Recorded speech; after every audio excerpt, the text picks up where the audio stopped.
Hello. Good morning. How you doing?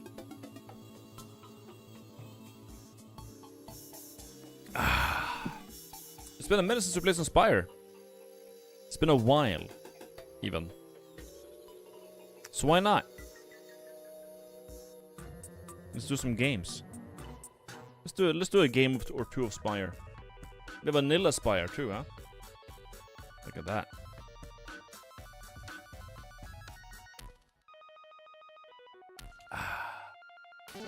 Thank you for the sub Sugar. Sugar. Sugar Voyage. Thank you. Let's put on the relaxing, super giga relaxing game playlist. What do we have on this one? Let's see. We have a bunch of shit. Can you? Oh, you can shuffle playlists on YouTube. Let's play next. What do we get then?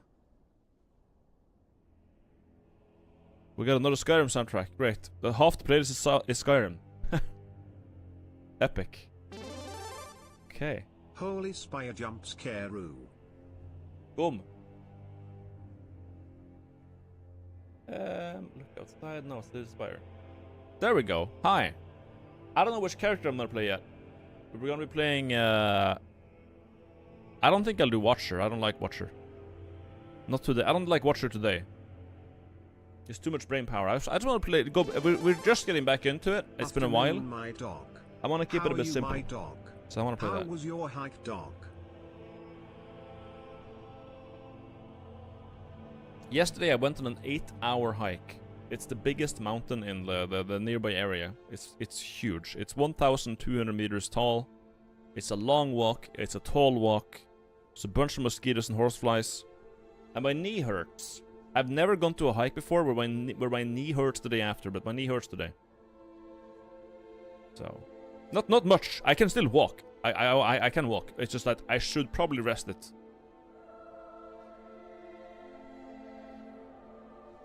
I should probably just like, no, I'm not gonna go for a jog today. Let's just say I'm gonna play some card games and just take it totally easy. Not gonna, yeah, I don't want to stress it. So I figured a relaxing game like Spire, what could go wrong? Spire? No way. Pour some industrial horse dewormer to this space, chug. 34 months of absolute magatry, love you Bingus. Thank you Nico for the sub, and double OTJ. I love me some Spire. That's just out of habit and muscle things. Who knows? Still needs rest. The end result is the same no matter what it is. Just rest it. Rest the damn leg. 6 Mitre Rock Cock. Thank you for the sub, man. Uncanny. Yeah. Yeah, I guess it is. Should we do Silent, Ironclad, Defect? One of these three. The three classics. Red, green, and blue.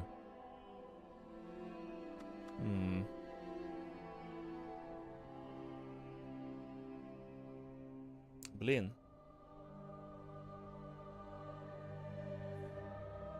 The Elden Ring guy just uploaded the corrected version of the video and you were featured? Wait, really? Oh no, it's gonna point out that I was wrong about the FP, isn't it? He's gonna do that, isn't he? Fucking hell. Wait, did he? All Liberty deals exchanged in Nightreign. Explain correctly.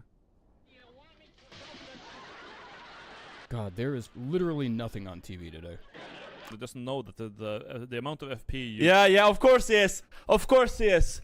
Of course, I don't want to watch this shit! I don't want to look at it, this place... God, what did I close? Get back is based on your max. Like, significantly less by comparison. Yeah. He learned accepting the choice of fighting at full strength was the only option.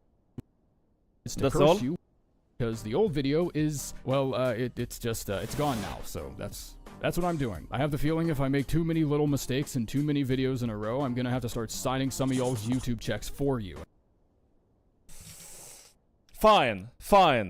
He only goes over that part. He only goes over the one thing he went wrong. Okay, you smug fuck.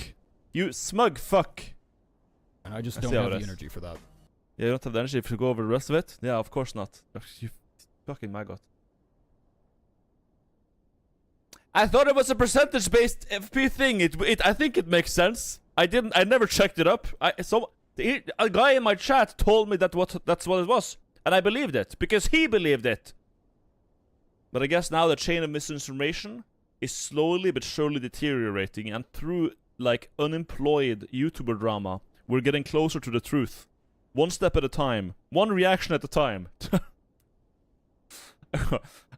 I can't believe I got one guide into spotting misinformation, which means, by the way, I'm not accountable. It was not my fault.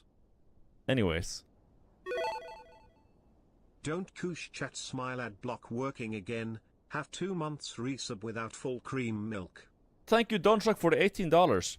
Yeah, what was I gonna say? Fuck, I was gonna say something. Oh yeah, I was gonna make an excuse, if you will albino. let me. At least my videos aren't prepared content. I'm doing this shit live, okay? In my defense, when I made that error, it was live. And I didn't look it up. If you're making a prepared video, I probably would have looked it up. Anyways, now that I am free of all accountability and I did nothing wrong, let's watch the video.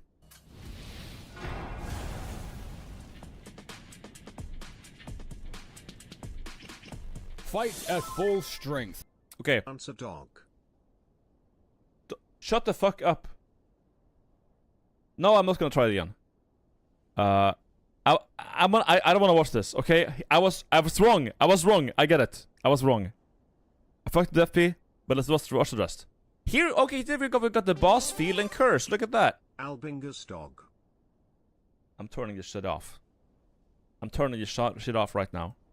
Fuck you. Full strength my full balls, bitch. Here's what you get out of this. 25% more HP. Pretty huge. If you're playing Guardian or Raider, it'll spike that shit by like No. Pause. I'm pausing you. I'm pausing you. You're putting on timeout. 500. Like it's money. You also get a 10% attack power boost. Both of these effects last for 60 seconds. Now, here's what Libra gets. Libra gets a free fast pass directly to his meditation buff, the thing you tried to prevent by smacking sigils and whatnot, in addition to a 10% damage negation bonus for 100 seconds. So where's the buff then? What's 10% more damage gonna do in this situation? Because if my teammates also have to deal with that damage negation buff, then all I've done is make shit harder for people. Is that supposed to be what you're giving me? A free throw button? If I hate the shit out of my Guardian because he only used his ult to revive the other player, This is the same as last time, right? This is the last place. Yeah, it's shit. Is this my chance to just tell him to get bent behind the numerous selection of functions that bear resemblance to the boss attacks itself? It has in its arsenal a triple tap shot that are of a being useful to prevent, and that's really fucking annoying when you're the one who picked it thinking it would do something useful. Is the time code? Oh, here we go. There's the time code. There we go. Of a demon. This is also you can get this in the field. Maybe it's doing the boss one, but you can get this in the field too. One is just weird as shit. The power of a demon will occasionally offer you help in the form of a numerous selection of functions that bear resemblance to the boss attacks itself. It has in its arsenal a triple tap shotgun of madness pellets, a single stream of bullets with a high tracking value that deals bitch baby damage but usually doesn't ever miss, and a supportive attack power boost if the eye spawns and you might be too far away from the boss. It may also choose to give you the attack boost because it feels like it, even if you're praying for some extra help with proccing the status, and you are within a comfortable enough range to start coloring the eyes on his neck with a Sharpie. The attack power boost isn't bad. From what I can tell at a glance here, it's around 10%, and it can stack with the 5% attack bonus given to you by picking up one of Libra's many gallstones clumsily left on the floor. But once the eye returns like it's scheduled to every 10 seconds, the attack power boost is just gonna get taken away again. The madness pellets it fires can be helpful for maintaining status buildup, but the damage it does compared to the amount of madness buildup it gives you is so lopsided against you that I had to rewind my own footage multiple times just to verify that there It has like music. It has like two music tracks playing in the background right now. There was actually some kind of bullet exiting the cat asshole above my head and connecting with the boss. There's like there's I think it's like Nightreign lobby music playing in the background. It can also pre-fire at the boss before his hitbox is technically active, while still giving you madness buildup at the very start of the fight. So it's just like, here you go, have some free status. Go to hell. One of the writers must have really been given some extra compensation to make this one sound as interesting as possible, because this was the first option. Just pick up the... He's just picking up the... He's picking up the cubes. It's just... There they are. Here you go. You got the madness builders from the eye. Okay, what do you do now? You pick up them up? Selected, and the speed Boom. at which I made my decision could have been described as blindingly unemployed. This also works against any... Wait, are they in order? Or, I wonder if he still thinks Flash is good. I wonder if he still thinks Flash... There's no way. madness builds you might be leaning on specifically for the purpose of... Wait, this was fighting 10 minutes ago? I'm at the fucking premiere right now. Okay, I'm gonna... You know what? Just change title. Fuck it, I'm gonna watch this. Fuck Spire. It's put on hold. Watching Nightreign Slop. Let's do it. Yeah, why not? Why not? Just chatting. Yeah, we'll do Spire later. Whatever. I don't want my slop connoisseurs to think I'm sitting here playing card games. Can't have that. boss, since it's constantly adding to your... Don't be mad. Don't turn us off. I'll turn you back on. It got a bit lonely without you. Without that like passive, you know, sound effects. It was getting a bit quiet in here.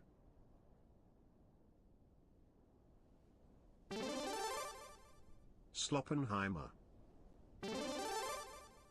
Go dog. Thanks for the subs and the bits, chat. Appreciate it. Your build-up and increasing the likelihood of the proc taking you by surprise unless you have a way to deal with it. And I'm not taking that many precautions. Thanks.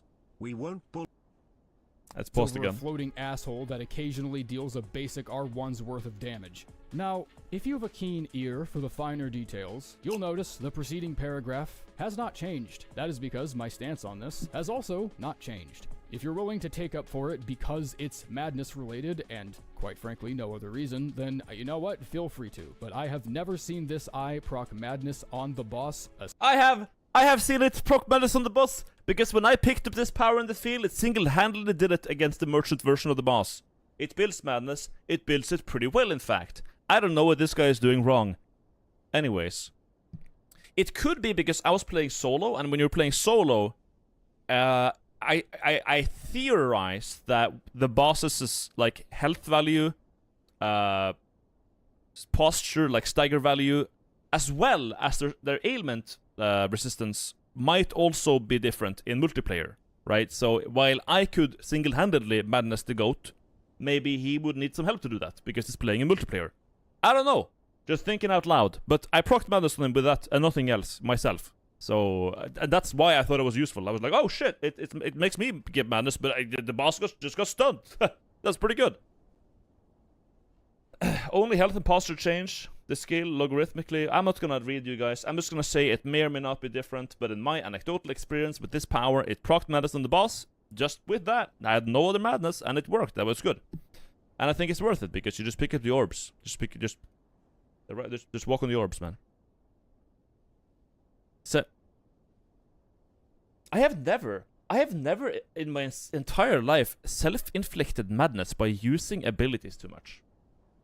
Like how you would have to like constantly spam like incantations with no breaks, like no breaks whatsoever. You're like a revenant. You found like the frenzy flame seal, and you're standing there with like the sniper laser, like the spinny sniper, like super long range frenzy flame spell that everyone loves in PvP.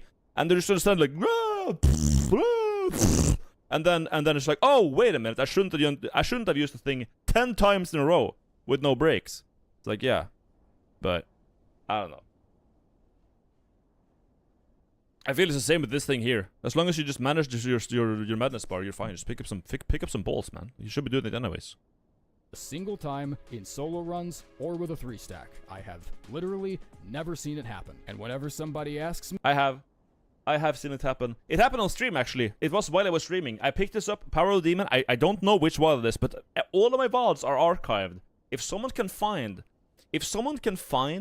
the video where I pick Power of a Demon in this game, I'm serious. I'm going to PayPal you like $10. There's a finder's fee of $10. And $10 because it just isn't that deep. But I would still like to have it. So I can send it to Doodles, And if this becomes a YouTube video, he can show it on the screen. He can show the clip on the video. I have irrefutable proof that it happens. Me, I'm still $10 gonna tell whole him not to dollars, get it. chat. So that's just I where am I'm a fair and giving streamer. mad on this, okay? I'm sorry. Hold death at bay. If you're on a... Oh, he does do the thing! Yeah, look! That's just where I'm at on this, okay? I'm sorry. Hold death at... I think this is specifying where you can get them. Whereas the power of the demon, if someone finds the clip of me getting it, you'll see that I found this power of the demon that supposedly Of a numerous weird as is only a boss deal. Actually happened to me in the field. Twice. I found this, yeah. So there you go, chat. He's wrong. Again. Even on the correctly version. Let's scrutinize it some more. Let's do that. This is fun. Although, before I continue, okay, chat, and I'm serious about this. When I made the last video, which kind of made me not want to do this right now, but I also really wanted to do it. However, when I made that video, a lot of people went to his video and started, like, fucking harassing the guy, okay? I don't know if it would help for me to say this, but don't do that. Okay? You make me look really bad if you do that. And it's also rude. Don't be an asshole. Don't harass people. Don't murder people. Like, don't commit crimes. Like, it should go without all these things. It should go without saying. Don't be an asshole. Don't be a piece of shit. Like, don't... Right? I made the other example the other day, like, where I think... if I say that I don't like McDonald's, am I responsible if someone arsons their local joint? No, right? But I'm hoping that even if that's the case, in saying this, maybe it'll, like, make some people reconsider, okay? And if that means, like, 10 less comments calling someone a like, subhuman piece of shit, which is totally unnecessary, then I guess it's worth it, right? I'm just hoping you just... Don't do it. Stop. Think twice. Thank you. Sorry. Hold death at bay. If you're on a solo run, this is one of the only options presented to players that is provably worse, as in with evidence, than an item you can just buy from the final merchant. Do you like not getting scammed out of 20%? This one is, we've already heard this. There's nothing new here. It sucks, and I agree. Good investment. The value of this trade is wholly determined. Are they like, are the timestamps wrong? Good investment. The value of this trade is 2 minutes ago. Eventual greatness. Curse? What does that mean?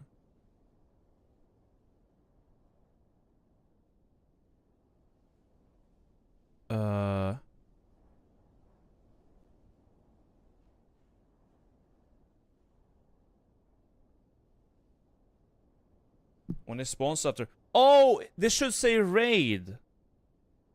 Should say raid. What is say curse?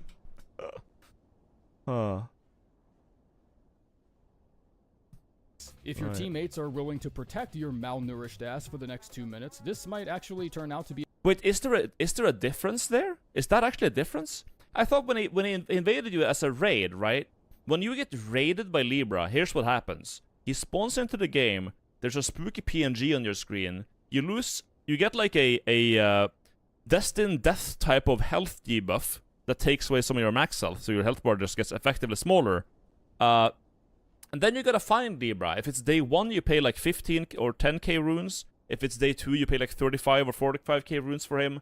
But at that point, you break the curse. What also happens when you break the curse with Libra, you get the power of Libra, right?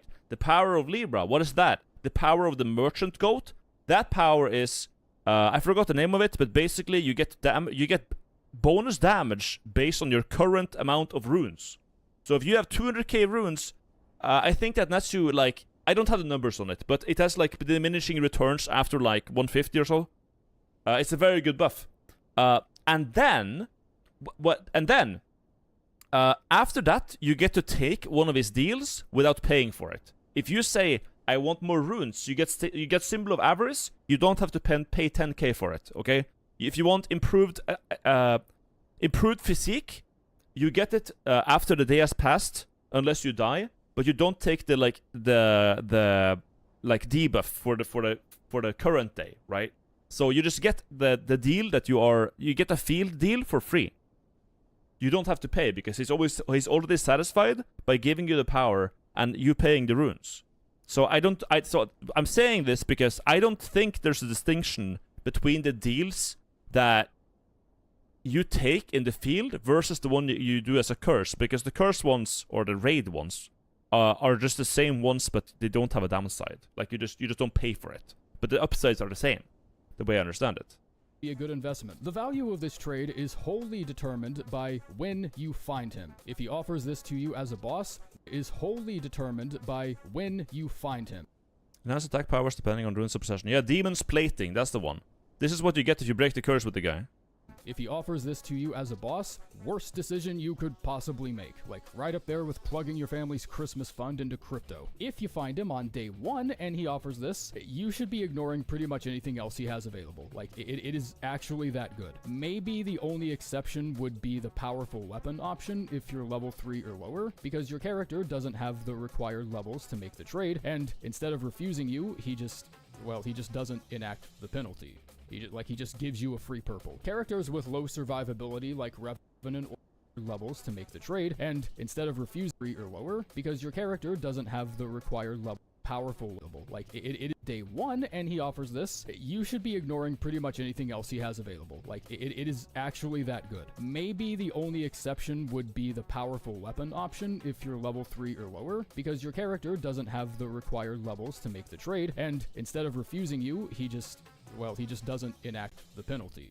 He just gives you a free purple. Because your character doesn't have the required levels to make the trade, and instead of refusing you... Oh, okay, yeah. If you get it early, you don't even get the reduced levels. Okay, I see. Characters with low survivability like Revenant or Recluse can mitigate some of the frustration that comes with the stat penalty, but that doesn't change the fact that whoever picks this just becomes a problem for a couple minutes. The only way I can see this choice actually giving the team some comeuppance would be if the player selecting this option also had a couple passives that made them less likely to be targeted. Because the only way this trade could ever be viable is if the boss just dead ass forgets your Yes, this Recluse can deal with the penalty a little bit better since her ability allows her to restore a small amount of FP, but that also begs the question of why you need the subsequent buff, because, well, you can just restore your FP. So like, what the fuck? Day 1. Why would you... Yes, I don't know why I didn't comment on that the first time. Like, why would you need the buff? It was like, you get 20% more HP too. Yeah, it's pretty good. More stamina, more FP, more health. Those are your 3 like primary stats of your character. Yeah, I would say you should probably take that. That's probably a really good deal. That's probably good. It seems that this video was a bit rushed. There's like double background music over here. You can hear like again the Nightreign lobby music. It's just like it's trying very quickly to patch together or something that like and make the previous video still relevant. But then he's here saying that, oh, this is really good. It's like the best. But if you take it to the boss, I don't know. Can we get the video in cinema mode, please? Oh yeah, sure. One, on the other hand, is mostly a breeze to get through as long as you aren't just making any like stupid decisions or anything. Just wait until the last possible moment, then get the deal from Libra so you're weakened for as little time as possible, and then invade a couple camps, kill a worm face or some shit, I don't know. Day 1's easy as fuck. I want runes. Feeling curse. The problem with taking this day 1, like the eventual greatness, would be that the you know, if you die, you don't get it. If you get even if you just get downed, you don't get it. It goes away. You lose the benefit. I don't know if it just resets to what you had before you took the deal. How does that work?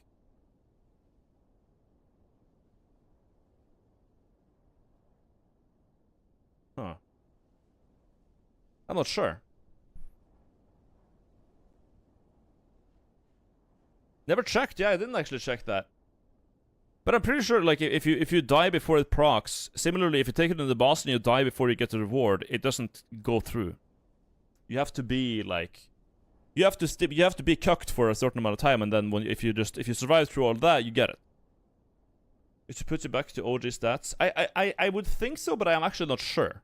But it was just a little side note. I think that's how it is. So this is another reason I wanted to stave off some of the deals for later on, because this is effectively a unique talisman you trade with Libra to obtain. And I just felt like that would have worked better for a talisman ranking in the future that I am working on. There are only 62. There aren't any +1s or +2s in Nightreign, so I feel like ranking them all would be pretty straightforward. But this second iteration is about giving the people what they want and making sure I don't fuck bomb the research in the process. So, 10,000 runes. You trade 10,000 runes for a nice, tangible reminder that you could be playing a better fucking game. Wonder how many people are gonna get mad at that. Anyways, if you're going after this talisman, it should be mostly because of the item discovery. 20% more runes also feels kind of pointless. If you're good enough at route planning, you should be factoring in what's gonna give you the most runes at any given point. Like, I don't know, doing an Everjail at level 1 is gonna be a little painful, sure, but you just muscle through that shit with the power of friendship and bam, level 5 with a couple minutes to spare. Like, gathering runes just doesn't feel that hard in the game, especially if you're on a shifting earth and you know exactly what kind of enemies to expect and what they're weak to and all that. Don't fight bellbearing. I don't know, man. This is all advice you've heard before. I feel like hitting level 15 happens by accident half the time. It's like a jump scare. Like, I'll just glance up near the top left and bam!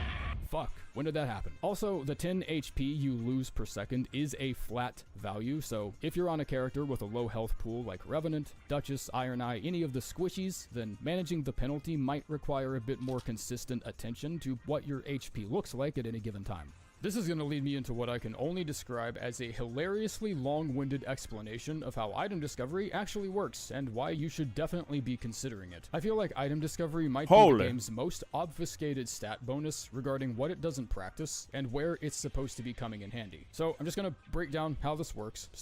You're more likely to find... I'm gonna make a wild guess over here, that these next 2 minutes is gonna be... It makes you... have a higher likelihood of finding higher rarity weapons. I don't know. Just an educated guess. But then again, I was wrong about FP, so... Starting with its least affected variable, and...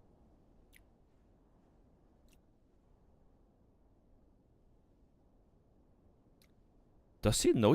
Wait, does he know that you get the curse things for free? You think he knows that? Because you said you gotta pay 10k runes for 20% more. But if you are in a raid situation and you pay Libra off, and your options are like, I want proficiency in intelligence and dex, and your last one is I want more runes. A lot of the time, I want more runes is a no-brainer, because you pay nothing and you get Symbol of Avarice, right? Now you have 20% more rune and like 40 plus item find. That's pretty good. That's good. You get a day 1, it's a nice help. It's gonna let you hit that level, you know, it makes a difference between level 14 and 15. Or maybe 13 and 15, I don't know. Depends on how much you kill, I suppose, but it's nice to have that extra money. Actually, wait a minute, wait, what the fuck? No, if you get, here's the thing, if you get the Libra, okay, you get a raid, okay? Libra raid, Libra curses you, you pay Libra, okay? And the only options on Libra are like dexterity, intelligence, and runes, right? However, since you paid Libra, you have Demon's Plating. Demon's Plating gives you more damage based on how much runes you have. If you then can choose an item that gives you more runes, that's in that case, it's definitely something to consider. That's in those cases, it's a good pick, you would say. I would say it's a good, having more runes, 20% more. Yeah, why not? Do you have the values? Libra, Demon's Plating. When you pay, oh, Facebook. My source is Facebook. 50k runes gives you a 22% damage boost. 100k gives 34. Up to 70%. That's like bullshit. There's no way it's that high. There's no way it's that high.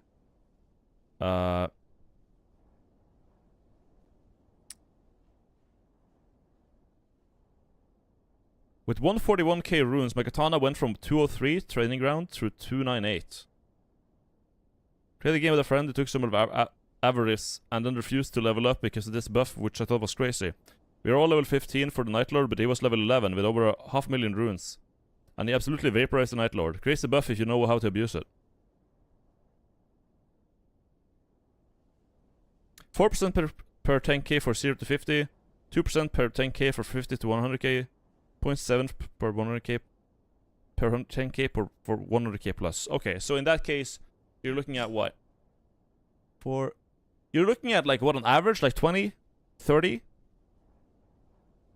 20, 30, maybe 40? Calculator, if that's true. 4x5. My god. 20. 30. Yeah, you're probably gonna end up at like 30. Maybe 40% more damage. If you have like 200k plus, you're like maybe looking at 40. 30 plus. Yeah, you're looking at 30% more damage. That's really good. I don't know, like that's where I estimated you would end up to begin with. And I don't know if those numbers are correct. But I know that it gives different values from 0 to 50k, 50 to 100, and 100 to 200, and 200 plus. Like when you gain from those in those tiers, it's like American taxes. But the exact values I don't know. But you're looking at like 30% more damage. Anyways, an item that helps you reach that, that's good. And then ending at its most affected. Item discovery has the smallest effect on boss and encampment boss rewards. Trying to farm purples by killing bosses with high item discovery, it's just not gonna help you. It's not that item discovery doesn't influence the variable, it's just that you're gonna open way more chests and loot more bodies than you ever kill bosses, giving the item discovery more chances to work its magic in those instances. Generic loot locations and chests and whatnot are gonna give you way more value. There's a lot more math that goes into this, but if you can manage at least, I'd say like 100 item discovery in total and then start looting all the chests, you will be finding at least one purple per encampment with reasonable consistency. But now we have what I would argue is the single most important detail about item discovery. Once you start mowing down a lot of the same enemy, you'll start noticing they have a small chance of dropping the weapon they're holding as loot. The glintstone miners can drop their pickaxes, crucible knights have a chance of dropping their 3 crucible related armaments, long haft axes, short bows, and iron cleavers can all be dropped by the misbegotten that use them. Basic soldiers have a chance of dropping a Lordsorn straight sword, and on some occasions they can drop the brass shield. Mowing down jelly. Oh yeah, doesn't the draconic tree sentinel? That's what I was talking about when I was playing with. Who was it again? I was playing with some Maggot, but the draconic tree sentinel, the big dude with the melted armor and red lightning, that guy can drop his big lightning like hammer or great axe or whatever the fuck it is. That thing's good. That thing is good against full gore. So yeah. So that's related to item discovery. I'm actually learning something here. Look at that. Fish have a slight chance of giving you the jellyfish with Ouroboros and Arts. Yeah, I was playing with them. Shield, which, due to how Contagious Fury doesn't require holding the shield in your hand to receive the buff, could very well be one of the best purples in the game. Basically, just about every enemy in the game has an incredibly slight chance to drop whatever weapon they're attacking you with. If you're looking for a very specific weapon from a very specific enemy, cranking your item discovery is the way to dial that in. If you have a relic effect that improves digger sorceries, for instance, you can use item discovery to increase the likelihood of glintstone diggers in caves dropping their stabs. The only downside with this stat is that you need a shitload of it to actually notice its effects. I'll keep the explanation brief here, and if I see visible interest in the math in the future, I can always just follow it up in another video. But due to how a standard enemy's item lot works, 60 item discovery basically just boils down to a 3% increased chance for a single item. Since we can see here that a Crucible Knight wielding Siluria's Tree has a 2.5 chance to drop that weapon, wearing the symbol of avarice turns that up to 5.5. Expand my intellect and have the symbol of avarice turns that up to 5.5. That's I mean, you're twice as likely, basically, right? Am I stupid? You're like twice as likely, no? Yeah, you're more than twice as likely. Oh, look at that. It's not bad. For one item, yeah, it's good, it's good, it's good. So I would probably rank the rune thingy very high. The thing is that like you can't. I guess it's for one video, right? But for the purposes of this, you would probably want to have it in like a separate thing for what you would like. Because at the end of the day, man, what you're gonna be picking When you are in the field, you pick field deals. When you're in the boss, you do the boss deals. When you have the raid, you do the raid deals. You consider from there, right? So obviously, if you're doing the raid, if you don't see improved physique or eventual greatness, you probably want to go with the ruins because you're gonna have demon plating. If you just find him randomly out in the wild, getting a symbol of avarice, unless you're like you just that case, it's not so good. But I don't know. I still don't know if this guy knows that the curse deals are free, man. You don't have to pay. It says the demon is satisfied with you staving off the curse, and it doesn't want anything in return. It's free, so you don't pay the 10k. You don't get reduced stats when you find them as a curse. That's why the curse is so good, and you get demon plating. When it's called the Libra, the curse of Libra or whatever. It's not a curse. It's a fucking blessing. When that thing shows up, it's the best thing that can fucking happen to you. That thing, the deals it gives you for free, the demon's plating. That shit wins your game. It's that good. It's ridiculous. Bad slop dog.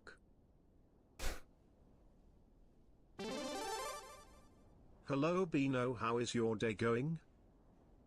Good. I'm chilling. Although I'm very tired from yesterday's hike. Cyan time. Hello chat from the future. The bongo man turned us back on. Thank you for the subs, Minky. For the bits. Got it. I'll shit on his porch maggot. 2 years 2? Otagi. Thank you for the subs. Professor John Nightreign. Real.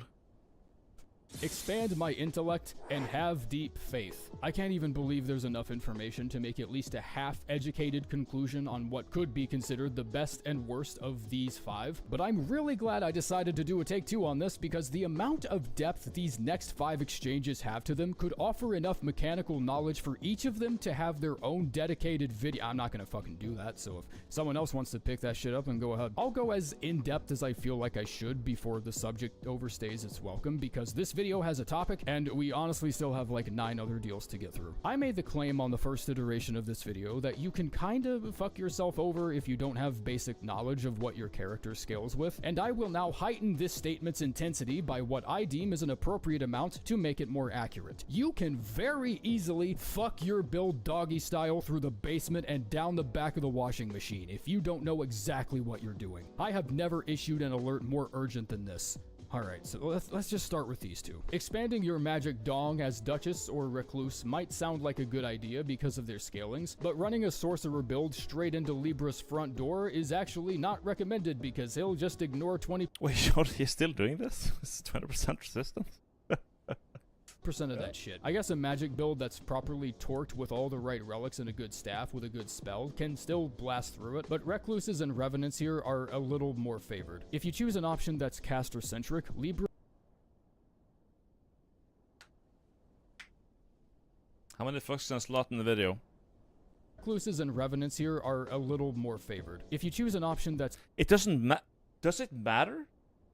This deal reallocates your stats. If you are level 100 in terms of like stats allocated in your like attributes, you know, then you will still be level 100 after the reallocation. So you have the same amount of attributes as total, like combined. And if you have, I don't know, 60 int, you get 60 int on Wilder. What does it matter? Now you are literally just a int Wilder, so you should no longer be using swords. You should be using spells. It's that simple. I mean, I guess Recluse can get FP back, so yeah, for her, but what does that have to do with fucking Duchess? She doesn't get it back. What is she gonna do? What is she gonna do? Also, I'm pretty sure this is like don't we have the numbers of this? I could have sworn someone made a video on this. Was it only Waifu who did it? Didn't only Waifu... If we take only Waifu's numbers real quick. Only Waifu. She made a video on this. And her numbers... Or him. I mean, it's a TTS. I don't know. I could have sworn it was like when the screen was... What color? Here. What each of the attribute deals with Libra do, and if Arcane int. people online... Yeah, so you get int. Here's the thing. You get int 55, which is pretty high. That's the highest int you can ever get. You notice how your dex goes to shit too? You get 9 dex and 9 strength. Here we got the actual numbers of what your stats look like after taking this deal. 33 vigor, pretty low. 28 mind, decent. Endurance 17, I don't know if that's good or bad. But you get dog shit here, you get very good int, and you get decent faith. Okay? But your dex has gone to garbage. So you're gonna be casting spells slowly. Whereas normally Duchess would cast spells fast because she has dex. If you pick this on Duchess, you lose all your dex. And then you're gonna be casting that Carrion Slicer very slowly. So I would, yeah, I probably wouldn't do it. I probably wouldn't do it. It's caster-centric, Libra will take your stats and basically just blend them up and make a nice smoothie out of them and reallocate them towards the stat you've chosen. If you pick up Intelligence or Faith, you might notice a slight dip in max HP as your stats are being reallocated, but you'll probably have more FP than what you started with, and one trip to the inventory, and oh shit, look at that! All the appropriate catalysts have like 30 to 40 higher scaling now. Choosing Strength or Dex gives you a similar result, just with bonk sticks, lawnmowers, cheese graters, pain machinations of the physical variety. But here's where the surprise mechanics start kicking in, because these reallocations affect some characters way more significantly than others. Expanding your intellect with Duchess pretty much gives you what you'd expect. Slight dip in HP and like 5 more max FP, but your stabs have significantly higher scaling than they did before. Recluse gets her stab. Do they? Duchess. Go Mr. Beano Otagi. A Rint wise goes to man 40. once Oh yeah, said, she gets. "Imagine if FromSoft explained what things did in their video game." True. Yeah. So a level 15 Duchess versus level 15 Duchess with the intellect thing, you get 17 more int. So it does. Yeah. It gives it. But you do go from 41 dex to 9. So. I feel like, and you have 39 vigor too. So you lose all your dex. You lose like dex equivalent to being level 11. Yeah, That's boosted by this as well, obviously, but she actually suffers a mild loss to FP and stamina. And going Dex with Duchess shaves off half her FP, so there goes any hopes of spamming the unique skill on the Black Knife. Be in touch with the Arcane. If anyone can think of a better placement for these, you're welcome to make your own goddamn video that I can react to later. And for arcane-centric builds like the Morgoth's Curse Sword, Nightrein's weapon scalings what do you are get? vast. Actually, what is the number on Arcane? It will not charts online. Rusting what each of the attribute deals with Next, Libra Arcane. Arcane gets 41 vigor, that's decent. 26 mind, that's pretty good. 26 endurance, that's pretty good. 39, 39, 30, 30. Whoa! What the fuck? Damn, Arcane is good.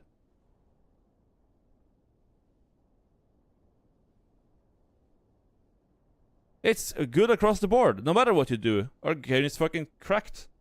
And you get 35 Arcane. That's higher than anyone. Yeah. You're no longer like a specialized, like you don't have like insane strength or dex or int or faith, but you can do whatever the fuck you want. You become wielder. Check DM. I have sent the VOD of you pressing madness on Merchant Demon. Yeah? Who are you? Eco. Eco. Where's Eco?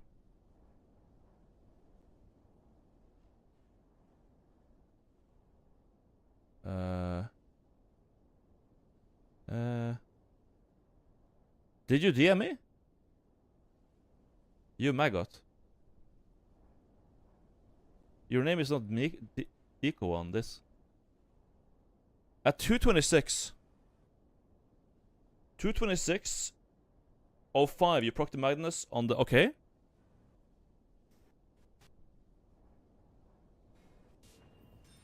Okay, here we have Power of a Demon. And now I'm going back to fight the Libra Demon. Let's see what happens.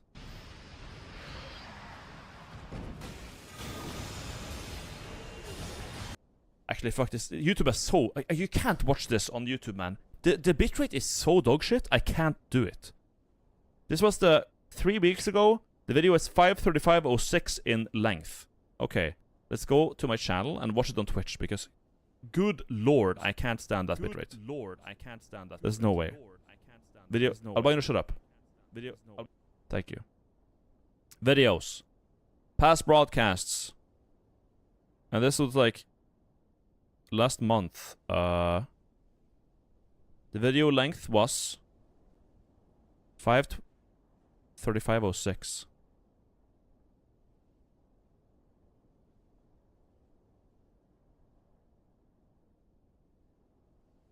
Da, da, da, da, da. 5:35:09. That's probably it. Go Maggot S and Dog S. Here we go. Proper. I'm now gotten. Should I fight the Libra? Here's me fighting Libra.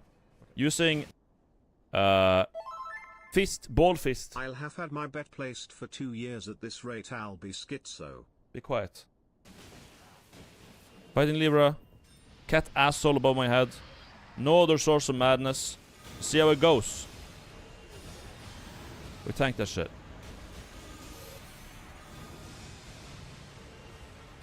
I'm so down for this. We got the attack bonus. Bam! Look at the damage. And note, even in the field, he still drops this little ball, so you can pick them up.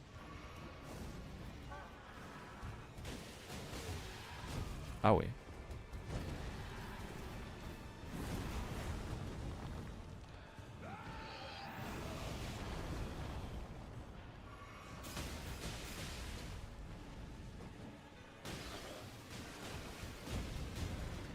Okay, what is the proc?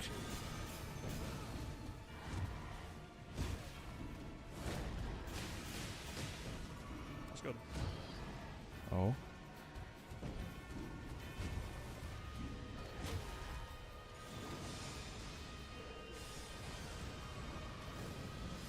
Having a hard time against this Libra. Oh! Oh, what's that? Good thing I had the horrible cat asshole above my head that on its own procced madness on the boss. There we go. Got madness. He got stunned. Now he's going into the raging phase. Just like that. Oh, ouch. I still almost die. It's probably worse with more people, but also like, well, it's procced madness on the boss. The point is that he made the argument in the video that, you know, if you pick this, I've never seen it ever proc madness on Leap. There we go. It does happen. I wasn't trying to make it happen. I was trying to kill the boss. It still happened. That's all I wanted to say about that. So, yeah, thank you, Eco. You owe me 10. I'll pay. You just DM me your info. I'll send you $10. Maybe Field Libra is different than Boss Libra. He said Boss and Field, solo and multiplayer. Did he say Boss and Field? Maybe he meant Boss.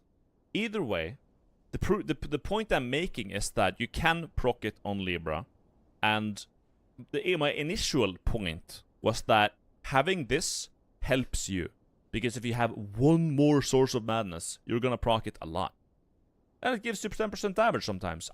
Listen. But the thing is, I don't think it's bad. I think it's good. I like having it. I prefer having it.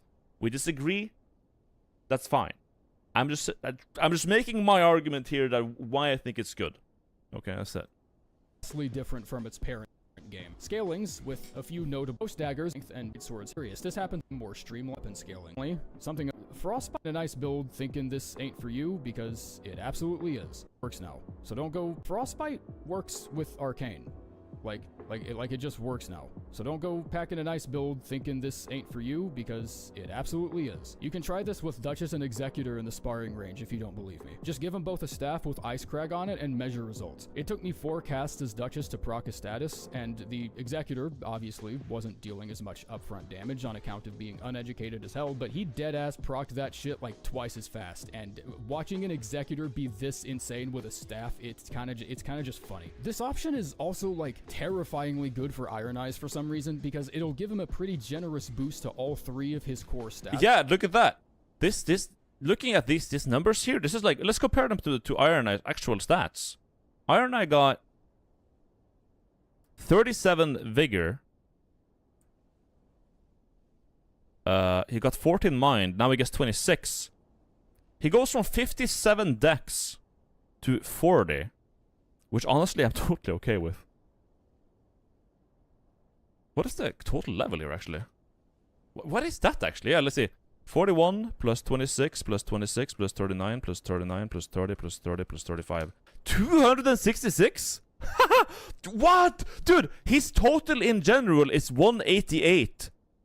He is 188 at level 15, chat. If you pick Arcane Deal, you're fucking cracked. You are okay. Imagine being level 188 in Elden Ring and being level 266 in Elden Ring. Okay, it's a lot. It's a lot of stats. Yeah, Recluse was previously the highest level character in the game on the stats, right? Because she was like 200 and something as well. 228, 229. I was almost one off. Damn, my memory is correct. Almost correct. But this is actually more insane than her. What the fuck? Yeah, the Arcane Deal is wild. 266. And if people 38, 99, 55, 24. Yeah, so these are. I feel like the other ones online manage affect to your get their vigor too hands on much. it, Rusty, but each of them the downsides of the deal at the beginning of each section. There's even a Strength gives you 47, 6 vigor, 73 strength. That's a lot. But then your dex and your okay, strength seems decent. Strength seems decent. You have decent, like if you're a wielder and you have a strength weapon, no, you lose vigor. Okay, never mind. I take it back. You lose vigor. few charts online showing what each of the Dex is 73 dex. Nah, man. Arcane, always Arcane. Always Arcane. I don't give a shit who you're playing. Arcane is like a fucking cracked solution. You become like a jack of all trades and master of fucking half of it. That's like, or like almost, and almost a master at it. Damn, that's actually really good. Ruby-chan. Hi. Nani Garsuki. How is it going, Bino? Sloping as usual, I see. Anyway, just play the game already. Twitch stream. No, I don't want to play the game. I want to Smile, read up about the game and learn. I'm actually figuring out some pretty interesting stuff here. But here's the thing. What I'm doing right now, chat, this is what I wanted to do when I watched Rusty's video originally. I wanted to know more things about the game and figure out how I wanted to make, like, what decisions I wanted to make in the moment, because you gotta make them fast. And now I'm thinking, okay, most of these deals, I would say would not benefit you, but Arcane is really good.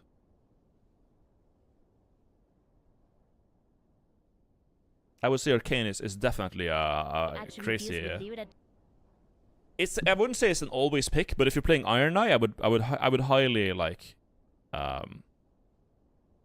highly consider this, because you get more vigor and you get better at applying statuses. But I don't know, is that worth it? The thing is that, like, if you have a frost bow and Iron Eye, if your bow and Iron Eye does frostbite, you're gonna proc frostbite, and the procking of frostbite is not necessarily what makes it good. Okay, the frostbite passive like effect when they are frostbitten, I would say is the good part, right? Because then they're frozen, and when they're frozen, they take more damage from physical sources, like for example the bow you're currently shooting them with. So, you know, in that case, it's better to just have the crazy high dex. I think if you go, I would have to look at Iron Eye's bow and see how much dex scaling it has. I'm assuming it's S. So going to 40, I don't know.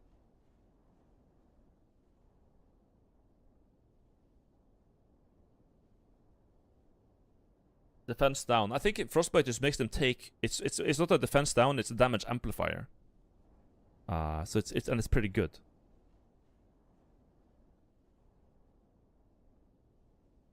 Throw on the physical stats and 30 on magical ones, and still have 35 for arcane and 41 HP is crazy. Yeah, it's good. I'm just saying, like, right now I'm thinking about, like, if I'm playing Iron Eye and I'm doing my usual build, which is just frostbite the enemy and then attack them more to benefit from the frostbite damage. I would think that arcane might not be, if you're only thinking like output DPS. If you're thinking about that, it may be better to just keep it and not go arcane. However, you still do good damage this way. It's not horrible, and you also get more vigor. You also get more. Do you get more mind? I think you do get more mind. Actually, I don't think he has very much to begin with. You'd think, right? He has 14. Yes, you you almost double the amount of FP you have. If you have like you want to do like rain of arrows or barrage or whatever you want to use. I don't know. You can cast spells. Motherfucker, you can go out to throwing discus of light at this point. Yeah. Yeah, no, it's... What's it talking about? What game is this? This is Elden Ring Nightreign. This is the stat allocation that you get once you... Oh, I was actually totally wrong then. And so is he. Picking Libra doesn't reallocate your current stats. It gives you a new character. Because if you reallocated your stats, that would mean if you're playing Iron Eye, you would go from 188 total to 188 total. That's not what's happening. You're getting a totally new character put on Iron Eye. You're getting a whole new stat sheet. So that's not what it's doing. It's giving you a new set of stats, and the total number on that is way higher than what you had before. And no, it's not a respec Pierce Archer, because a respec means that you maintain your current level. You don't maintain your current level. You're not 188. If you go this, you're 266. If you pick Arcane, you go up in levels. This is equivalent, by the way, this is equivalent to like leveling to like 20 or 25. I think going from level 15 Iron Eye and picking Arcane, the amount of stats you would have would be equivalent on being Iron Eye to level fucking 25. It's an upgrade on him. Although, he becomes a jack of all trades and master of none. But even though it's not the master, he's still pretty fucking good. Because a 40 average is strong as shit. Yeah, so stat reallocation is not accurate. It's literally a insane level up across the board. Because that's what you get when you level in this game. You get stats. When you go from level 1 to 2, you get stats. You get 3 to 4, you get stats. When you pick Arcane, you get a whole lot of stats. You get a shit ton of... You get a truckload of stats. You literally get like 10 levels worth of stats. And knowing this is what I wanted. I wanted to get here. This is what I wanted when I opened this video for the first time, you know? As well as torquing the shit out of your arcane scaling. Your main hand weapons are gonna do as much damage as slapping a bitch with a wet ShamWow, but I think being able to proc a status from the next zip code over sounds like a pretty nifty trade-off. I noticed it's a good trade for the Executor too, if only because being in touch with Arcane also spikes your FP bar up into the altitudes of commercial airliners, but he already has an S scaling in Arcane anyways, so I don't really know what you could possibly improve on regarding status build-up or anything, so I wouldn't expect much. Have great... I'm surprised they wouldn't just bring up the numbers. What does Executioner have? He has 28, he gets 35. He goes from 63 dex to having like 39. So you would lose about 20 dex. He also has 214 total levels. So he would gain about 50 overall levels. He would lose... Yeah, it seems that these numbers are correct based on what I'm seeing. Like, these numbers here seems to be correct. If you look at them in relation to the numbers we're seeing on the screen here, he gains FP, he loses some health, and then his endurance gets improved a little bit. So, yeah, he just, again, but the Arcane seems to be a good deal. It seems to be a good deal. You lose being proficient in your primary stats. Well, it depends on who you are, yeah. If I was playing Revenant, I would pick the fuck out of it. Let's just put it that way. If I'm playing Revenant and I see Arcane, I'm gonna pick the shit out of that thing, okay? If I'm playing Iron Eye, I'm gonna pick it because I wanna see how it feels. If I'm playing Guardian, I'm probably not gonna do it. Because he really likes having that high vigor. He has so much vigor, man. He has too much to lose. Same with Raider. Same with Wilder. I think it depends on your character, what you're gaining and what you're losing. If you gain... here's the rule of thumb here. If you gain health, if your level 15 vigor is lower than 41, if you're below 41, you should probably pick it. Because the end like offensive stats you're getting here are pretty good. 39 strength dex. You don't need more than that. It's not perfect, but your build options are all over the place. Applying status effects is gonna be no problem. And you also get a decent amount of FP, which goes above what most characters have. So.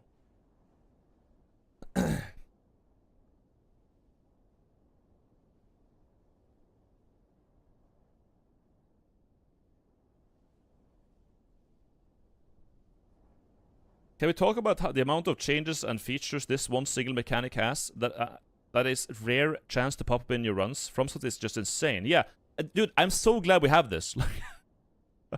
I really tried. But the thing is, I went on like a Discord server to look to like where they exchange information about mods, about sheet tables, and so on. And I asked them, "Hey guys, is there a way, like in previous Souls games, to use Cheat Engine to monitor your current stats, like into your attributes? So your strength, your dex, your int, your faith, your mind, your endurance, all of that, all of the I think it's 7 or 8 stats. I want to look at all of them, and I want to see how they changed after I pick a Libra deal, so that I can do this data mining myself, because I really wanted to know it. But no one on that Discord just like could point me in the right direction, so I couldn't do it. But now we have seemingly accurate numbers here. I don't know how Only Wifey got these, but I'm very glad that she did. I really do appreciate that. I wonder if there's like a source of it. Doesn't seem like it. But yeah, this is good. I want to like screenshot this. I'm gonna yoink this. This is a good chart.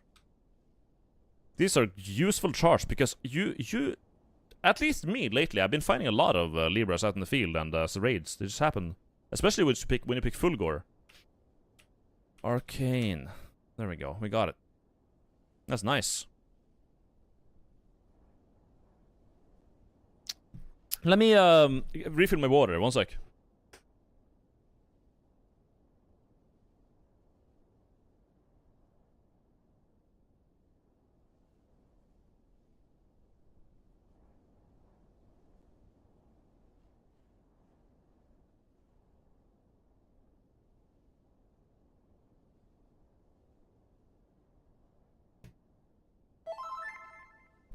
Beach, mouse, beach, mouse. Yeah? Beach, mouse, beach, We're not- mouse. You're grounded. Okay, you don't get the beach mouse. I feel great about this, man. Now I know. I have the knowledge I came for.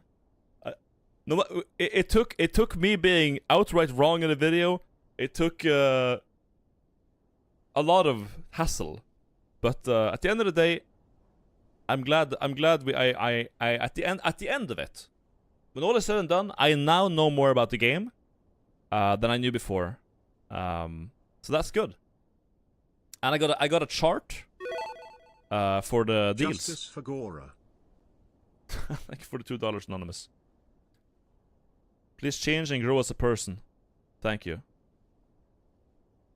Built-in screenshot tool on Windows. No, I'm using ShareX. ShareX. It's a program, I think open source, that you use to screenshot stuff. And for me, it works perfectly. Gary, another great day for unemployed. Thank you, Mr. Albungo. Thank you, Leonel, for the $5. Appreciate it. Hello, Bino. What are you doing today? Slop. Slop. Harassment works. I told you guys to not do it. Today I did. I didn't tell you guys not to do it on the previous video, but going forward I'm going to do it, okay? Because I don't think it's going to outright prevent it, but it might prevent some comments. It might prevent one comment. And if I can prevent that, I'll do it. Okay? Then I've done what I can. I've done my part. But I can't, like, I'm not like a puppet master who controls a bunch of dogs. Right? That's not what I do. So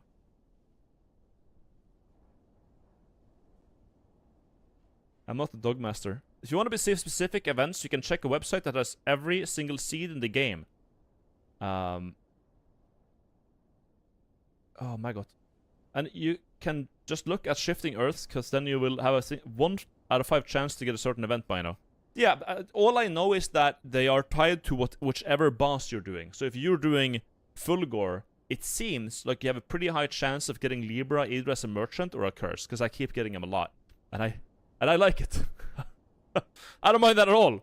That's good.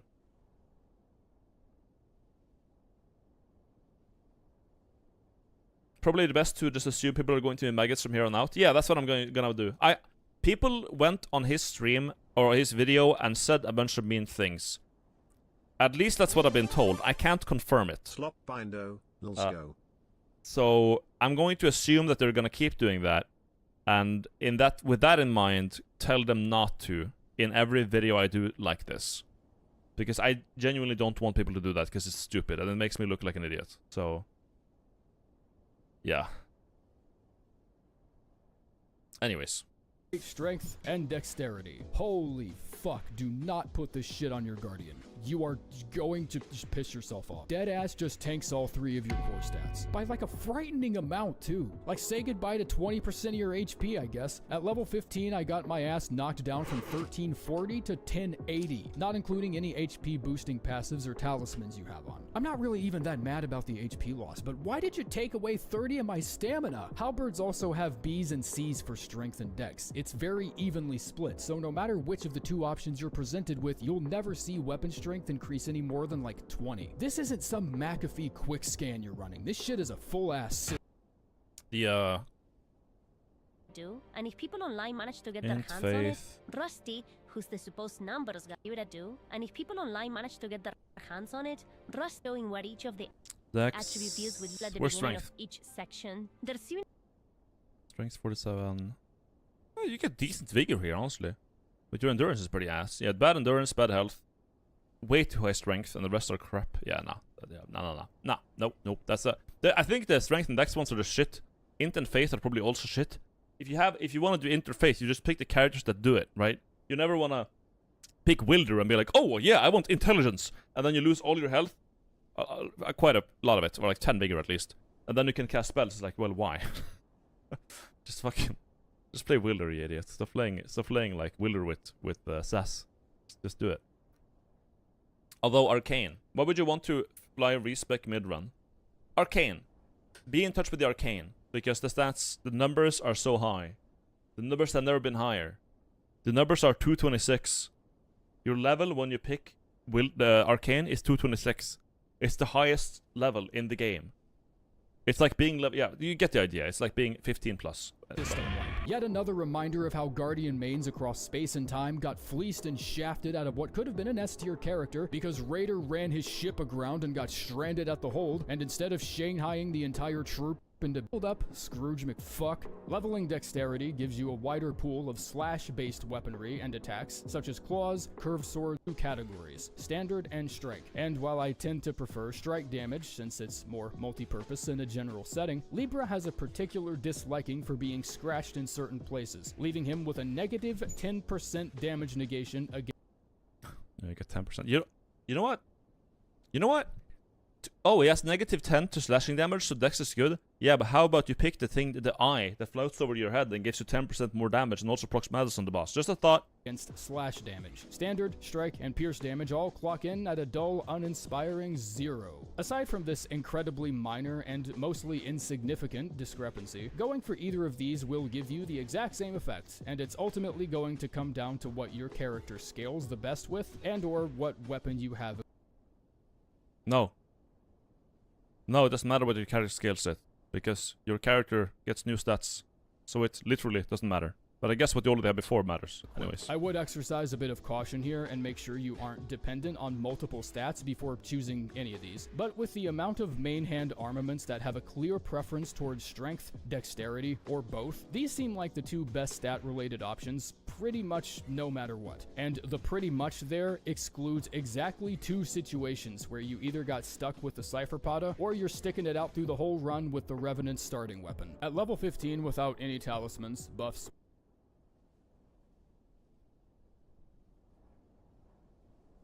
oh, skills. Yeah, because well, these skills have scaling. I thought no, doesn't the skill just do damage based on your literal level?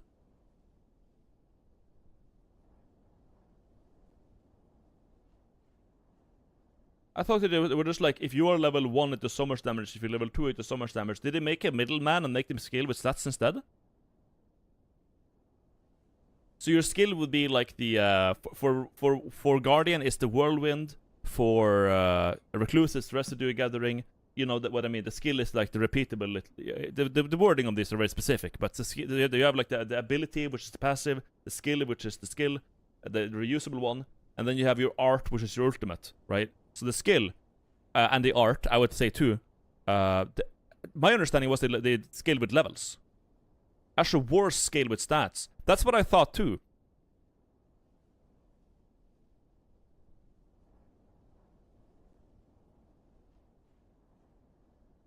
It's weird saying, please don't be mean in comments when he just straight is saying like, I'm gonna play your video while I'm gonna shit because you are nothing to me. I don't care about that. Just because someone is mean to me or like has a attitude doesn't mean I'm gonna like get mad and be like, oh fuck this guy. I would like to have the same approach to everyone. I don't care if he's rude in the video because I'm here to talk about the game. I don't like, it doesn't matter to me. He can say whatever he wants to say. Doesn't matter. I want to talk about the video game.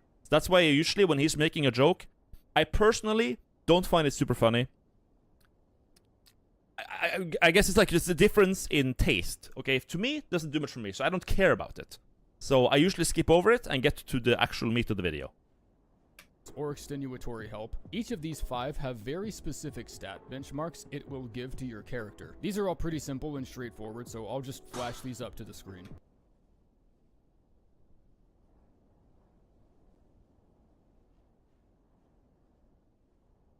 But these are base stats at level 15. Like I said, no relics, talismans, any bullshit. This is just every... Is that... Yeah, strength to give more. That makes sense, yeah. Wait, fuck. Where was I? Was the video? Yeah, video. Dex gives you wait, what does Dex give you again? I got it. Oh, there we go. Been a few charts online showing what each Dex is 43. Okay, so 41 is yeah, 41. Arcane gives you 175 though. 100 stamina. You get more stamina, you get more mind, you get a little bit less health, but these give you dog shit and everything else, so. Everything at base. I desire a flask. You're proofreading this video? I'm just watching the newer version. Because I already critiqued the old version, so I wanted to see if the new version was anything better. And it is better, but it still has some, like, it has problems. Yeah.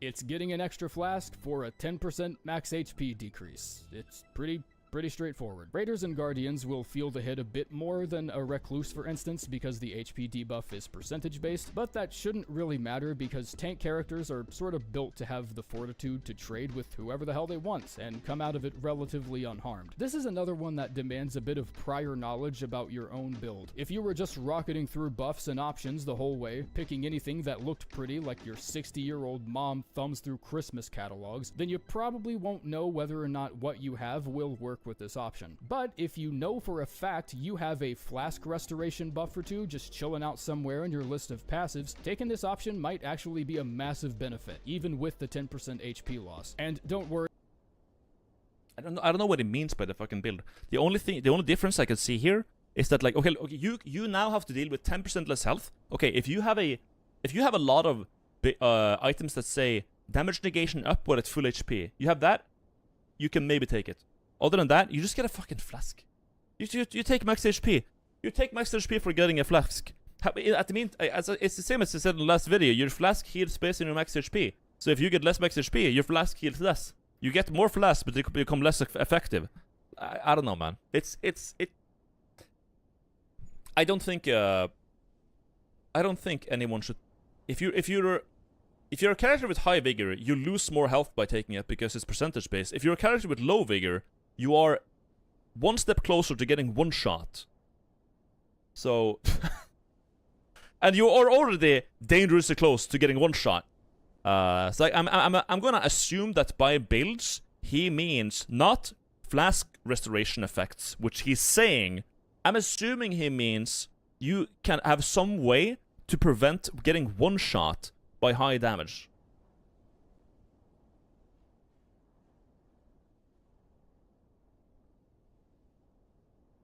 .01x.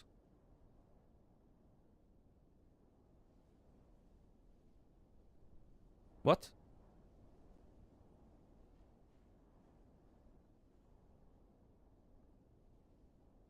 What are you talking about? 0.01x?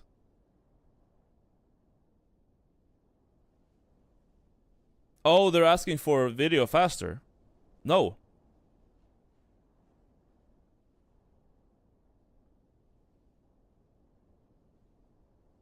No. Worry about dedicating too much brain RAM to that decision, because Libra absolutely gives you enough time to just go into your special effects page and just look through it and see if you have it. Those tiny fire orbs encircling the scale sigil, yeah, those disappear like every 6 seconds or so in a clockwise direction, so you know exactly how much time you have before the actual fight begins. If you're still unsure, then, what the fuck do I even say at that point? You've probably already wasted enough time to trigger the boss anyways, so who cares? But I think the easiest way to think about it is like this. How much do you value churches when you're exploring Limveld? What level of priority do you put them under? If a teammate pings a rise structure and you think going for the extra flask right beside it is more important, well then you should probably choose the flask. It's just a funny example, because if you have a rise next to a church, you just fucking do both. Both of them takes like less. You go in the church, you walk to it, click a button, leave. You see a rise, you walk to it, click the thing out of place, pick a thing, or don't even pick a thing on the top, because most of the time you pick a rise, you just want to get the max FP buff from your relics. So you just go there, click the seal, leave. I don't know, man. The example is shit, and I don't agree with the rating of it. Whatever. Gain mini levels. This option is a huge winner if the build you stumbled upon during the run is really good at covering your ass and keeping you alive, but a hyper... You're just saying words. No.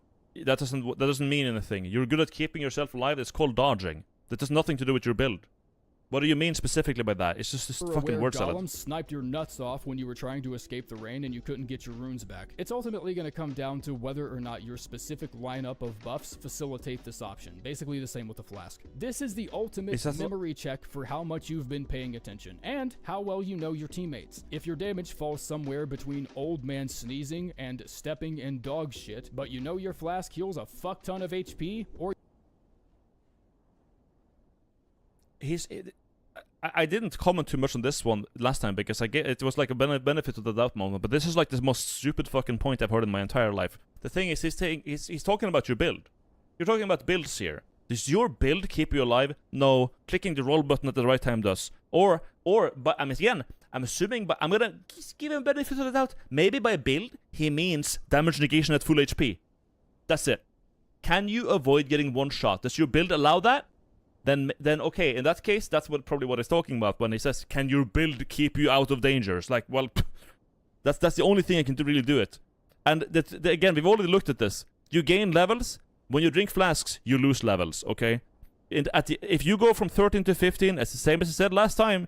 You go 13 to 15, you gain what? Not so much. It was here, from here to here, you go up 2 levels. You get 9, you get, 12? 13, 14, you get 3 levels or 2 levels? I forgot. You get some levels.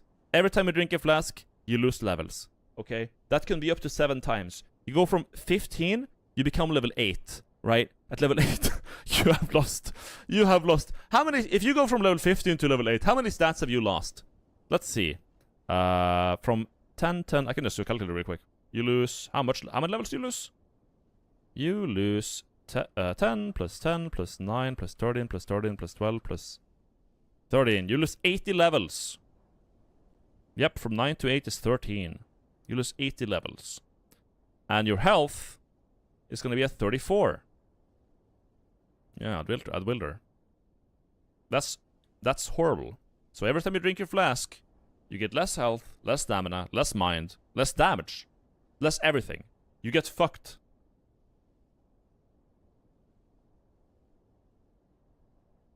And what do you get?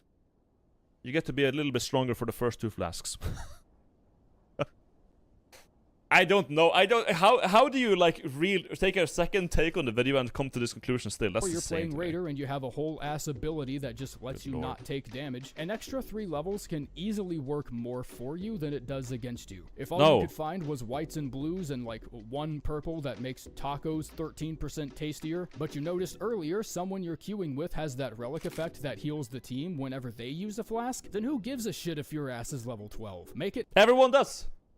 not 12 and let your unwillingly generous teammate pick up the slack. It can really be worth it, and it can even save your run, but you have to be really aware of what your teammates' builds are and what they can do, as well as just a general faith in your teammates. No, you don't and need if that. you're solo queuing and not in a Discord VC with somebody, then you don't even need to tell me your situation. I understand completely.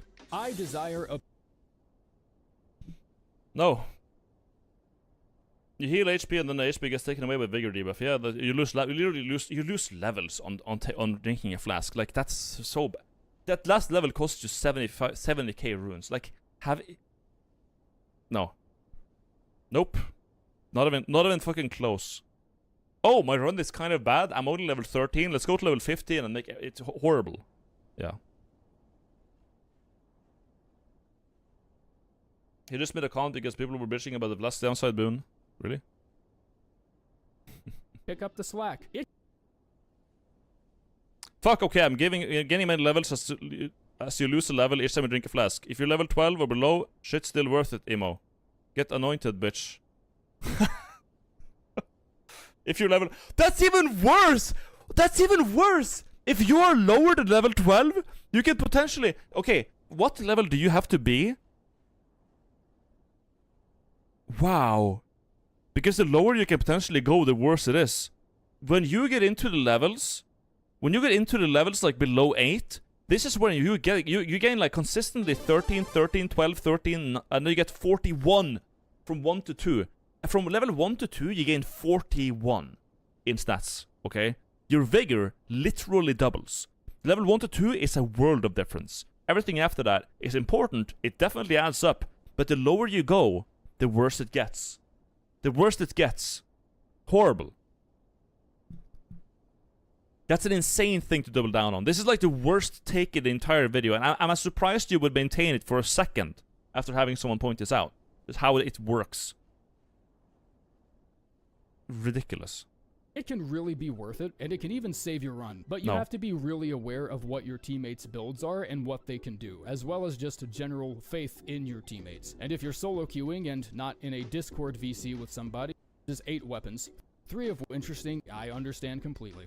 I desire a powerful weapon. Yeah, this one, I think the last 2 I just agree with anyways. All the weapons you get here are good. You can get the Vikes War Spear, you can get the Friends Flame Talisman. I think he made a point in the previous video that you shouldn't take it as a Revenant for some reason because faith scalings are bad, but you can get the Frenzy Flame Talismans, and that's really good on her, so but it's, I agree with the placements. I'm not gonna, like, I'm not gonna bother. I think this is correct, but his, yeah, so there's like a nitpick, there's a fucking nitpick here and there, but who cares? And then resistant to all ailments is very good. But I would definitely say that, I can't believe Eventual Greatness is still down here. Eventual Greatness, for those who don't know, I would say is arguably the best boon you can ever get. You get 20% more in HP, FP, stamina. It's ridiculous. Really good. I would like you just always take it. No, unless you're at the boss fight. At the boss fight, it's probably bad. But I never do the boss. I always find this guy in the field or curse. Field or curse, always take. Right? Power of a Demon. Yeah, Power of Demon is also based. It's funny, it's based, and I like it. Take it. It's good. Yeah. Runes or Eventual Greatness in field always takes. Yeah, and next time I find it myself, I'm going to be picking proficiency with the arcane, because of how much stats you become like a stat fucking truck if you pick it. The other stat, I don't think you're ever gonna want to pick the other stat related deals, but the one for arcane, I've been illuminated today. That is a very, very pickable deal on many characters. Yeah. Yep. Albibo, this video is not a ranking. Well, it's not a ranking, but he's reusing a lot of footage from the previous video where he talks about them as if they were ranked, and talks about them in that way. For example, he has the same opinion about the power of the demon. He has the same opinion about, what was it again? Flask, gaming levels. He's still saying the same things about these.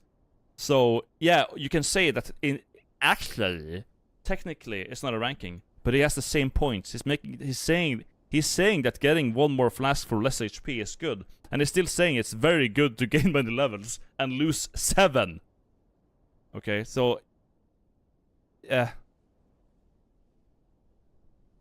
that's the point. Anyways, that's it for the video. I think it's nice that he added these little annotations or whatever here to let you know where you can get the deals. Although and in some cases he actually valued them differently based on what they are. But then there are cases like I want the power of a demon, back here. Semblance will occasionally offer you a demon. Yeah, and here it states it's only a boss effect. As we can see in my VOD here, it's clearly not. We're fighting him in the field and we have the thing. So it's you know, I don't know what to tell you, man. Like he rushed to the video, I suppose. Whatever, it's over, it's done. I've said what I thought about it, and I'm not gonna make this a video. I just wanted to react to this for fun. Done. Is the third time albino milk roasts videos? I'm not gonna make a video on this. I don't feel like it. I think it would be petty and below me. I did, however, I did want to watch it though and see what it, out of curiosity.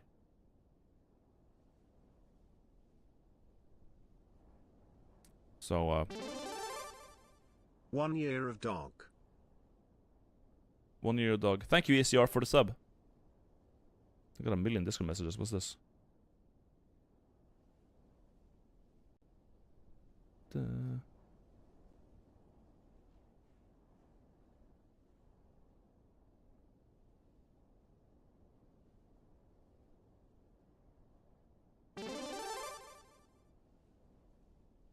Okay. Okay. Yep, I just got some DMs. I had to read it real quick. Yeah, that's it. Corrections, but still lacking in quality. I don't know. I feel like people. I mean, he's doing fucking YouTube as a job. I guess you don't have all the time in the world to like fact check everything, but it does have the unwanted result that people probably are not going to trust you in future videos because you don't research properly. When you have a correction video, you're adding a correction yourself. You probably want to be thorough. If it's a second iteration of a video, you probably want to be thorough. Just yeah.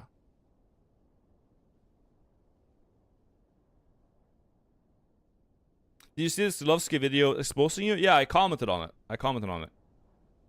I did watch it live yesterday, and I reacted to it, and I guess I could give you a quick summary. I very much regret the usernames and URLs of my profile. That was completely fucking out of pocket. At the same time, these were different times online, okay? It was 2013. You know when PewDiePie called someone the literal N-word? Not just the N-word, the fucking N-word. In a very direct and mean way. In 2018, people say, well, it was just a different time and people, you know, it's just how it is. This was way before that even. This is 2013. 2014, 2013. Okay? And, different times. Now, I was an edgy fuck. I was a complete piece of shit back in the day. He said that I did that type of stuff because I was like some lonely loser that had no friends. I don't think he said those words exactly, but that was the sentiment. And he was completely correct. Because at the time, when I was doing those stream snaps and shit, I was entirely a complete fucking incel loser, okay? And since then, things have changed. I'm touching grass. I'm making like content that doesn't involve the type of shit. I'm considerably less edgy. And, yeah, I've had a long journey. But, yeah, no, I don't regret, I don't even remotely regret stream sniping people with cheats. I don't remotely regret impersonating Seep, or anything like that. That was funny as fuck, and I would do it again. But the inflammatory names, the inflammatory URL, stuff like that, that was just fucked up, and I regret it. That was just not good. 100%. My bad.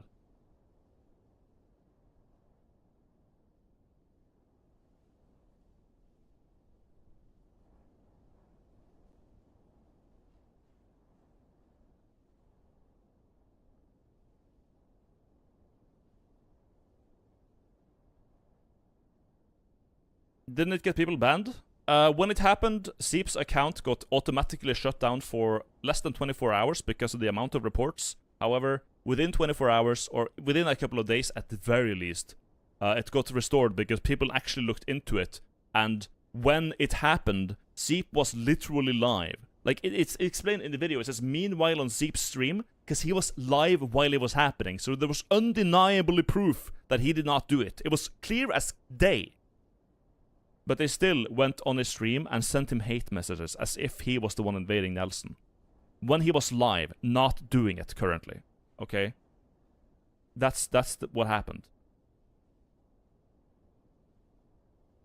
Should I give you the context of... we could look at it. We already did it yesterday and I didn't like...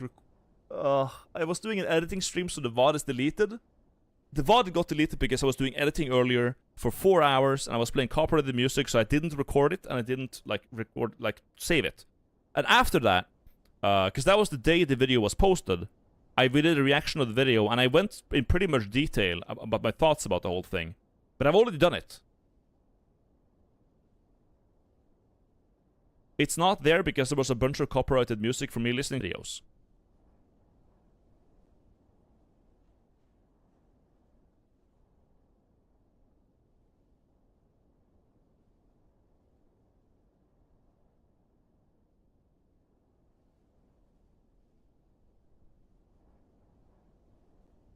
Brief summary is enough, not worth the hassle. Yeah. I think I've given a pretty clear brief summary of my thoughts on the whole thing. Is there anything else? Yeah, at the end of the video, there's a clip from my recent collaboration between Ots and Ouroboros, and I joined their Nightreign game with the username Anne Stank, okay, which is a joke playing on Anne Frank, who died in the Second World War. Thing is, that's the fucking Second World War. That was almost a century ago, okay? Listen, if someone makes personal opinion time, if someone makes a joke about 9/11, it's in 2001. 2001. I just don't, it just doesn't yeah, it's poor taste, it's dark humor, it's edgy as fuck. Doesn't bother me. Now then again, I'm not American, so obviously it doesn't bother me. But what if someone makes a joke about there was a terrorist attack in Norway in 2000 something? Today is the anniversary of it. 22nd of July, Anders Breivik shot a bunch of people in Norway. Should someone make a joke about that today? That was so fucking long ago. I don't think most people would be insanely offended to that, okay? Because time has passed, wounds have healed, and you move on. And then to cope with shit like this, I usually make jokes. And then we have a thing here that is a famous person from before the time who died a gruesome death, and then I make fun of it with a stupid fucking name. And in my opinion, I don't have an issue with it. I think it's funny, okay? It's poor taste. It comes off as potentially anti-Semitic. Some people could probably play that angle, right? And it's not... It could get me in trouble. And I guess it has right now. It has gotten me in trouble. But I personally am not, I don't have a problem with it on its own. However, that said, going on Ots and Ouroboros stream with that name it shows a lack of respect on my end, right? Because I shouldn't... Just because something is okay in my stream does not make it okay to be on Ostarva stream or Ouroboros stream, right? So for that, I sent an apology to Ostarva and Ouroboros in DMs saying hey guys, to the ones it concerns, that I regret doing that, and it was a mistake, right? So, and that's all I'm really going to be doing about that. So, but in the moment when when it happens on stream and I forgot to change my name, am I gonna sit there and like get down on on the floor and like pray for forgiveness in the moment, or do you just like try to crack a joke at it, fix it, and just move on with the collab and have fun? That was what I was doing there. But like obviously afterwards, recently I did realize the mistake and try to make things good again by apologizing. There's a time and place for certain jokes. Yeah, exactly. I think personally some of these jokes are funny, but I wouldn't say it to in like presence of my grandmother, right? I don't think the joke would land. And there's like sometimes certain jokes are appropriate. A lot of the time they aren't, and yeah, it's just not something you want to impose on other streamers or communities. So.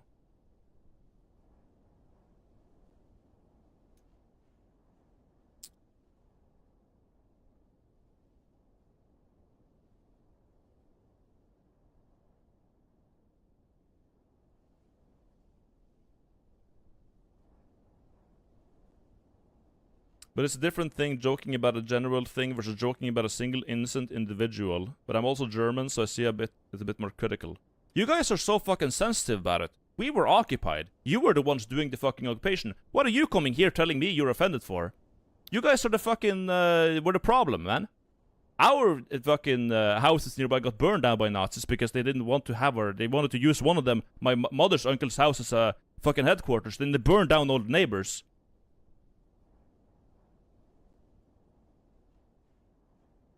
But I can't joke about it.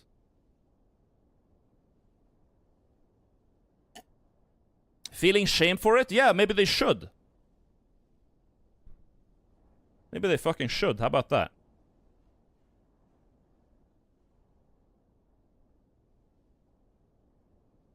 I don't know.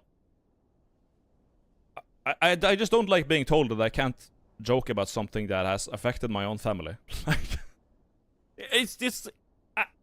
I don't. It doesn't sit right with me.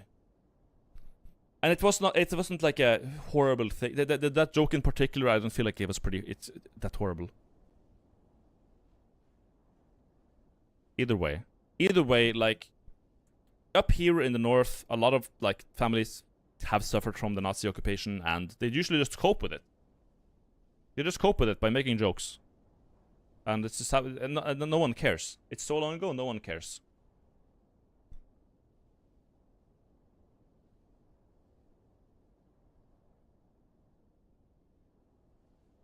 Poor taste at worst. Yeah, it's poor taste. It obviously doesn't help my case. If he wants to, if someone makes a video about me and wants to paint the picture that I'm like insane and evil, okay, going into a collaboration and having a name Anne Stank is probably not a good idea. It's not a good look, but yeah, I don't know. Even then, I feel like it's a bit of a reach.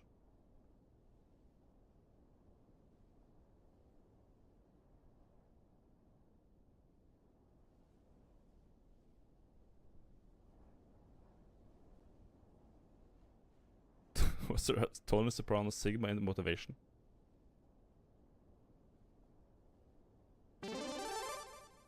Watching the Steel vid, most of his chatters agreed that it was low-tier trolling. Yeah, it was. It was. No, I think nah, man. I don't think it's low tier. I think when I I got two birds in one stone, man. We got Nelson getting butt mad, and then he got butt mad at Zeep, who then also got butt mad at him. Like it just created a fuck ton of chaos, and it was really funny to see it. I had a blast, man. I think that was funny as fuck. I'm 20, German, and I apologize for the role I played in World War II. Yeah, you better. Send me $2 more. You nuts.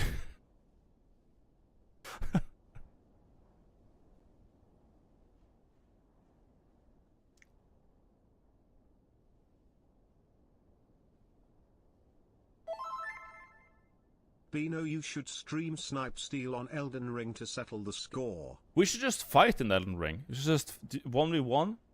And then whoever loses is wrong. And I'll be fighting him with cheats on.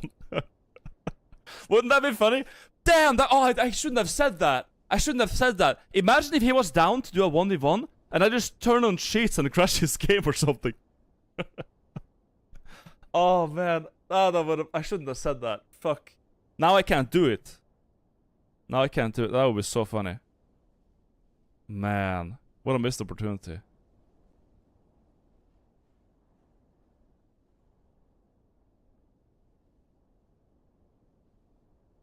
What I think Steel is a bit of a sweaty tryhard for it in a fair 1v1. Yeah, that's what I'm thinking. Obviously the guy is better at me than Elden Ring, so I would just turn on cheats and make a joke out of it anyways. That's all I can do. I probably would never win against him. Never. Oh well.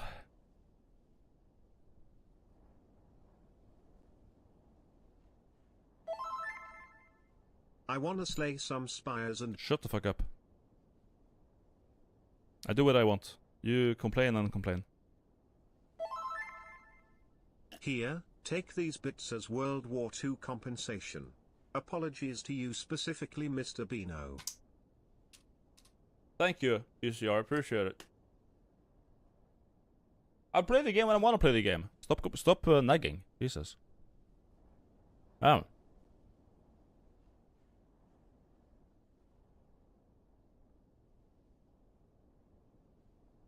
Where's my slop? We've only been doing slop today. That's all we've been doing. Literally all of it. Only slop. I watched the video. It's done. Talked about the Zeep thing. It's done. It's funny because I showed you guys the Zeep video. Like I think I've watched it in. I've shown you guys in full twice on my channel. Like voluntarily. It's not like I'm trying to hide the thing. I've been showing you guys and be like, hey, do you guys want to know something funny I did? Like, what? Over a decade ago? Here's this funny video I made when I was starting out on YouTube. Did you know?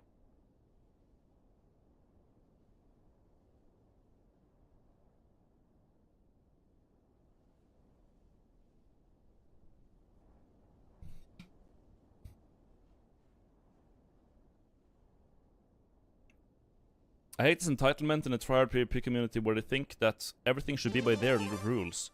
But yeah, that whole sentiment is what I like hated the most when I was starting out with Dark Souls 1.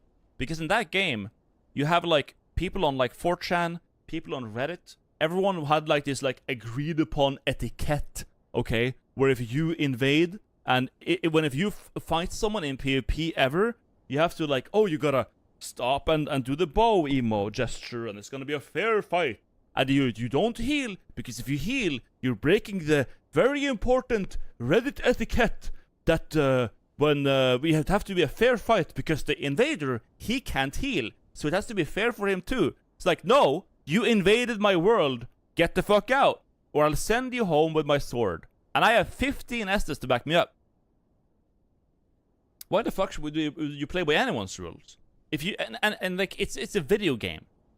It's a video game, man. Who cares? If someone has the ability to do something in the game, then they should probably do it. If it's to the best, if it helps them win.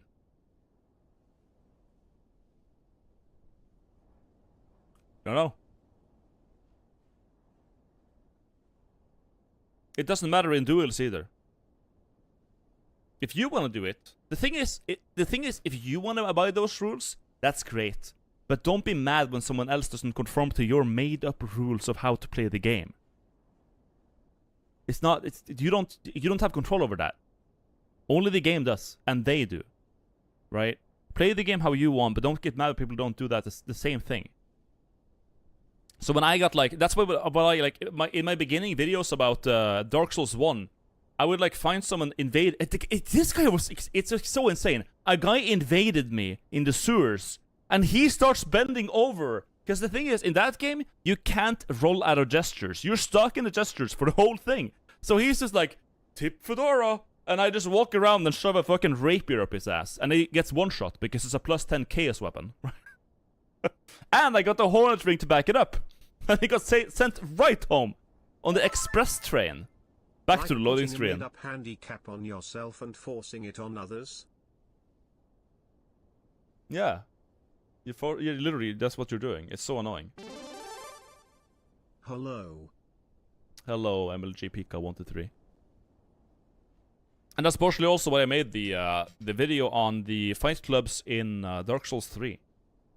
Where I would just go in fight clubs and shoot arrows at people, right? Like, because they're having like their own rule set, and where everyone really agrees and it's fine. But here along comes me, because I have fun in a different and more nuanced way. Okay, my way of having fun is more clever, so I just ruin it for them. Slop Slap are we watching today, Mr. Beano?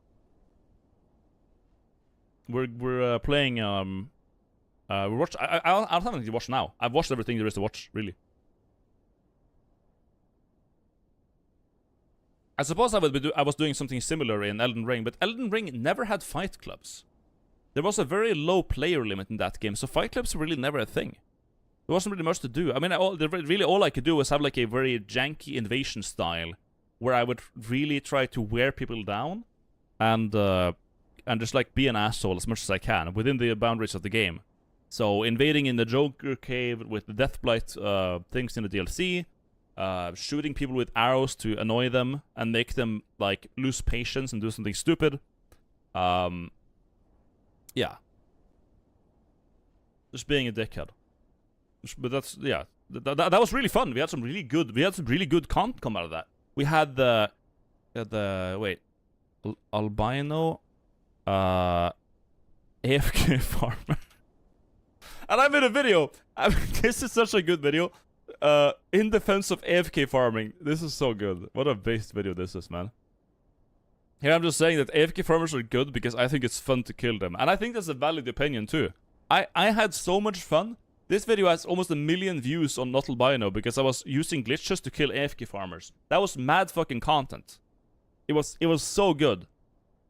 And it was so good that I made a video defending people who AFK farm. Oh, yeah. But I think that's true. I had a blast doing this, dude. I had a blast. So much fun.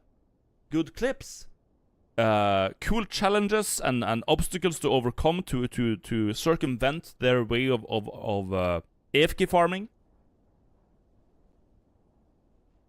Because people would go, as you see here, I'm like running across the air. So what I would do is like, I'm gonna mute this. What is that? It's like over here? Yes, I'm using like glitches here to like kind of run across the ground in a way you're not supposed to. Because here I look in invasions you can't use the horse. They're using the horse to get out there. I don't have a horse because I'm an invader. So I had to like use glitches to get around here and get to the other side of the bridge in real like Liurnia, right? Damn, the premium HD is really shitty, huh? Also, holy, my camera. Look how much of the screen my camera took. Jesus Christ, it's like literally fucking half of it. Yeah, so then I use the glitches to get over here, and this is where they have gotten with their horse, thinking no one can get here if they're an invader, because you don't have the horse. Oh, I was watching a video. No, here we go. Here we go. Yeah, and here I am actually. This is why the quality is so good. Here we are.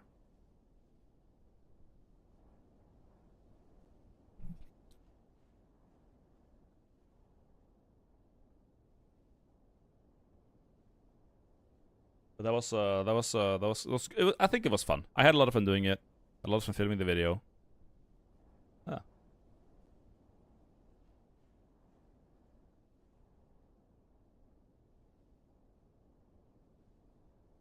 The journey that you took at that AFK farmer beautifully explains the point of defense. Yeah, because and it wasn't. The thing is, like, this stream only really highlights the ones on the mostly. Oh, well, we have this one too, I guess. Yeah, there were some standing in like the mountaintops on here where you can just like jump, do a little parkour, jump up and hit them down.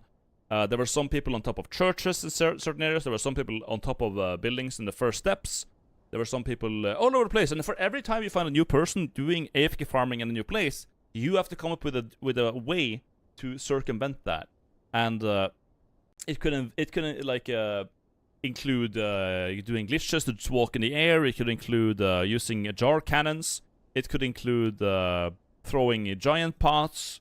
So there were so many ways to get around it. And then the worst thing is that like some of these people going AFK, they weren't AFK. When you shot them with a thing, they would stand still at their computer and hold the shield. So it's not AFK farming. They're very much there. They're just, yeah. Can't take the L. So that's why I got a way to find them manually. Yeah, but what if you want to use... What if you just want to fight people? Not solve a Nancy Drew puzzle? Then you just keep invading, because this shit happened like 1 out of 20 times. It wasn't as rampant as anyone said. And then, or you could just leave and give them the runes and move on, right? And what if you want to fight people? Go to the fucking arena then. Do your like stupid, try hard dog PvP. Your little sanitized, soulless sandbox garbage PvP in the fucking arena then, right? Don't tell me that like invasions need to be more sterile than they already are. Go to the arena and be quiet. If you want to fight people, go to the arena. If you want to do invasions, you gotta be able to deal with a little bit of uncertainty and a little bit of chaos in your life, okay? That's like the bare minimum, because that's the whole point of invasions, is that you don't know what's gonna happen. That's the whole appeal, is that it's not fair. You don't know how many people you're gonna be against. You don't know where they're gonna be. You don't know like what builds they're gonna have. You don't know if they're gonna be AFK farming, if they're right before the boss, if there's like gonna be environmental traps that are dangerous to you and the hosts, or you have no idea. They could be doing anything. They could be trading weapons. They could be, yeah, I don't know. They could be jerking each other off, for all I know. But the thing is, you don't know, and that's the whole thrill.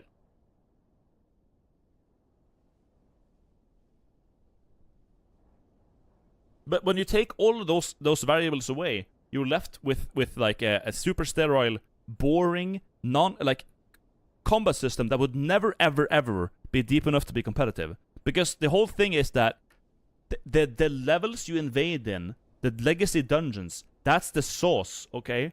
And the combat mechanics themselves are dog shit, okay? Souls PvP 1v1, 2v2, it's all garbage. It's not fun.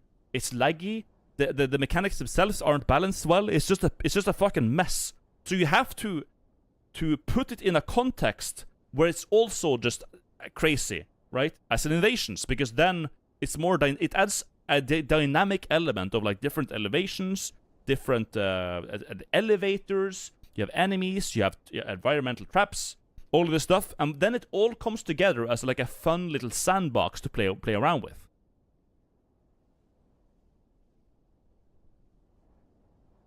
What the fuck are you even talking about, albino? This is the most casual, inducted opinion of combat mechanics of Souls I've ever heard. Yeah, because the basic duels in Elden Ring and in every Souls games, except maybe arguably Dark Souls 2, has always been super thin, super on like a bare bones level, just a duel with no level, no invasion, no nothing. A duel. It's boring. It's super bad. It's a horrible fighting game.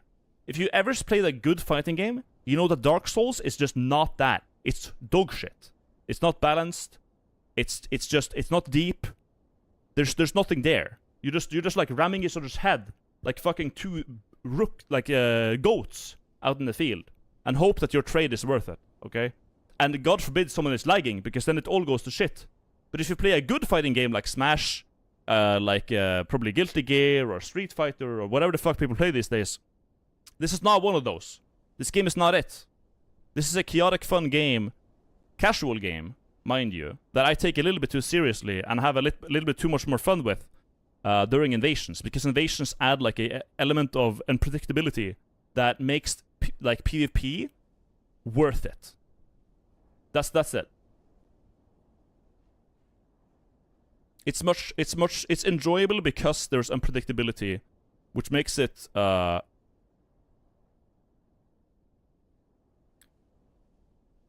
replayable. Yeah. In the long run, I would say.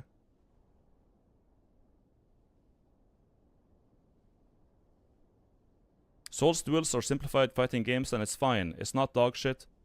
You don't have any other game that would even almost similar to Souls combat. Close to you would probably be Absolver, but it's completely dead. Well, so is pretty much Elden Ring, right? It's just like, who the hell plays that? it's not good. Like, you can die on the hill if you want. It's not good. It's never gonna be competitive. It isn't. It's super simple, and it's just not. Maybe it's not complete dog shit, but if you want that experience, you can easily get it somewhere else. Where like Elden Ring becomes worth it, where it becomes interesting at all whatsoever, is in Invasions, when they are asymmetrical. Hello albino, I hope you're having a great day. I've got a question that has been in my head for a little while. What is the difference between dog and maggot? Is there any... Okay, thank you for the $3, man. Appreciate it. Yeah, no, the whole appeal. But listen, man, we have different tastes. You enjoy duels, and that's if you do that, then the game works for you, and you're having fun with it, and that's great. I don't think those are fun, because if I want that experience of like a try-hard, doing my best, getting better type of environment, I think Dark Souls or Souls games in general is a bad fit for it. And I'm probably better off playing like something like Smash or the other fighting game that is just focused on that. Whereas where Elden Ring and Souls games stand out to me is the chaos, like something different. There's problems to solve, there's builds to make, there's the environment, there's verticality, there's the fighting more. It's stacked against you. You have many people against you, but you have the enemies. But it's like, yeah, it's a nice little dance. I like it. Bino love, you keep it up for 4 months, maggot. Thank you for the sub, UK Chog.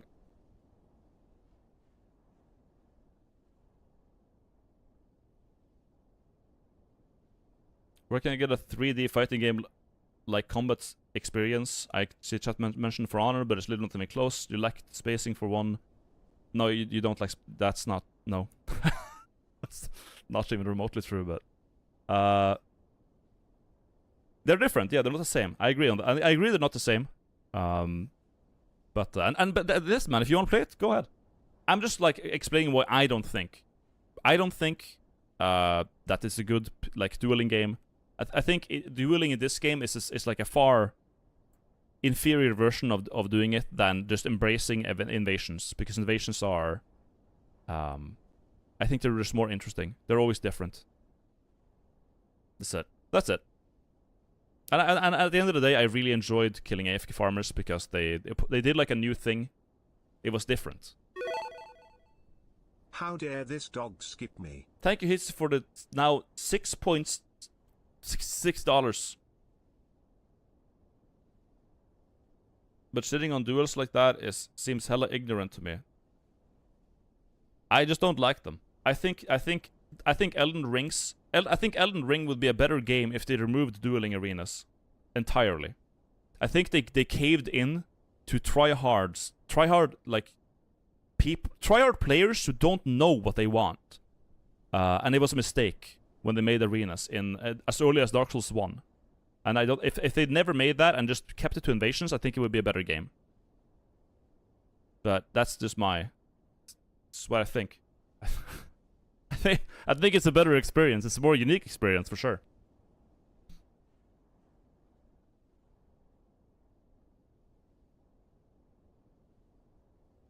Aren't arenas people made? Just big open spots? No, in Dark Souls 1 they added the an arena where you like after fighting Artorias you go into the right and you pray some bonfires. You go in and there's like arenas with like rules and you can't heal and this is like it's arenas. In Dark Souls 2 you had the Brotherhood of Blood and Blue Sentinels where you could queue for duels, like actual duels in like their own maps. In Dark Souls 3 you had the same thing basically with some more game modes like I don't know what they were complete trash. And then in Elden Ring you have the Colosseums where you can queue up and do duels, and they're all a waste of time and really boring, and they're taking away the community's opportunity to host them themselves, so I can invade them or intrude them and grief them. Okay, that's my like meat and skin in the game here, is that I wanna do the Dark Souls 3 video again, where I went to arenas and just like shot arrows at them. Because that was really funny. Yeah, the arenas are just, I don't like them at all. They're catering to people who want a fair game and a game that's anything but fair. I don't like when it's fair. I like when I invade people and hit them with a funny sleep sword, okay? And I throw giant jars at them. That's funny. Yeah, symmetrical. Symmetrical and sterilized. I don't think it benefits the game. It's just not. It's not playing to the game's strengths. The game has a lot of beautiful dungeons, beautiful maps, beautiful spells, beautiful items, strategies you can do, movement options, ways to traverse levels efficiently, ladders to utilize, mechanics to utilize. So many cool things you can do. When you do a duel, that's all taken out, and all you have left is a bad fighting game. So, I will die on this hill. I absolutely will. I've thought about it a long time. And it's probably you know what, I could probably just make another main shell video about this. Yeah. If I do make another main shell video directly after the one that I'm working on the Nightreign, I think it'll be about that. If I do. We'll see. If the next... Okay, here's the thing. If the next FromSoft game has an arena, I'll make that video.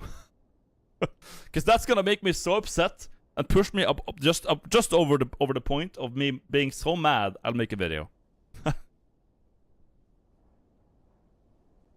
Yeah. God knows I had the footage for it. Because I sure do.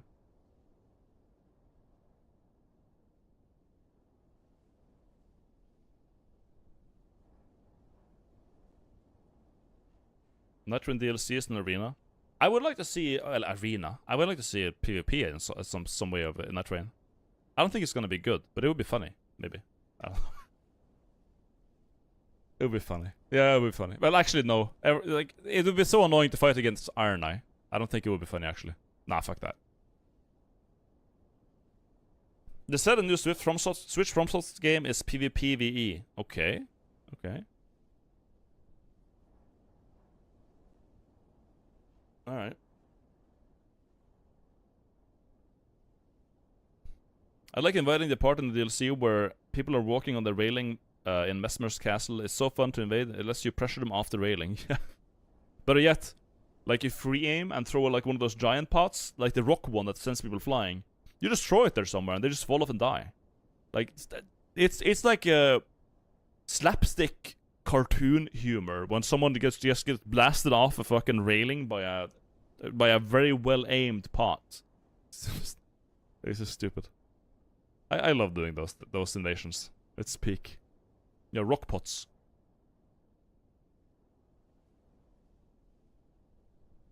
The NPC Duchess and Iron Eye invaders are already cancer. Yeah, they really are. They really are.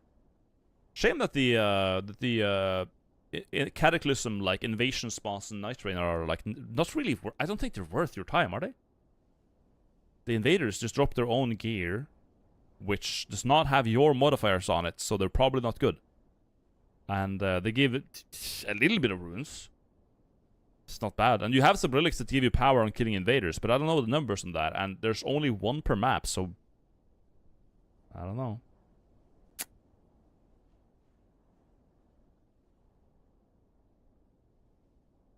It take a lot of time and bad reward. Yeah, it seems like it. You should do the Deathblight trolling again. This was so fucking peak, dude. Oh yeah, in the cave. In the Joker cave. That was good. That was fun. Although at some point, dude, at some point it got a bit.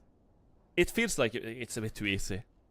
Like you kill people like 50 dudes who are poor, who just like don't understand how Deathblight work in the cave, and then you know, at some point the novelty wears off and it's not like insanely fun anymore. All right. Basically.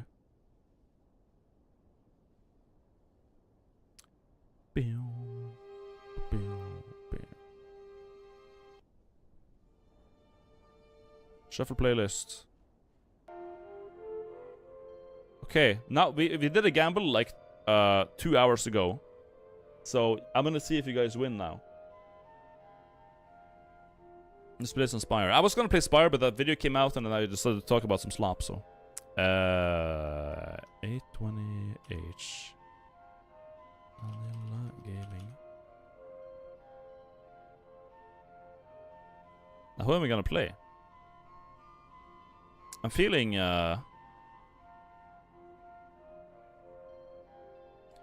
feeling Ironclad or Silent actually.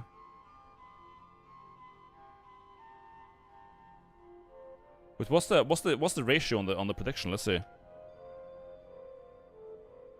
Oh, people mostly believe, really?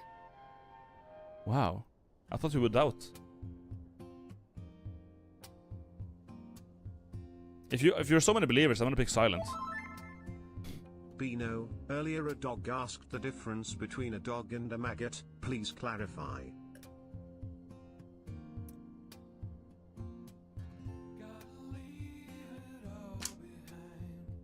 You and him. You're a dog and a maggot.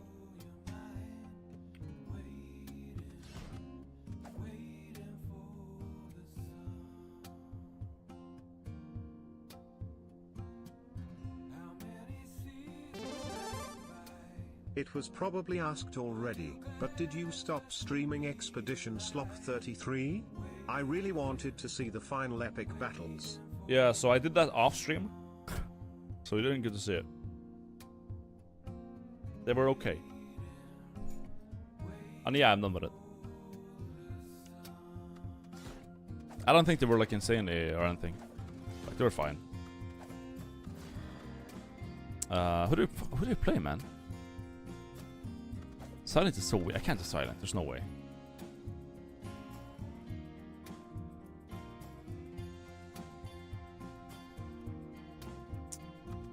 Well, with the amount of believers, I guess we'll do Silent just to grief them out.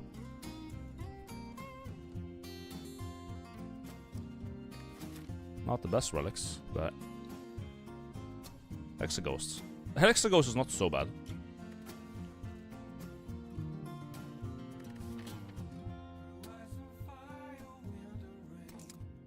Wow, this is ugh.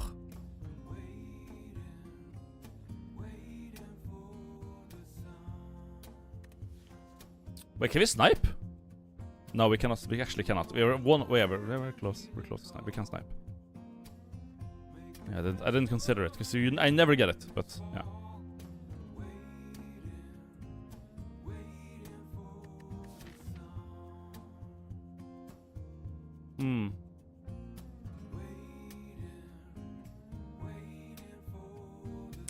I'll remove 2 cards and we'll go this way. And here we'll just see what happens. If I get like some crazy good damage cards, I guess we could try doing the insane elite path. Otherwise, I guess just not doing a billion elites is also an option. Well, you get 1 more elite going here. I guess this is probably not worth it. But if I get like insane luck here, I suppose. Like, sure. Yeah.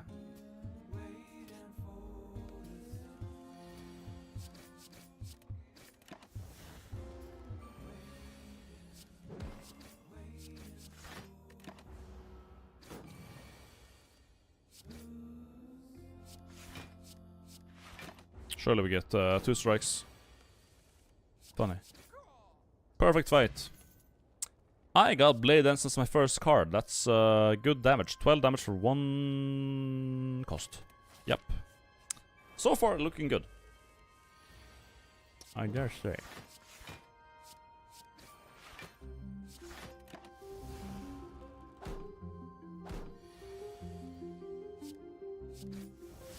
Look at that. And you can spread it out too. Damn. No potion though. Terror with it? Okay, yeah. We're just not... An upgrade to go with it? Dog here. Okay. Answer the question before I push. What do you want to know? I already did. I answered it. Dog.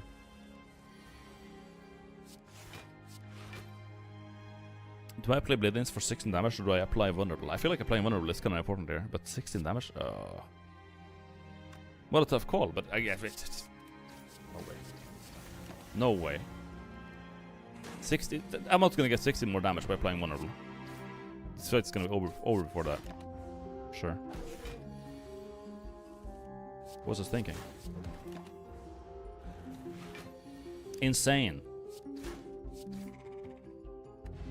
Regen Potion and Masterful. Okay, yeah, we're doing this elite over here, I think. Yeah, pretty good damage output now. Pretty good. We got a okay potion, I guess.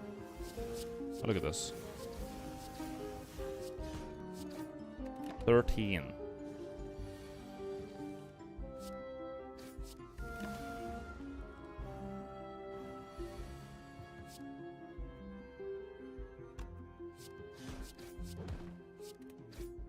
Gaming.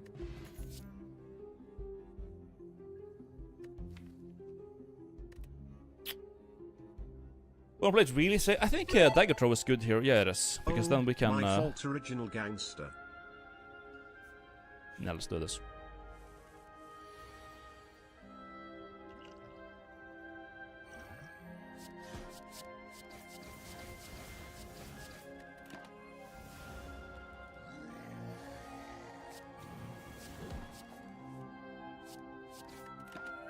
Surely.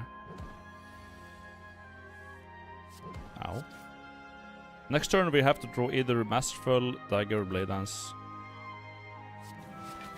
I think we're 11 damage, we should be okay. Oh, yeah. Okay, we'll live. Rod, okay. 1-1 Nico Hyper. 1-1.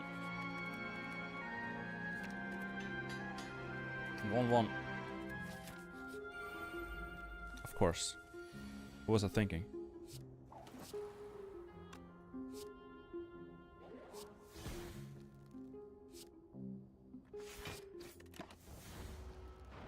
What was I thinking, man?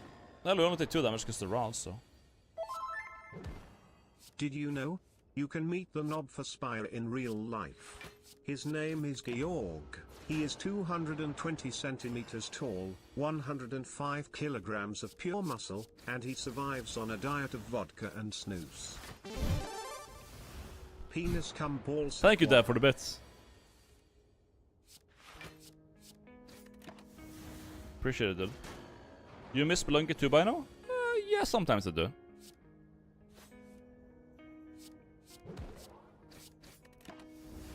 Every now and then. Ow. Ow, dude. Yeah, of course the defense is right there, huh? I love this draw. So am I gonna not get defense next turn? Good.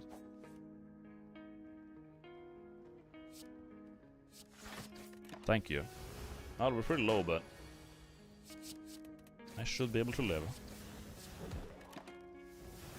Any card that does anything now wins. Yeah, there we go. Thank you. Blood Vial. Poison. Okay. Black goes hard here. Regal Pillow into a heal. We don't need that. We're gonna get 3 bonfire. Yeah, no, we're good. I'll take this. I'm gonna upgrade stuff. Yeah.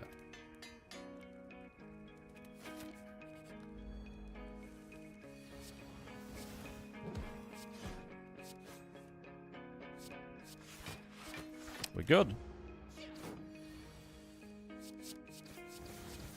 Goodbye.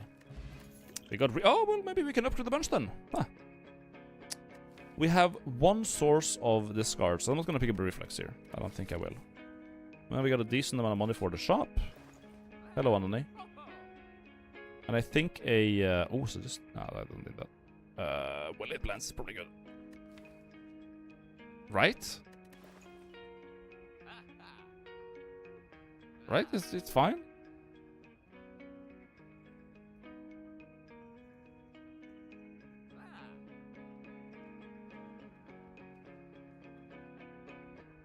I know Kunai is a bit sad, but I don't know. If a retaining card is usually a very good thing to have. Let's just get that so we can have it. Remove a strike too. And outlets. Oh, we should probably heal before the elite. Just for safety.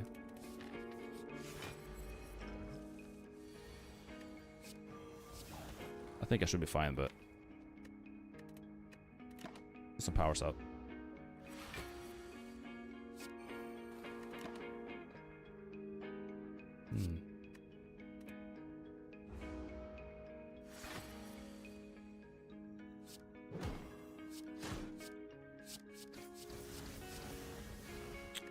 Good. Good start. Can we redraw the... Yeah, we can. Good.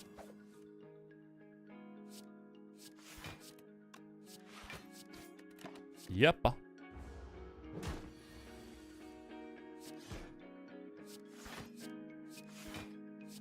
I mean, you have the rod to not take damage. I could have killed him, couldn't I? Yeah. I had lethal, but... No consequences today. Bronze scale. Yeah, block is probably better to have.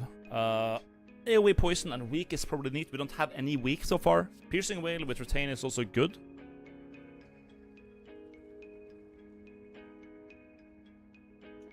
Hardcore Cookie, thank you for the sub. I think we want to have Whale in this case. Let's upgrade the Well-Aid.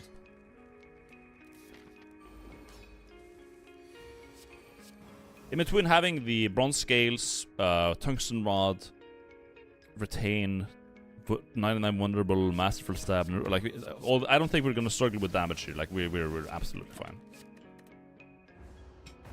We've already won this, more or less.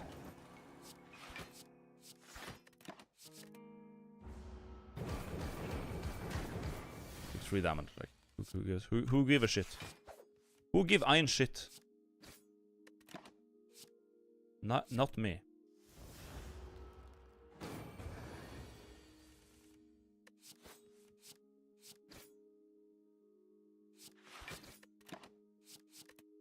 I guess I could block more, huh? 4 damage though.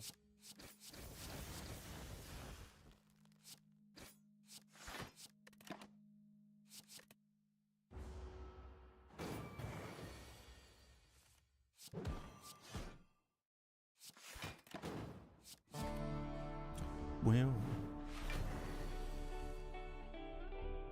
very good.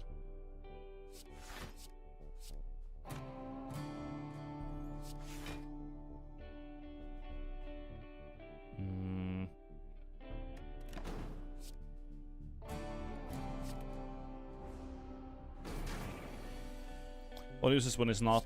We just have like a million shield instead.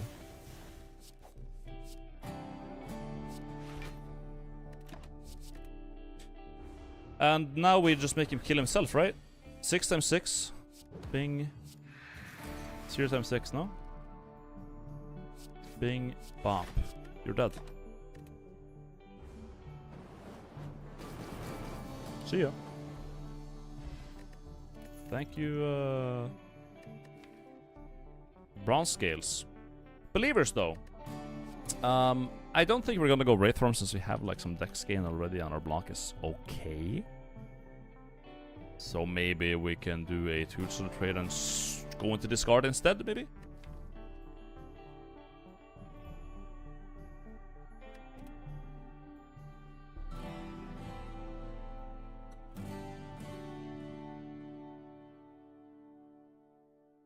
Bronze Scales, Tungsten is for this boss is wow. Also for Heart. Yeah. Also for next dive, we got birds coming up. We got Bird. We got Book of Stabbing. We got... pretty much everyone does some sort of multi-hit. So this is a very good relic to have and yeah.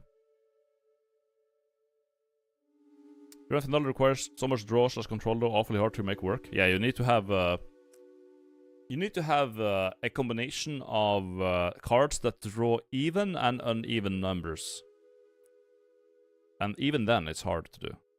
And you need to have some way to like retain a fuck ton. And also to gain energy. Like once your discard deck is finished, done, then you may or may not have enough control of your deck to make a Grand Finale work. So it's super situation.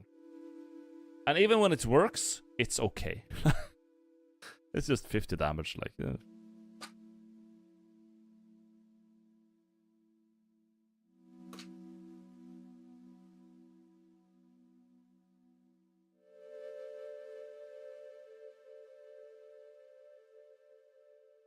Did I discard region and not pick up the block portion? I don't think I think I just have a dimension moment.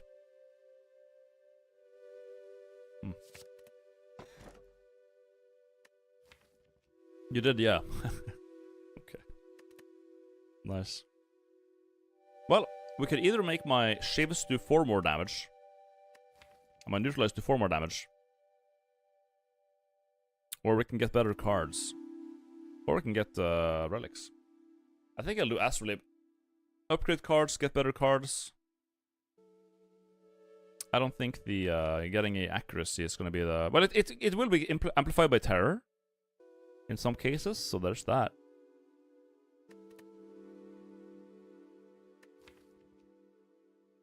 I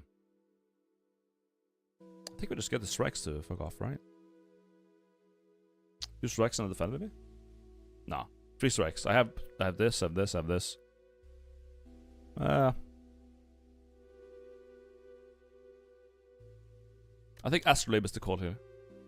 I only have 1 Shiv card. Now granted, this will make it deal double damage when I use it, but it's only 1 of my cards. And we can build around it. But I feel like just having better cards, like if you just find an accuracy, it's practically the same thing.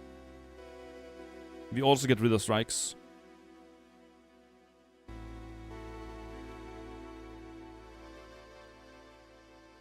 More neutralize, yeah. I feel like having better cards is gonna be a better idea. Wrist blade, please. No. I want better cards. Upgraded good cards. If I find 1 more blade dance instead of a strike, it's gonna be a better addition to my deck than having the wrist blade. Well, I mean, I guess I could... I don't know.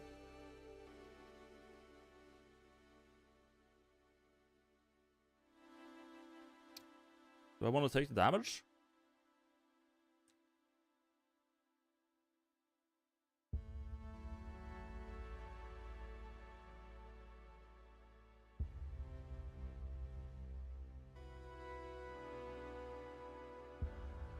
I see albino live. I click on albino stream. I get an ad for hair gel. It ends. My laptop crashes. What has it been? Bolding curse.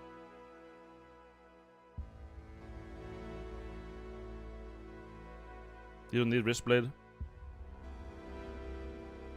I'm just thinking late game because we have. It seems our deck is like currently leaning on shivs, but it's also like doing some discard stuff. So I'm not sure where I want to go with this. I'm not sure.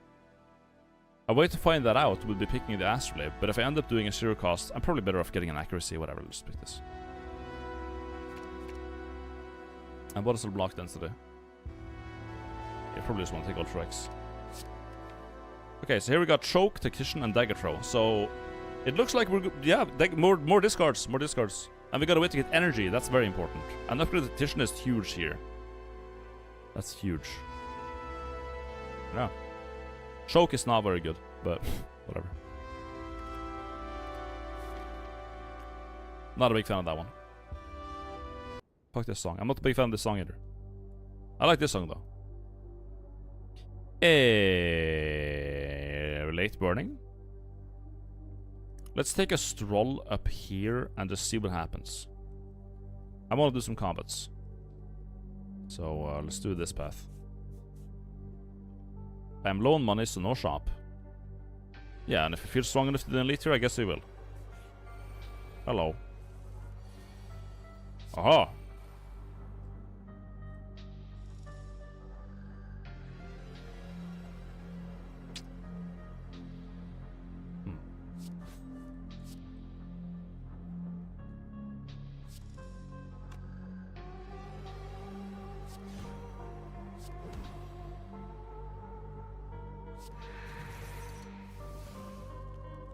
Three and 5. 2 and 3. Yeah, whatever. I could have put that better. I didn't think. I just saw. Oh, I should probably pick a power, right? Like that would be fun, wouldn't it?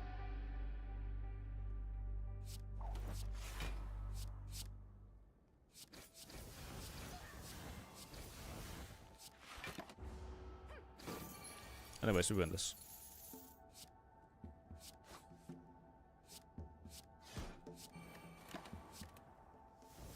We got it.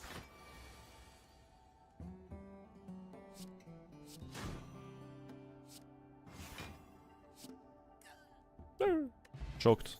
Choked dog. Cloak and daggers here. Blade dance is here. Both of these are good because we have choke. Well, I'm not gonna do choke synergy, but they're both good. There are more ways of doing damage. Cloak and dagger is fine, but I feel like blade dance is probably gonna be a good pick here. Upgrade all strikes and defense. 1, 2, 3, 4. We'll remove a card. We could remove Is choke just bad?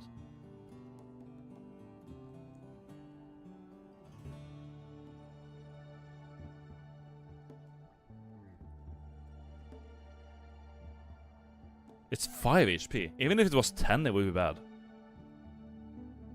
Upgrade and something. I think we just do upgrade. Because getting +3 on all of those defense is decent. That's not bad whatsoever.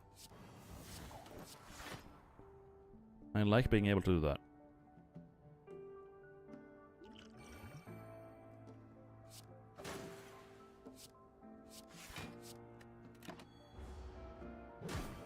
It is nice.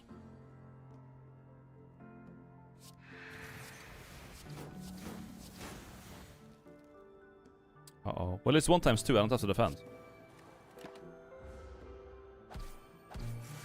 He's just hurting himself. At that point.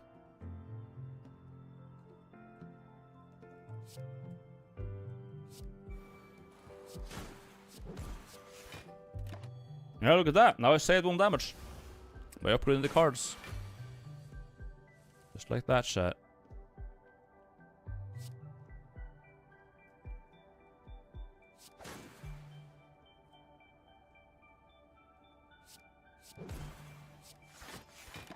Just don't take damage.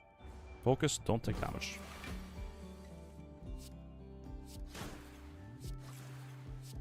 We did it.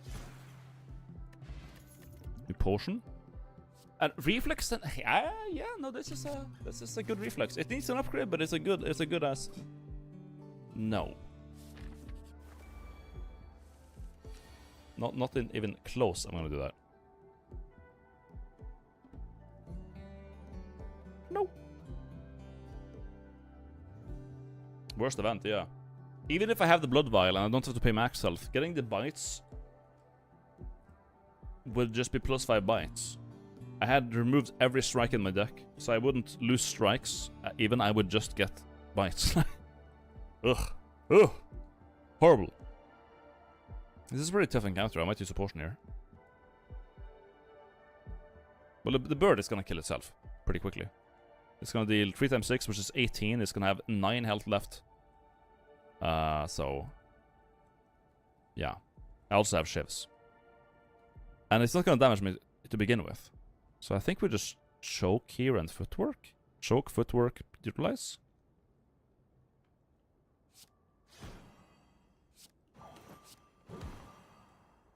Yeah, honestly. Goodbye, handpegging us.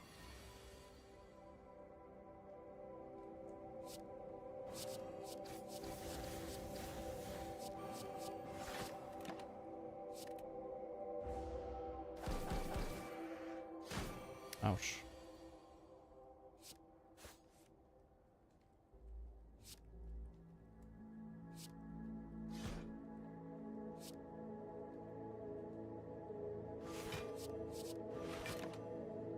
It's fine.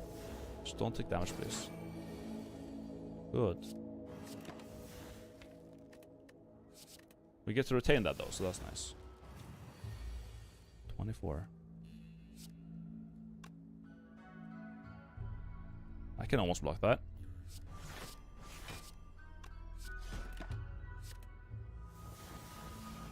Take 1 damage. I'm surviving surprisingly well here, I would say. Yep. Well, there's accuracy and here's after image. Those are the yep. We're gonna go for an accuracy, I believe. That's very nice. We desperately want to upgrade right now on especially on accuracy. Accuracy, reflex, and tools to trade wants upgrades. I think I'm gonna go with accuracy here. The neck works being stamped on, I think. And this fight, I think, is a good idea to use the attack potion, if anything. If at any time or to use it. It would probably be here. Like an eviscerate, for example. Or do 8-8 or 4-4.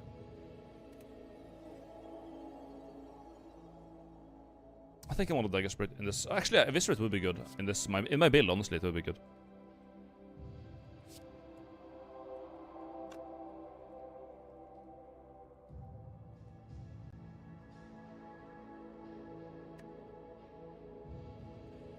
How do we play it?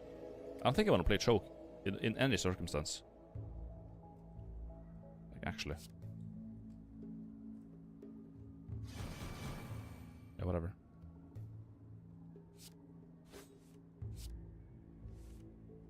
Oh, look at that. So now we play Well-Aid, then we Blade Dance to just finish these guys off, and we do that. Take a Blood Lance, we take a Dagger Throw. I don't think it's gonna attack, so keeping the defense I don't think it's a good idea.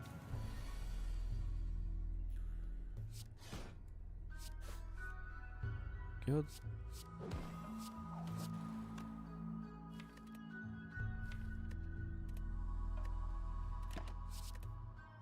Let's play the shapes when they have accuracy on. Get some more value. They're gonna get reshuffled anyways, so.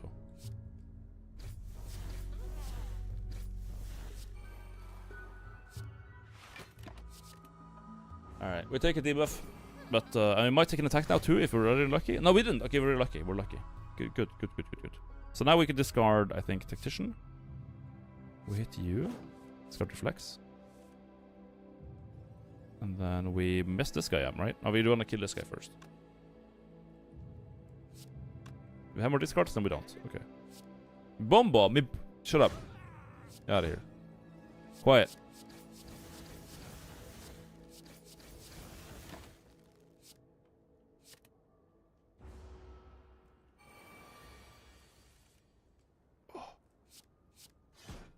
Goodbye.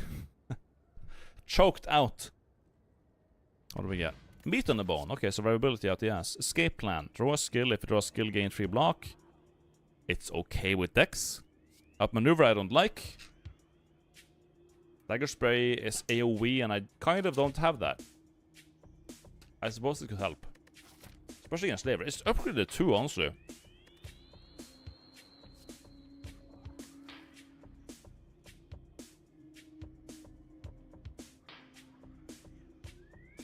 No.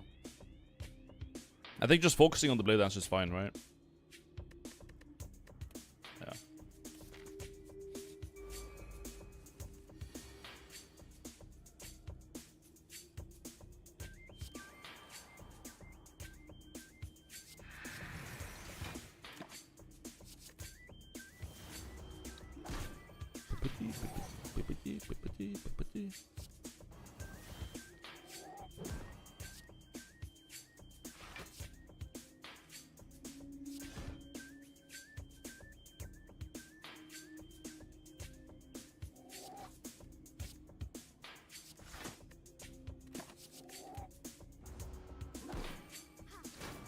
Ow.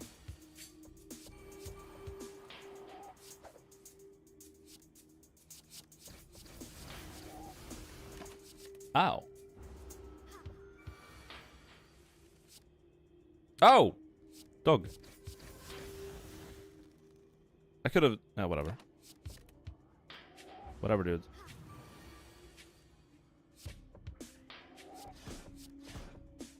See ya. Second Tactician, probably not. I'll be real. We have a lot of healing. I don't think I'm gonna... Yeah, we're just not gonna need healing, man. That's not gonna be a thing. Whatsoever. I would like to upgrade Reflex, and I probably... Maybe I should. But I think the raw damage of Blade Dance or the ability to play this whenever I get it is probably more important.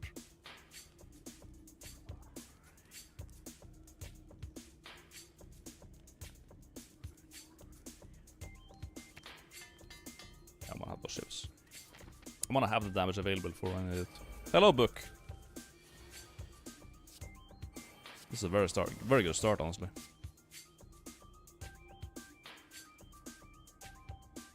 Even now, choke is not really playable, is it?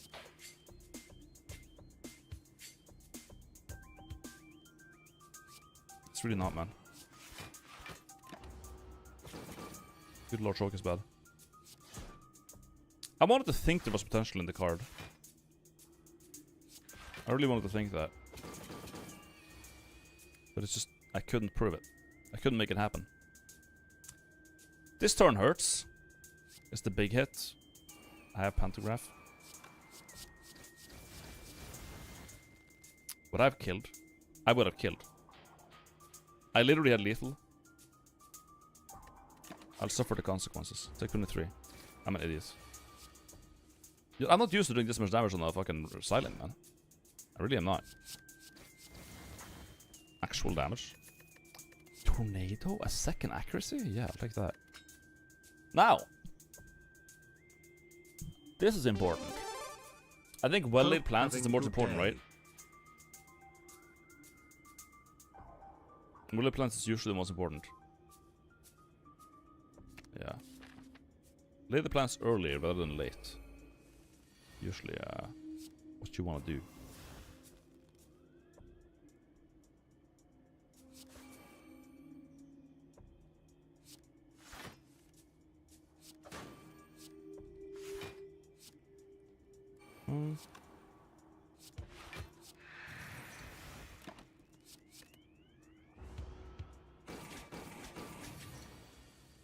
No debuff.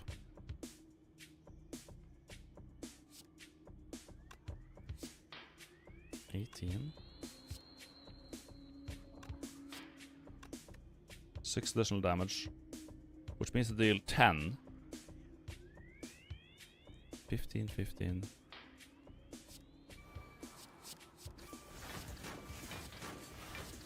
Yeah, man, it's just ridiculous. Ridiculous. Here's after image, dude. We're getting some pretty good stuff here. Game is handing me this one. What should be oh, it's not slavers. No slavers. I'm a bit scared of slavers, but these guys.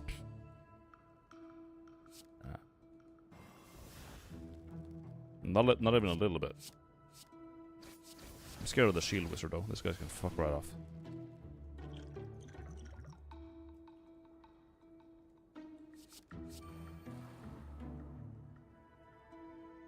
I don't want him to attack. Just go away. You will not attack. Rough and just summon more to me. God damn it. You had one job.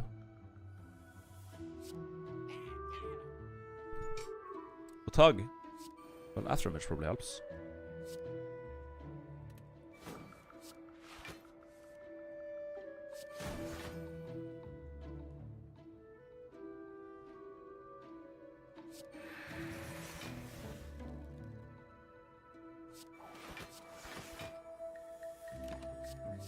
Two accuracies. Coming up. Will it take 4 damage? I guess I can live with it, right?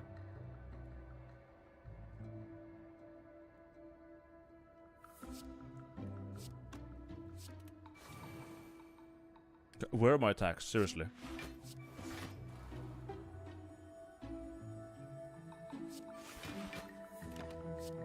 Where are my tags? We got him though, but he still attacks. What is wrong with this dog? Jesus Christ.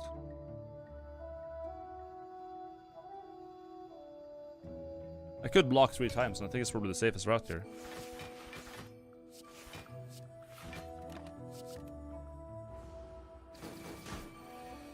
We got the meat anyways. Jesus Christ. Now we can deal 21 damage per shiv. Hallelujah.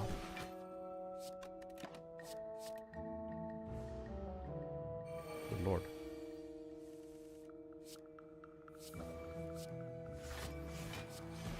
Very masterful, that. Okay, Periapt. Bookshot. That was a burning elite too. Hello, Didi Kiki. Thank you for the sub, man. Ow.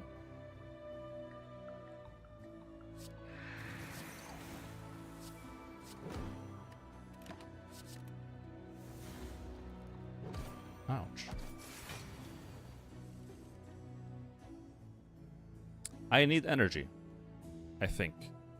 Maybe. 5 attacks.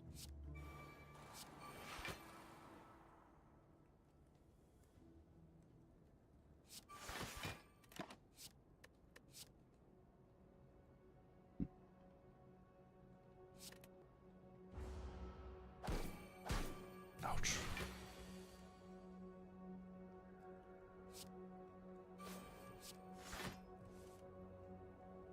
Ouch.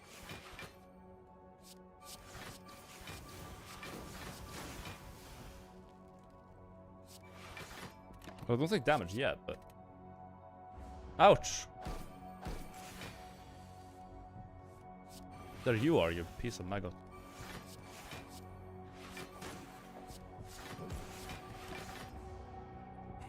I lived. I lived.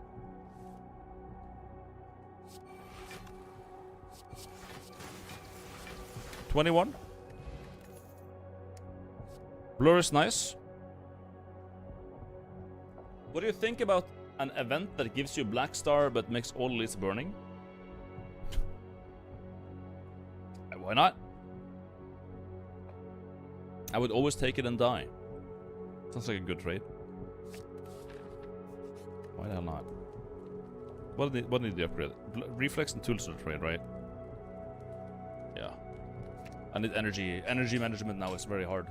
I'll get that. I'll get that. Willy plans, accuracy. Because the two most important things are already out of the way. Perfect.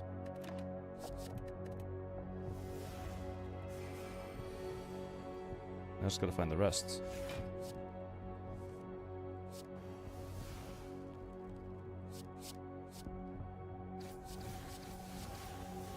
One dog down. Yeah, so far so good. Take like 1 damage. That's okay. Still struggle with the energy. I can't find the cards I need. There we go.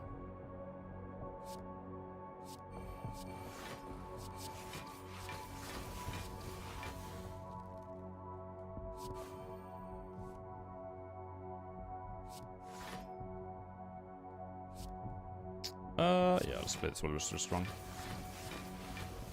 So much damage. 84 damage. I think it's good. Yeah, it's just chilling anyways. I'm glad he didn't keep block for this. Fuck that. No, I feel like keeping block would be a good idea. So let's put some pops of blur and get a little bit more. That is good. 39. This is the second time recently I did not keep the funny survivor, which means I can't discard reflex. Don't know what. Dog. Dog.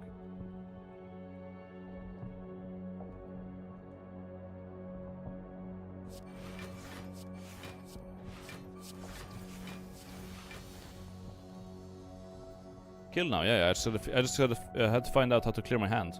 Phantasmal Killer is good here. We do a lot of damage, so being able to do that double is pretty good. Plus, vulnerable means a lot of damage. So this would like pretty much solve our damage. We have other plans to go figure. AoE is nice, but not needed.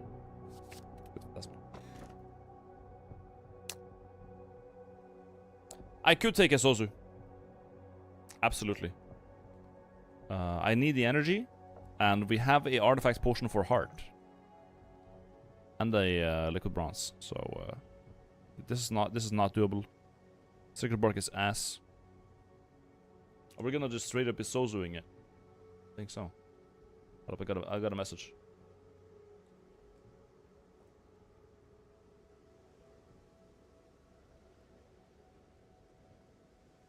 Gaming. Sozu it is. Yeah, I think so. I've thought long enough about this. It's gonna be Sozu. We need those energy points. I've been choked too much. Spam events. Yeah, let's spam events. You know what? I'm gonna pick cracked. I'm gonna not pick cracked crown, but I will spam events though, because Act 3 events are funny. I love them. They're amazing. I gotta remove this card. This card is like so useless. Good lord. What a piece of garbage.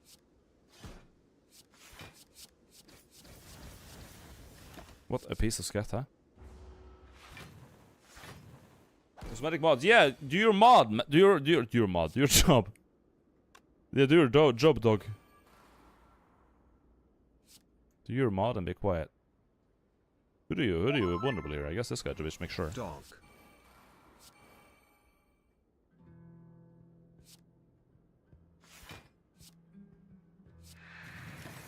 Got him.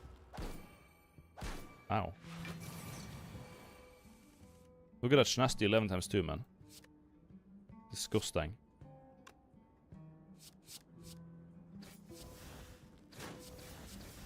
Dude, my damage is... Oh, the double damage hits, man! Oh, dude, it hit hard. What the fuck? My damage was nuts. It's like damage, but you double it. That's crazy. Damn. Yeah, that's pretty good. Go away, choke. No one likes you.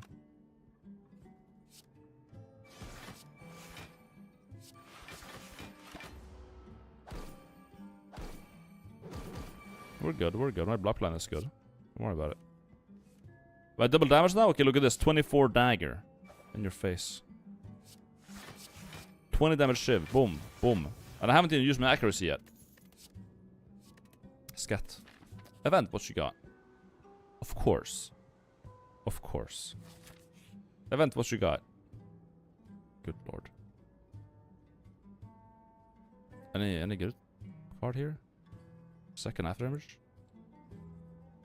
Okay, second after image time. Fuck it. Why the hell not? It's funny. If it's funny, it's funny.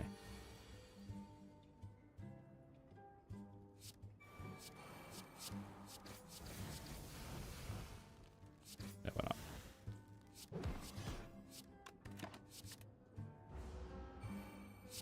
not? Me bombo. Why don't you just give them a block if it's free?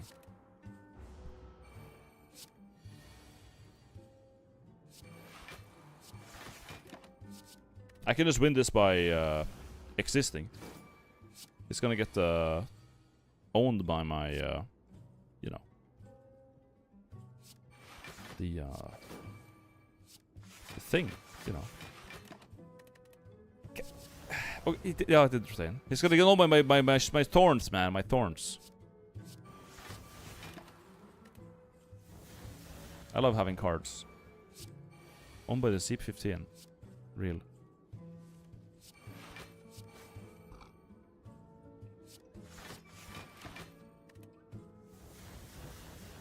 Let me draw cards, man. Bye.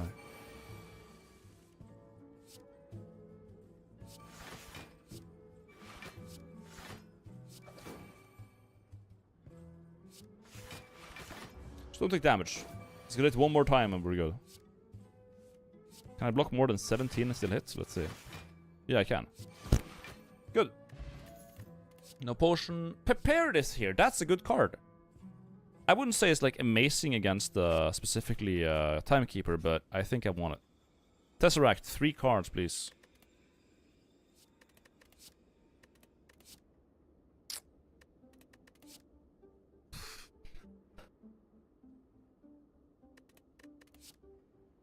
I don't know. Impatience is good for draw. Because a lot of our attacks are like skills, I would say. 0 cost draws for 2 cards.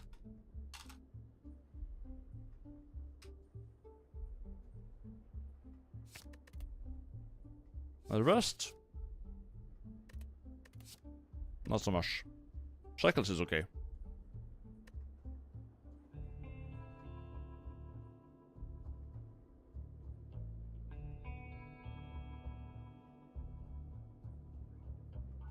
I'm probably gonna regret not taking shackles. You can't really go wrong with shackles a lot of the time. Let's turn his ass.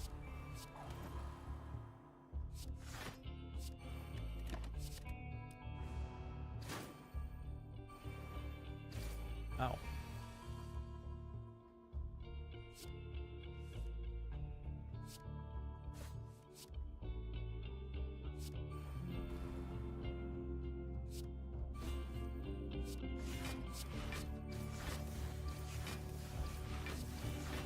Well.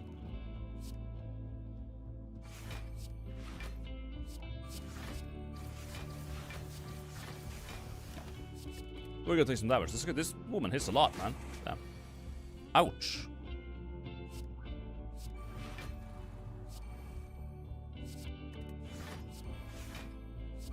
Look at my draw power, man.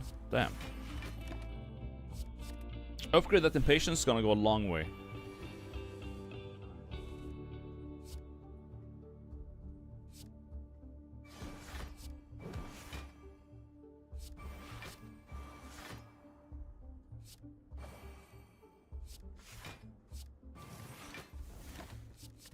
Maybe I should have kept the...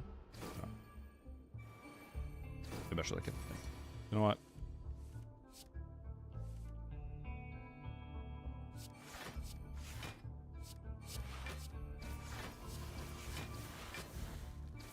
I don't know.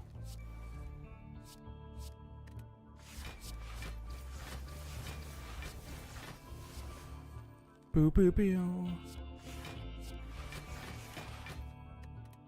What? Just keep the... Okay. My god.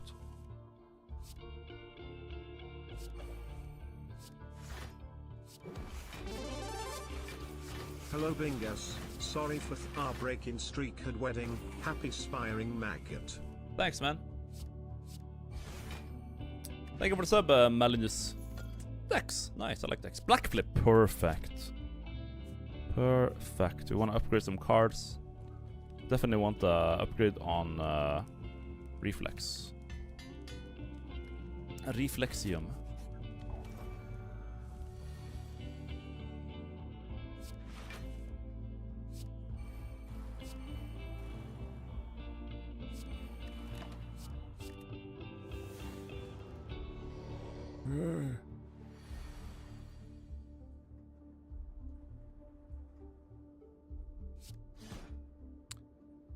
Yeah. Let's just dig our powers out.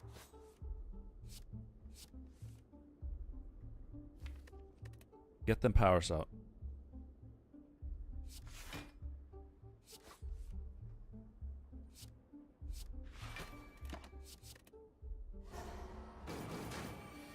Zero damage, dog. Doglet.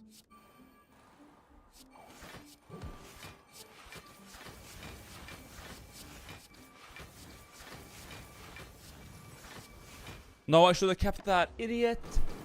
Idiot. Why am I double damaging when he's fucking... Oh my god. God damn it.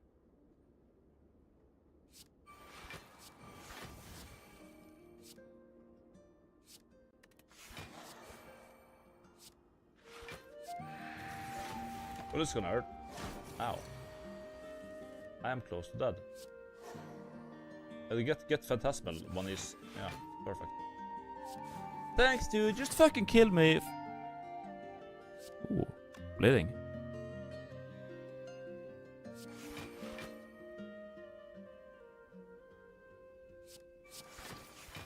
I believe I have lethal. No, let's not make it complicated. I have lethal, whatever. Whatever. Russian card. A bit late, but I got it. Hello, head. I should be better equipped for this.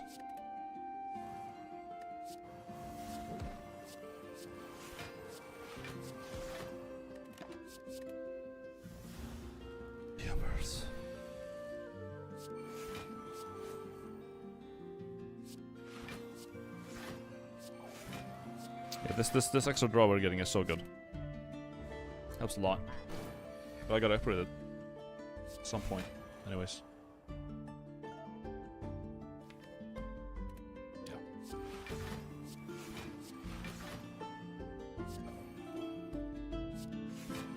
Perfect.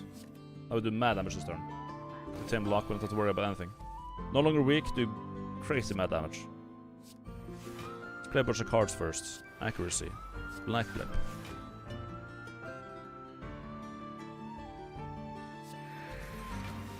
Clear the hand out. Pop that. Play you. Play you. Play you. Yeah. There it is. Ninja scroll. That's a bad deal. We don't want that. At this point of the game, if you get this Act 1, I guess you could take it. But in this point in the game, nope. That's clog, sir. That is clog. Don't take it. Horrible. This makes you spawn with 3 shivs. That is 3 more ticks on Timekeeper and 3 more heartbeats. I don't want that.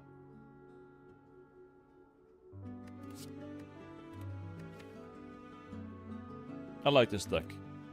What I want to do with it is remove Choke and upgrade Impatience. And then I'm happy with it. More or less. Not entirely, but you know.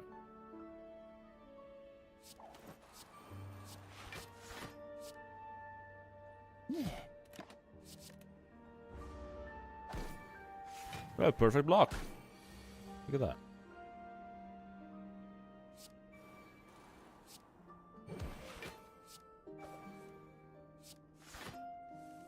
Excellent. Excellent. Perfect.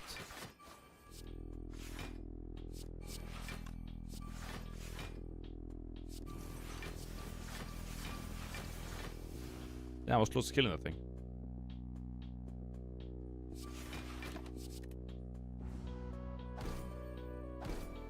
At least we're not taking damage.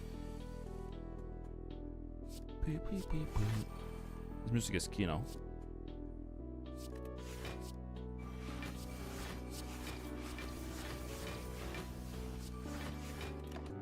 Still good.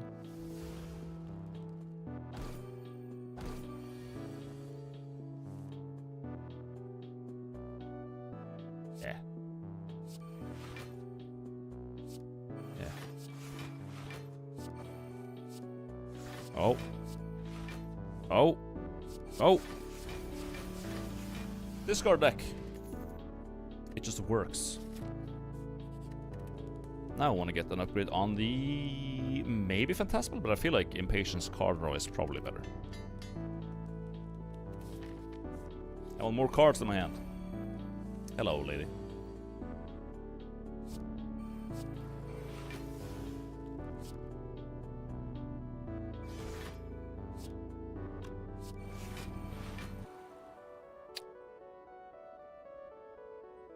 This is better next turn. Although if we... Yeah, let's just not. This is fine. This turn is more important to play it anyways.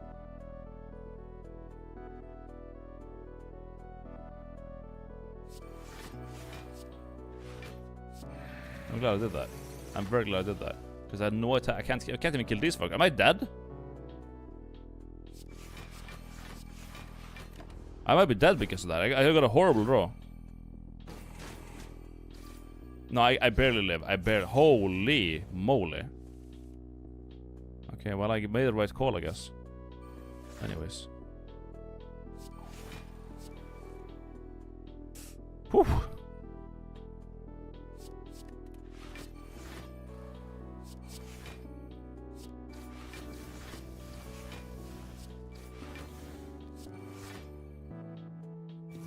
I gotta do that to not die. That's crazy.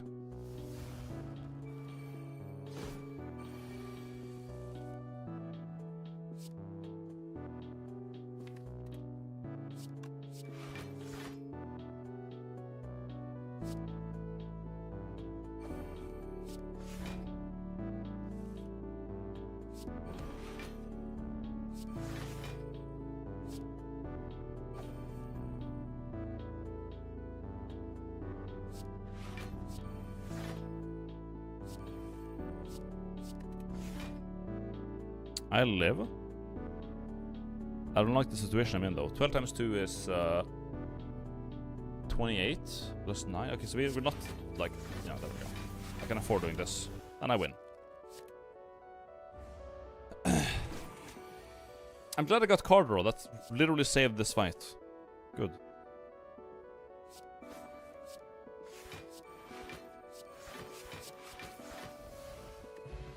12 plus 12 is 28. Yeah, did you know that? Did you know, chat, that's what it is? Did you know that? I bet you didn't know that. So... yeah, I'm sure you didn't.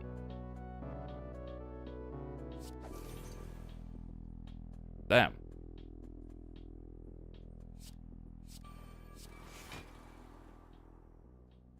Ow. We don't even get well laid. Am I dead? Oh. What can I say? Dude, I just had a bad draw, man. Had a bad draw. It's how it goes. Sometimes you get some bad draws and it's over. No. Doubters. Doug. If I made it to the bonfire, I would have been fine because I have I'm capable of doing it, and I have pantograph. 25 HP, and that's per boss. There's 2 of them. It would have been the one. I just didn't. I mean, I didn't have any attacks. It's my fault, but if I drew one of the Blade Dances turn 1 or any card draw, I would have been fine. But I just drew. The second accuracy was a stupid mistake, and I should have removed the choke at some point because the choke like this did not do me any favors. It's awful card. Awful. Horrible.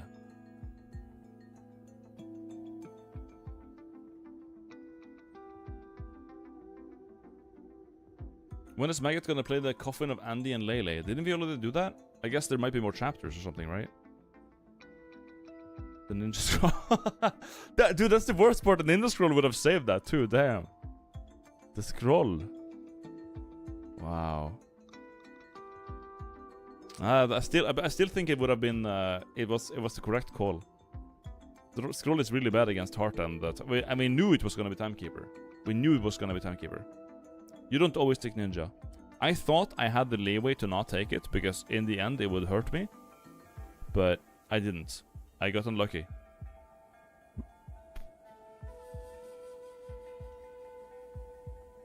You do have Rod. Heart would have been fine. Yeah, but Timekeeper would not. Timekeeper would not be fine. Timekeeper would say, you play 3 cards, Keys. 3 cards for, by the way, 4 damage because you have no powers in play. And I don't think that's very good. Again, if I find Ninja Scroll Act 1, or maybe Act 2, probably Act 2 too, as well. But if I'm in Act 3 and I see it's Timekeeper as my first boss, in this situation, I'm not taking it.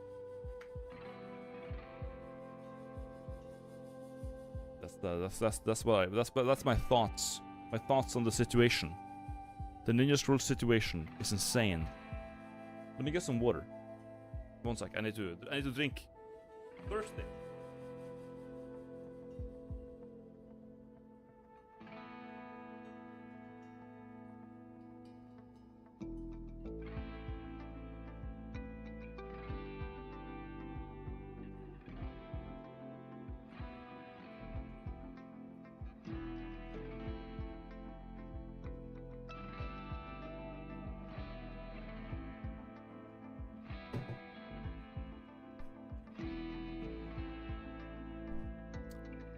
And 820 is 820. What else is new?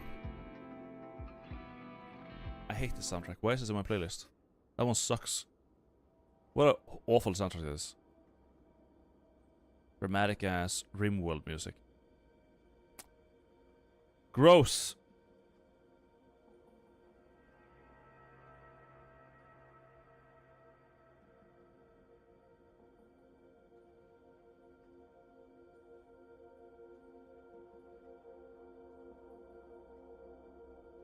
Anyways, let's go back to the menu. Main menu. No joke question, are you planning on playing Balatro again someday? I've been blue balling like crazy since I made the network mod for it and it just happened to drop at the moment I released it. I got enough out of the game when I finished it. I don't feel like playing it anymore. I played it for a bit and I had fun for a bit, but then I got reminded why I don't play it anymore. So, which is that I don't think it's like... I don't think it has like that good like longevity. It gets stale pretty fast for a roguelike. I'm not saying it's bad, it's just that I've played enough. I played the game and I enjoyed it, and that's that, you know? It's, yeah. I don't see a reason to play it anymore.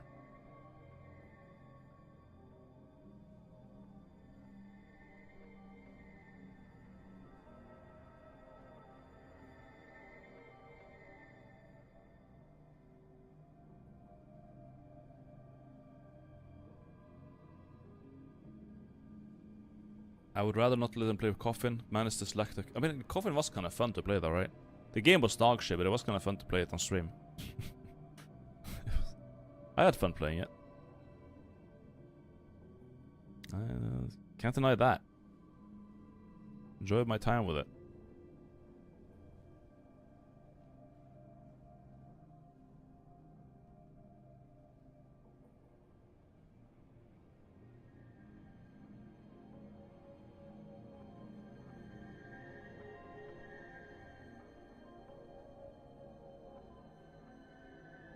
I'm still not aware what the gameplay it has. Is how dog shit it is. Well, you just it's an RPG, man. The gameplay is similar to Look Outside.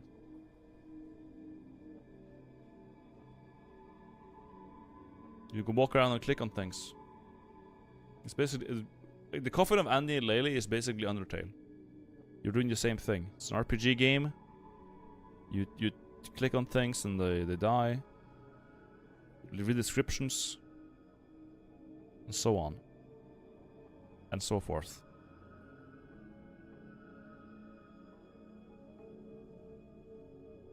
Yeah, getting blocked by RNG can just kill your enjoyment out of the game. Yeah, I feel like with Balatro for me, I mean, I said it like a million times. For me, it was I kept just basically just rerolling relics.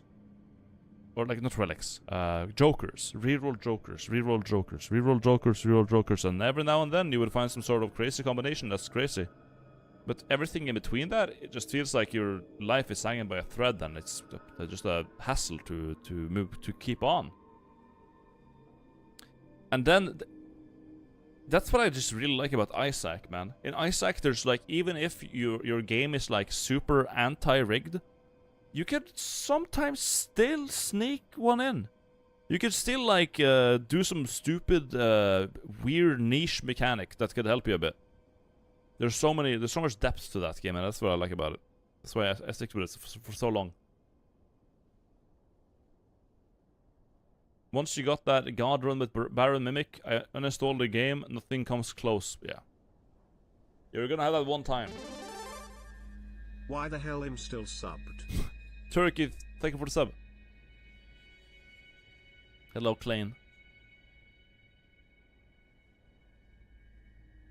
Man. The stake that raises costs is what kills the fun. I find myself beating everything before, but that one is always just either get good Joker or die. Yeah. Yeah. It's a slot machine. Not a big fan. What to do? It's still like 8 more days until we get the new Night Sovereign, Everdark Sovereign Night Lords in Nightreign. Until then, I don't know. Just look outside. I'm gonna be real, chat. I'm just like not that into the game. I'm just not into it. It's good. It's good. It's just like it. I don't know. I have to like force myself to open it every time, you know? Because the game is like not. It's an RPG. Turn-based RPG, and it doesn't feel like you can really make like a build or anything. It's just the combat is just kind of there. It's like a very base. Like a lot of the time when you do like this is like RPG games, the combat is like this super basic thing that's just there because it has to be there. And that's about it. Like RPG Maker games, yeah. Fear and Hunger, they had like the limb system, and there was kind of sort of like a puzzle every time you fight the boss or like an enemy or something, but in that game, the other parts of the game are so strong that I liked it. But in Look Outside, I don't think they're quite there, so it's not gonna bring someone like me to enjoy a RPG game, or you know.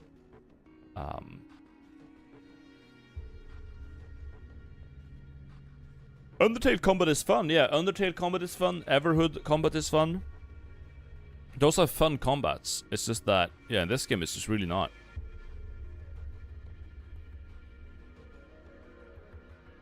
In Terminal, you just go for the body, right? Yeah.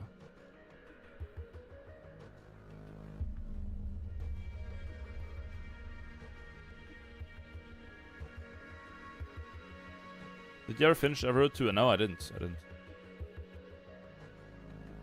I guess I just like lost interest. I lost interest. I don't know, Chad. I've been enjoying Slop lately. Drama and Slop is fun. That's been like my yeah, the fun part of streaming. I enjoy Nightreign and I enjoy Spire, but like, you know what I mean? That's been my favorite part. And the game that I seem to care about never seemed to come out. You know? I'm just looking to see if something has just suddenly appeared. That happens sometimes. No. Games are not allowed to be released. Okay. Spire 2 next week? What?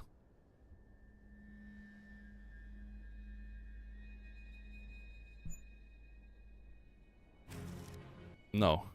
Okay, dog.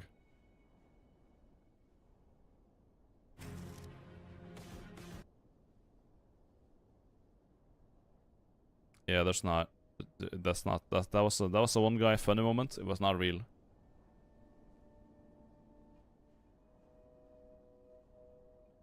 Ban.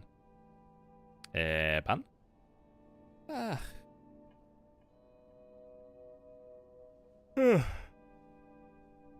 Oh, yawning, chat. Dude, I didn't think... let me show you the like, hike we did yesterday. The reason I'm yawning right now is we walked up this motherfucker. We get like a picture to show how fucking big this thing is. Yeah, you've been seeing this thing in the background on my streams, like when I'm doing IRL, right? This like big, super like steep. The part here is like super steep and thin and sharp at the top. So we went all the way up there. 8 hours, starting from like basically here, going into the thing, going up here, going up there, and around over here, and like down and fucking back. 8 hours, and that's why today, like I slept like a log tonight. But man, I think I needed to sleep for 2 days. Holy, I totally underestimated it, man. 100%. It slayed me. So now today my knee hurts like I'm some sort of like geriatric 31-year-old man. And then I'm also tired. Holy fuck, this is a big mountain. But yeah.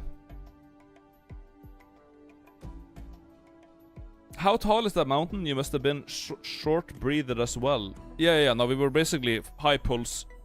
One of my friends that I was riding with has like he has heart disease in his family. So he had like a watch he would keep track of to see like, oh, I'm like, my BPM is 180. I gotta slow down.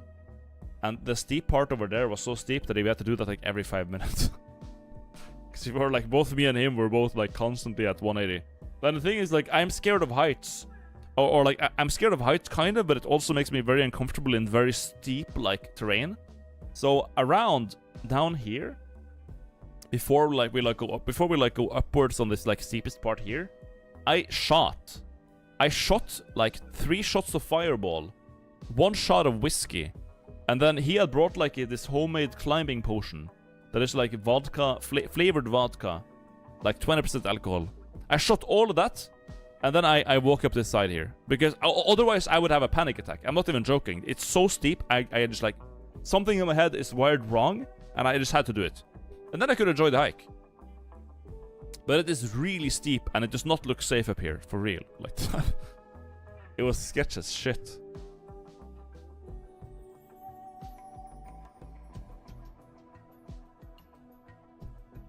But it was a very beautiful trip.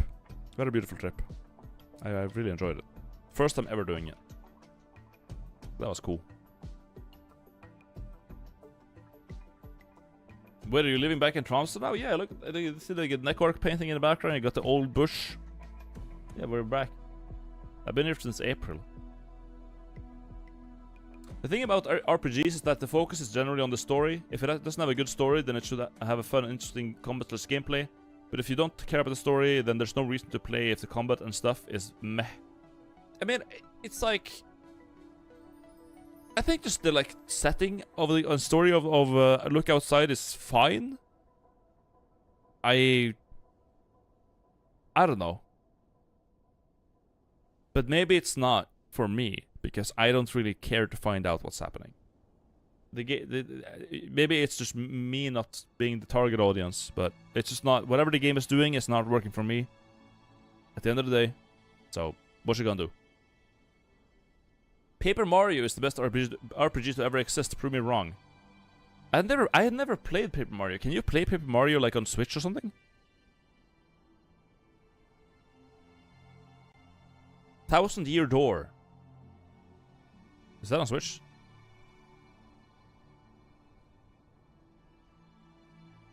Oh shit. Is this a remaster? Or is it like a port? Wait, what? It's Mario, and he's paper?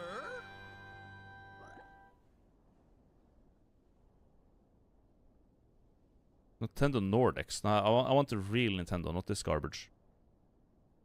I'm on the Norwegian website. Can I get it in English, please?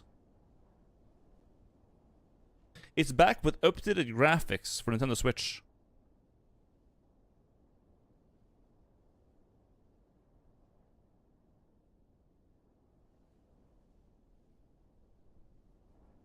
So it's a port? No, it's a remaster. It's a remaster. Is it a emulator or remaster?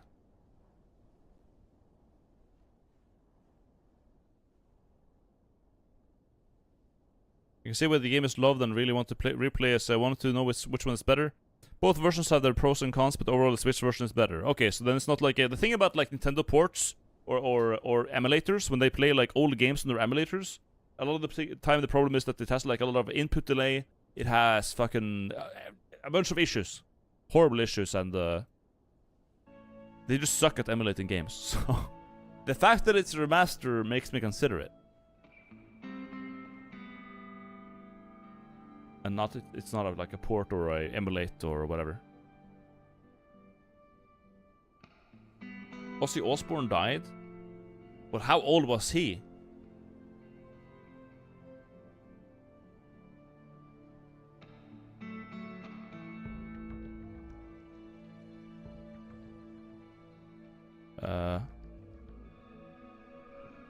Ozzy Osbourne sadly passed away at the age of 76. Well, that was actually pretty early, no? 76, not 67. 76 is pretty early. Rest in peace.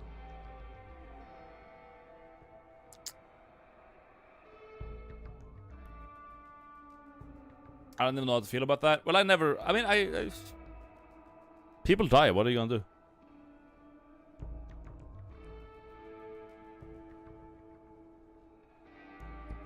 Right after his farewell concert too. Yeah, he had like his final concert where he like appeared out of a like on a chair under the stage. It's pretty cool. So he got to do that. Yeah, 76 is a little bit early, I suppose, but not like insanely early. You know. Rip Ozzy though. A legend. I usually don't find myself like super sad when. Not that I don't like celebrities, but like it's just like I don't have like that connection with them. So when they die, it's like, well, what are you gonna do? People I've never met in my life, yeah, but they still influence your life though. So, you know, there is that. I mean, they have some meaning in your life, but depends on who it is. I wasn't like an Ozzy Osbourne fan. I think it's cool, but so like imagine if like Neko Arc died, I would probably be sad, but she's not real anyway, so like, what? Yeah, whatever. It's a horrible example, but you know what I mean.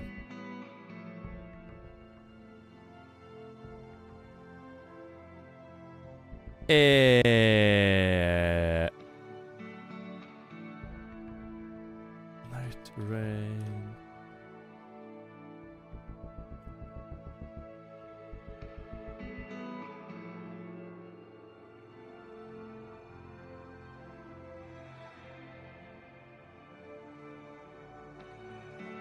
Nightreign.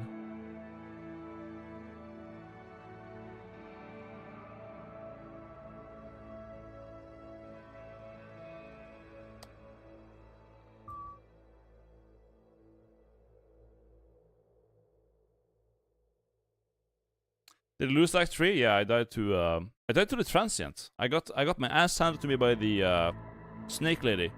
And then the transient just came in and finished the job with a 36 damage hit turn 1. And I pulled all powers and like 2 defense. Ouch. That hurt.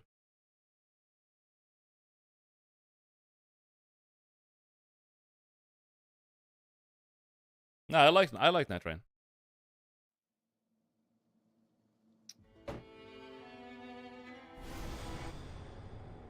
Nightreign is a good game.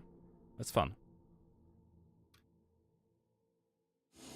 Just hold my beer while I make a 8-minute video complaining about it.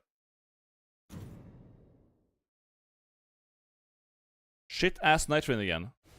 I like Nightreign. I want to play some Revenant. Or should I play Revenant? Revenant feels like playing basic Elden Ring, man. You know? Because you got this character that has no like defensive measures other than her ultimate. And regular roll. It's not really good at anything. And you have low HP. It's like playing Elden Ring. It's like playing regular Elden Ring as like a person who doesn't know how to play the game. You don't level vigor. And you suck. Yeah, it's just yeah, that's what it is. Should we do solo recluse or solo revenant? We do like some maggot boss. They already done Tricephalus. We could do like night aspect with revenant. Surely that's. Are you considering playing Paper Mario? I love playing that game growing up. Yeah, I am considering playing it. I think it would be fun. I've heard a lot of good things about the game, and I've watched one of my like close friends play it for a bit growing up, but I never like did it myself. You know, never did it. Not even once.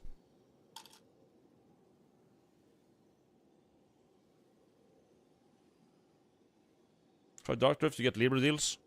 Sure, yeah, we could do that. We can do Dark Rift again for the millionth time. Why not? Turn on some music.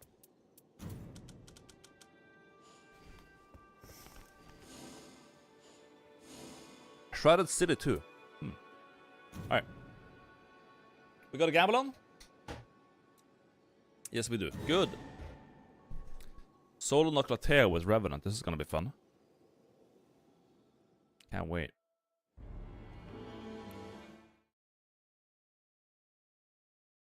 Where do we spawn? With Noclateo? You'll see now. I think I do that castle.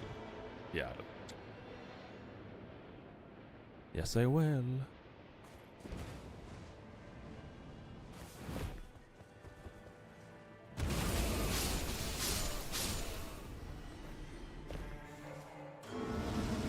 Crossbow again.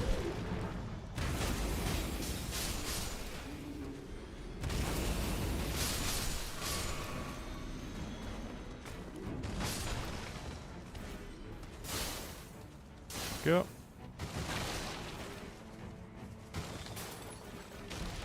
I don't have to do the castle.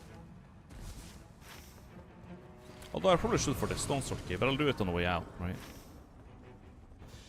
I'll just go in here.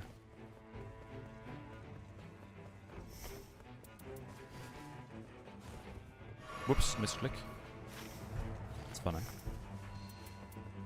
Crit is decent, item discovery is decent, skill focus is decent, spirit is I fucked the great bow. Fuck that. Let's do solo Nucleoteo day 1. That's a great idea, right? Why is my jumping so scuffed? Just... Dude! Go in, you maggot! What?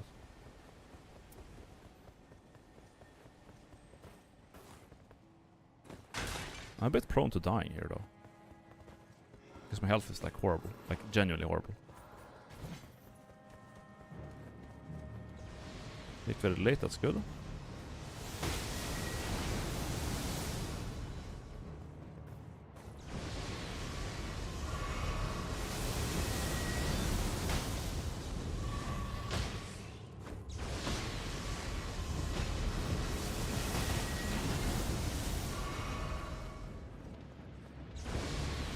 I missed it, no way.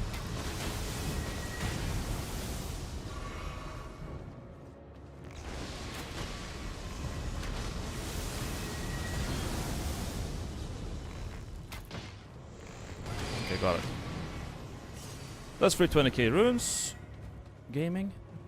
The last one miss means I couldn't proc the bleed, and the bleed would have instantly sent him, like, away. Oh well.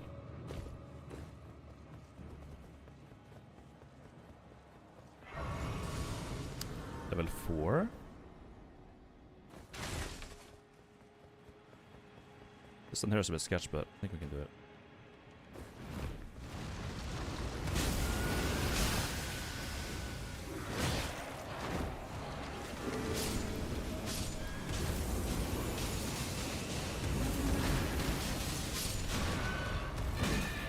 Get the fucking... Okay, just don't care about my... Don't care about my summon. Where the fuck did my summon go, anyways? Heal spam? I guess I could heal, but the little dogs make it a bit difficult. Basilisks can still one-shot you. Really?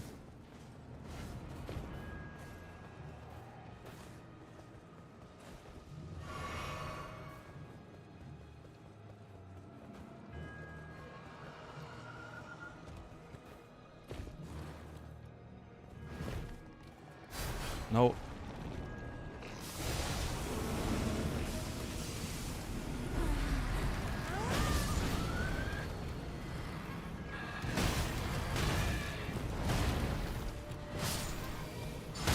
There we go. We got Discus.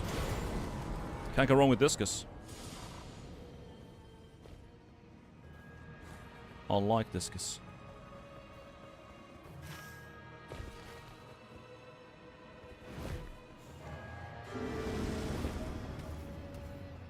Where'd the guy go? Hello, Black Knife?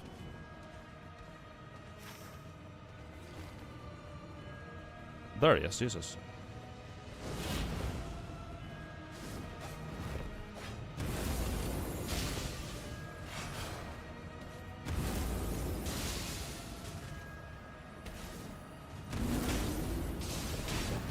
Ow.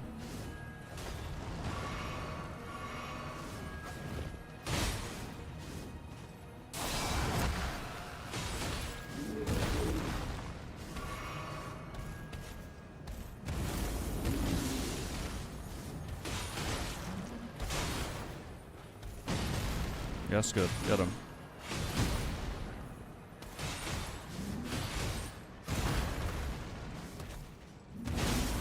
Really? Screw my fucking guy. Fuck you.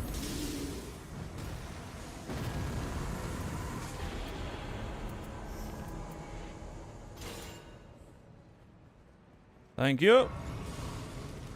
Pretty successful Nucleoteo, I would say. Alright, this way. Last time I did this, and I jumped off and killed myself. That was not a good idea, I think.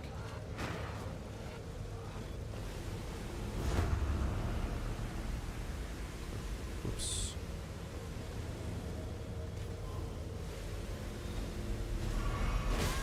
It's a golden. Am I getting killed?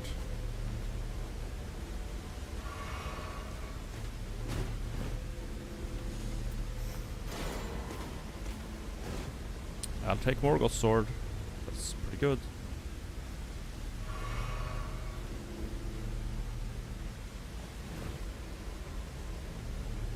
Am I here? Am I gonna die? Okay, we got a bonfire over here though.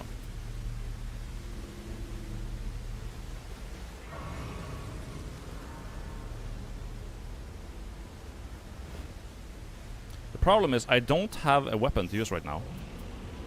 But I got Discus of Light that I can't use right now. Somehow I gotta get 1 level. I don't know how I'm gonna do that, but until then we can use flame, I suppose.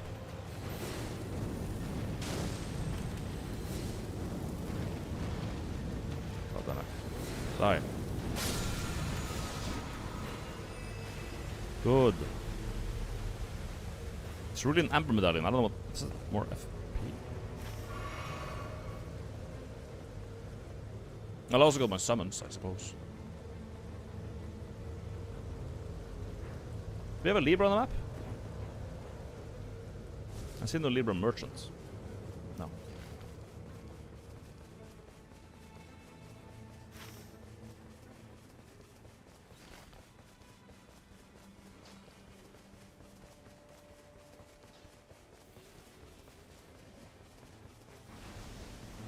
I hear more FP. Mr. Bino.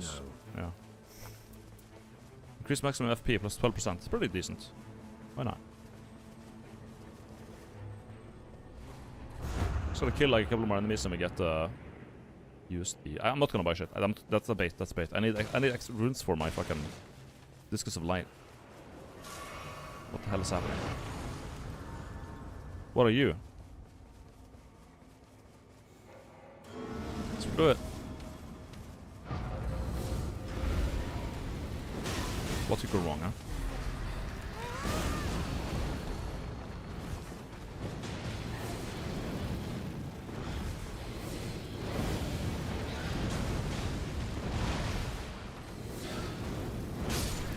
Go on. They do no damage. These guys are like literally no damage.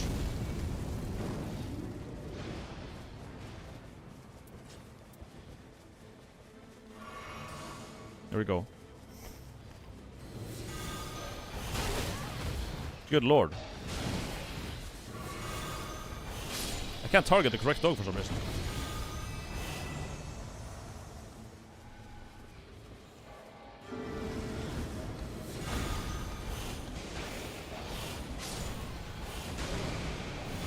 This is so good, dude.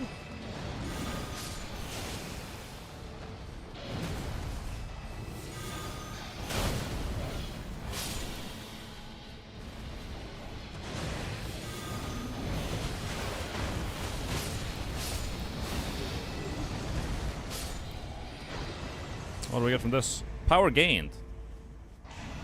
Improves the charging speed of ultimate Archgauge. Alright. That seems useful. I've only gotten that like 1 time before.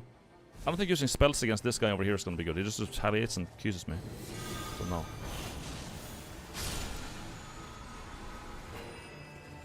Oh, crit, crit, crit. FP on crit. We have the crit sword from Morgoth. Hello. Yeah. I see a thing that could happen here. Improved critical list 12%. Hello. Improved charge incantation. Hello. We got some spell sword gaming here. Hello. Yep. Nice bullets, this Maggot. Jesus Christ.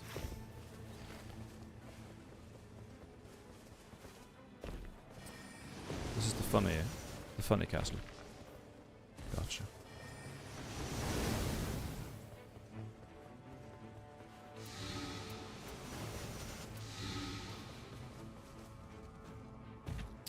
Gotcha. Need 1 lightning infant. Yeah, we need the nuclear baby. You got it. I'll see if I can find one.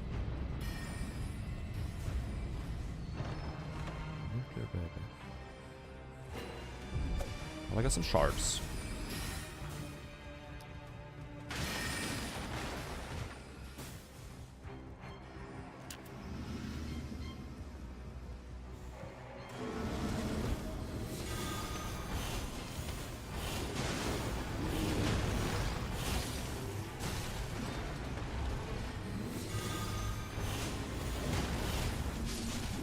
Get him, big boy. That's right. Dog. Maggots.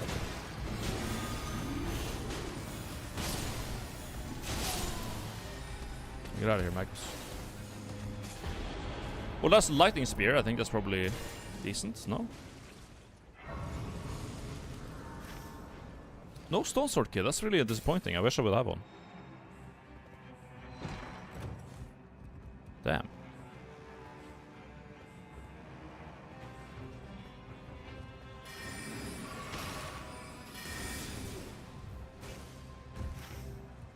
Our tree is right here. Guess I'll start working on some dogs over here now. Who's the bosses here? Arcanic. And a Scion. Arcanic can't drop his thing, so... Yeah, he's just gonna hover on his face. Okay.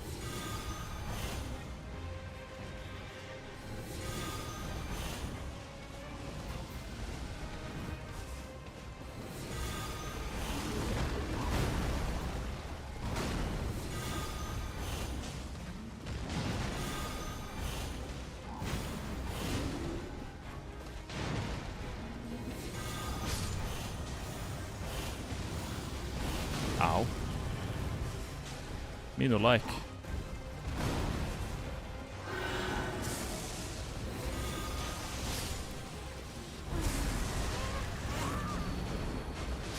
I was hoping that would hit, but...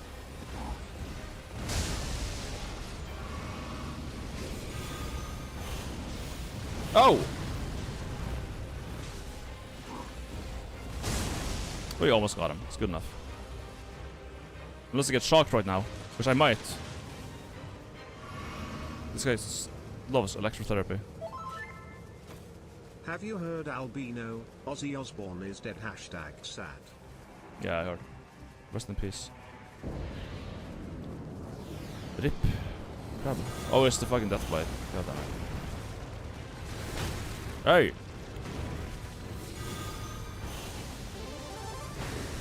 I've been falling for the same scam 35 months now.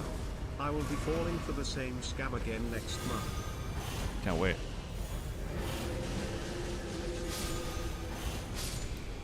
I think the Discus Delight costs a lot of FP though, no?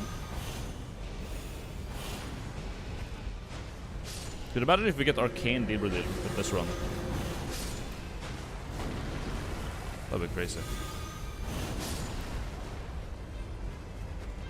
Can you imagine?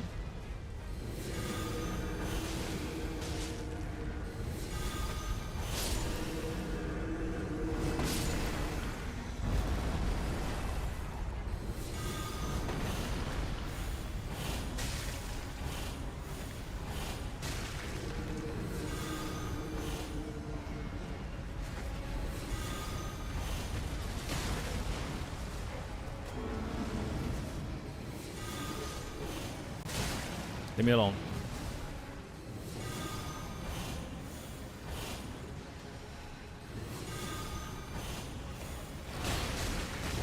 God damn.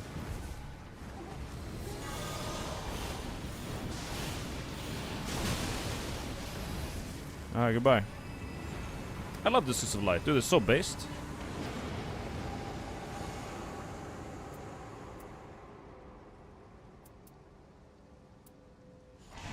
Sure. One more level for the sword. Gaming. To kill the sentinel.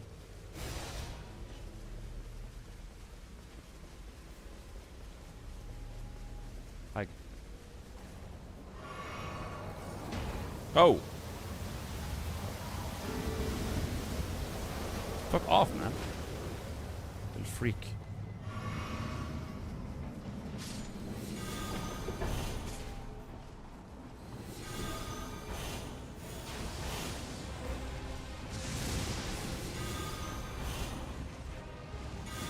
knew it. I knew it.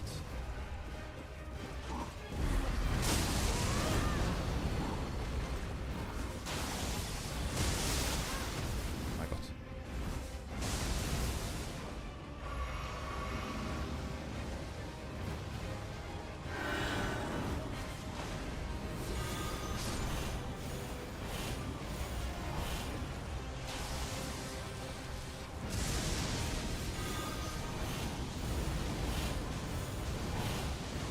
Perfect. You can't do shit about it. Get cuffed.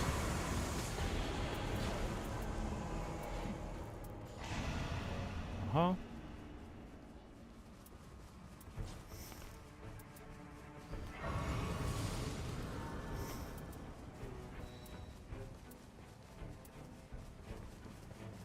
Well, we have a decent sword, and we have a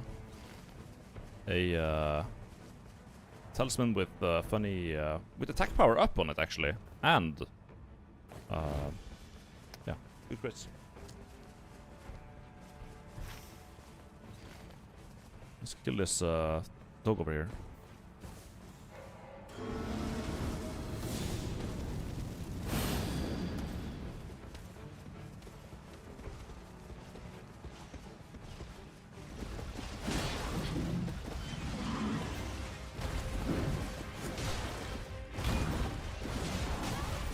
Oh, he hurts though.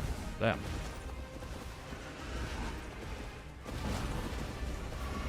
Where's my guy? Come on.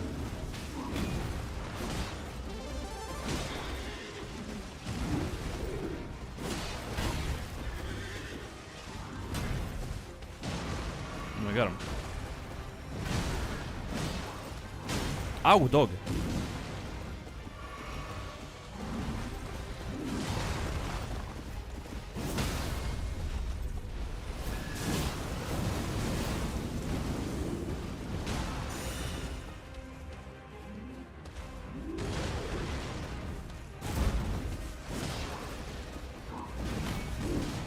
Meow.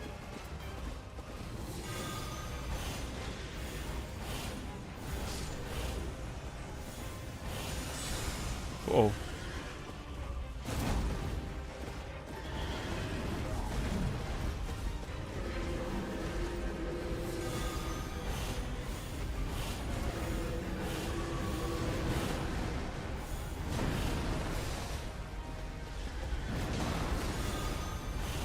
Am I wasting time here? I feel like I'm kind of wasting time here.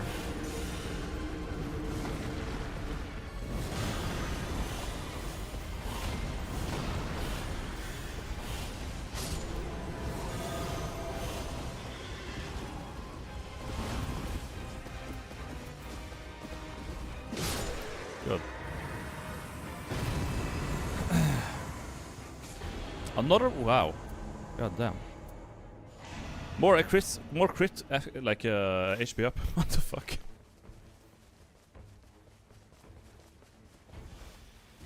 Damn. Let's buy a life and some stuff.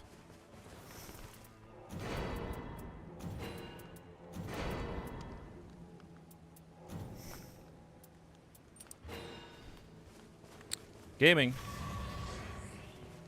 I can do one Everjail. Surely I have time for one Everjail. For that juicy 5% damage. Really could use a Libra raid at this point.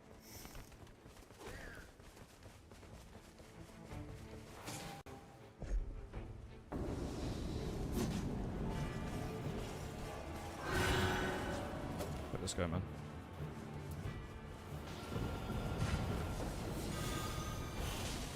And he goes over there to kill that shit. What is wrong with him? Wanna power over here? Hello.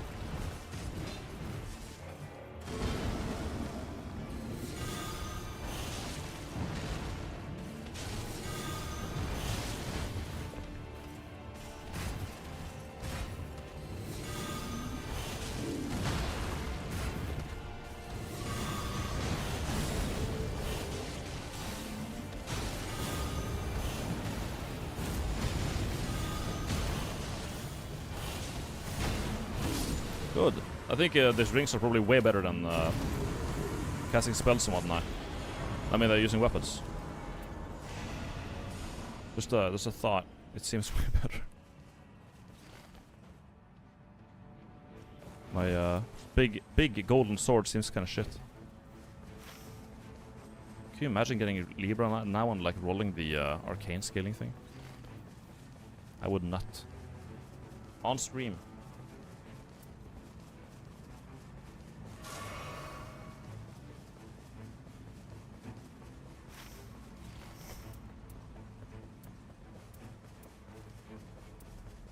This is a really good thing. Golden Order Seal. Damage negation up while casting spells 30%.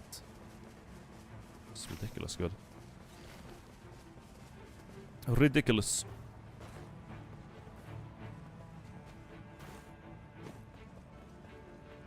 Time to clear Noclateo.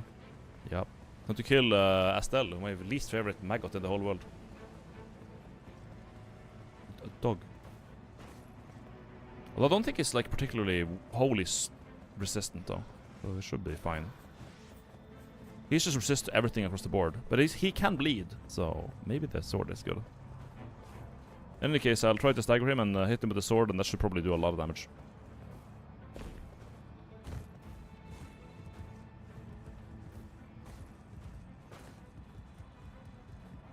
Probably. Well, the magic is high. Well, they're all in the plus. He's not weak to anything.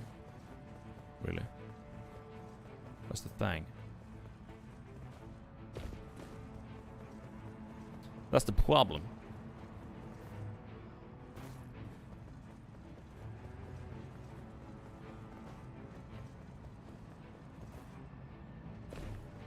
The problem with Estelle is too strong.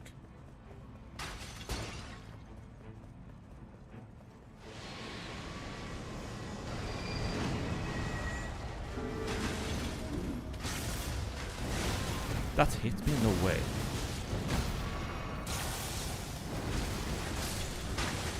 Holy did that, huh? He does not take any holy damage. I think it's over for holy.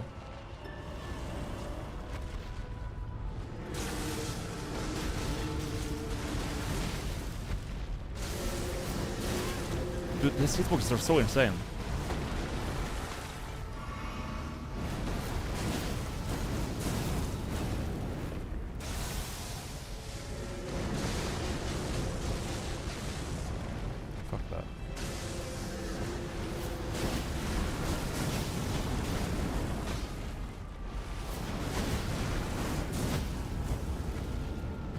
Comes. Yeah. Wow, the damage on the crit is crazy.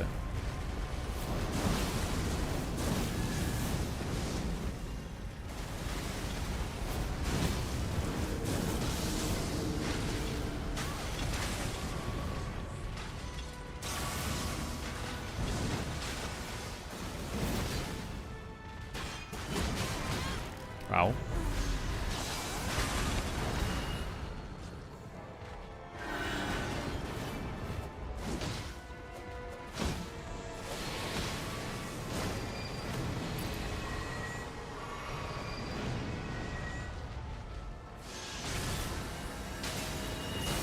Oh my god.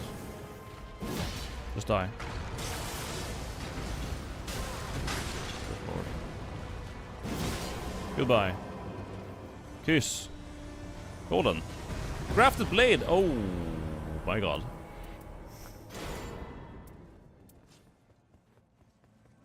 That is good.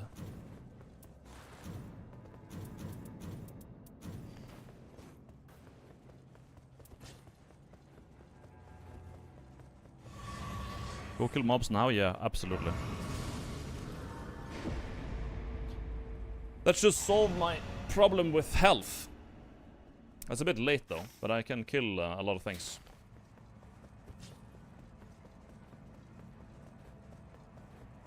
I'm gonna try to focus on just killing a lot of stuff now.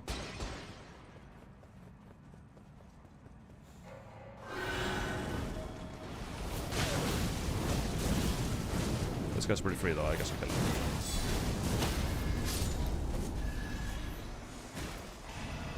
Max HP, 10% is very good. Just kill a bunch of shit. There's a bunch of maggots over here. And a knife maggot.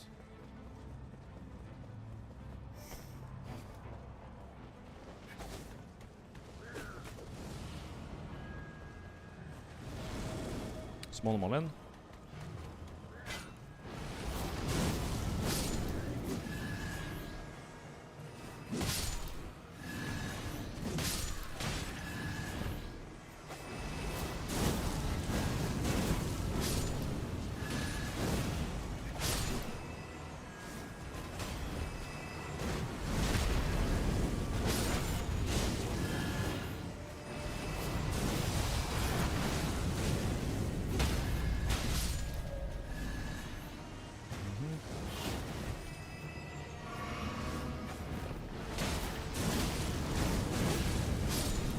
Bye.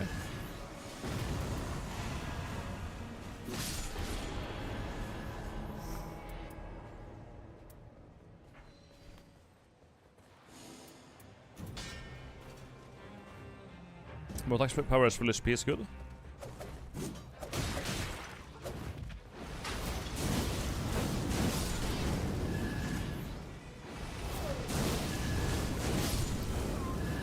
More kills.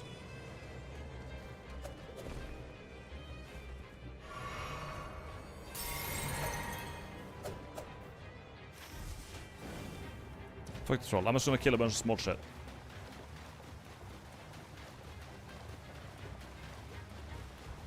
Is the Gratis Sword passive better? I don't think they stack. I don't think those weapon specific like powers stack. I really doubt that.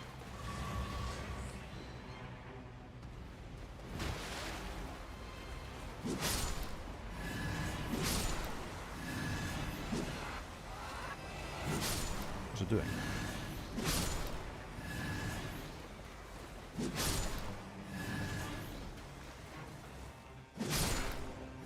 I can see my health, my bars is growing so much. Holy shit. Little by little, just getting bigger. This is crazy.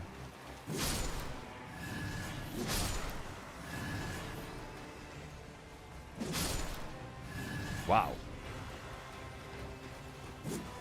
Hello? Oh, they're my ghosts. Lol.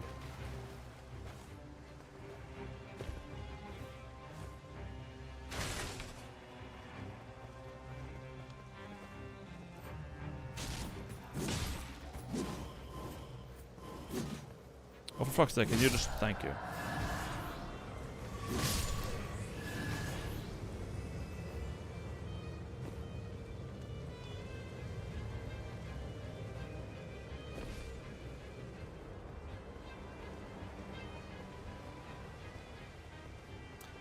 I got the blade a bit late though, like... Imagine getting this like early. So good. That would be crazy.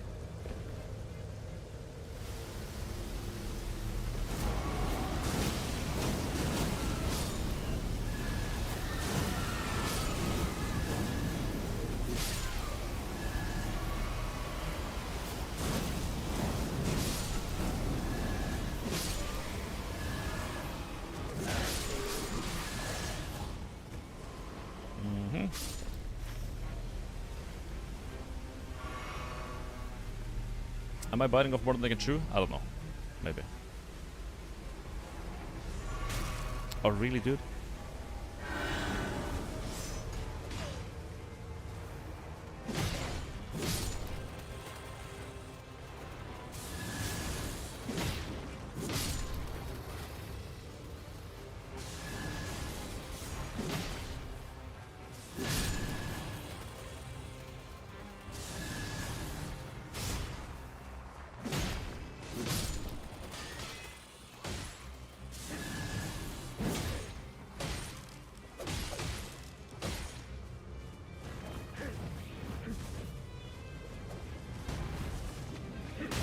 Are you done? Where did that come from? I want to get a crit. Please. Thank you. I want to get some health back.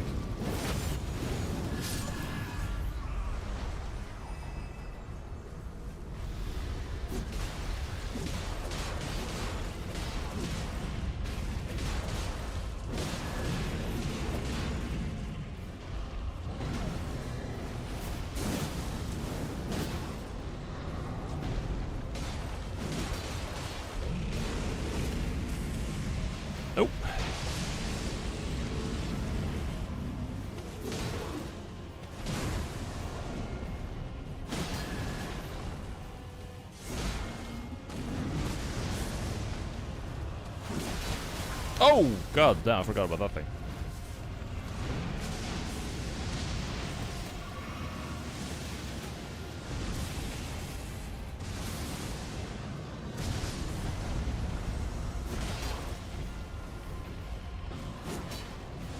Mi bombo.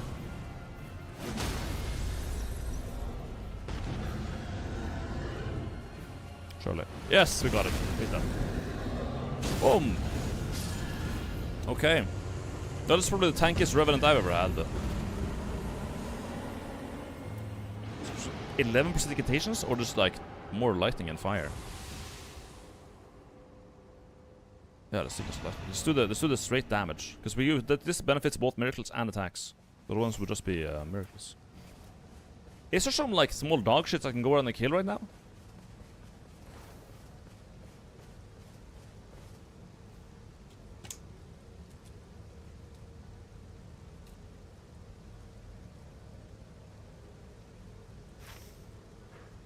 I don't think you'll make it to that church. Do you think?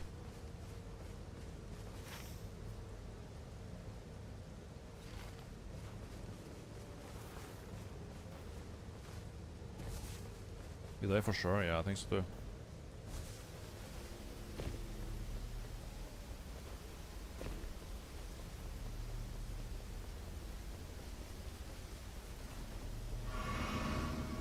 There's a monkey here I can kill, I guess.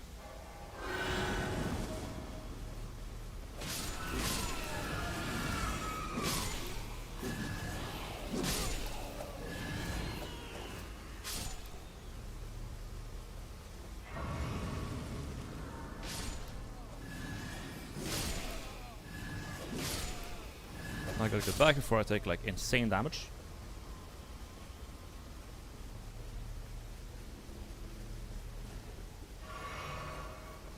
One minute out here and you start taking like ridiculous damage.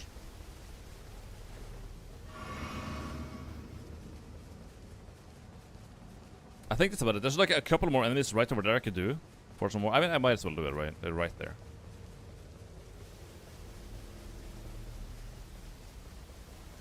Why the hell not? 3 more dogs.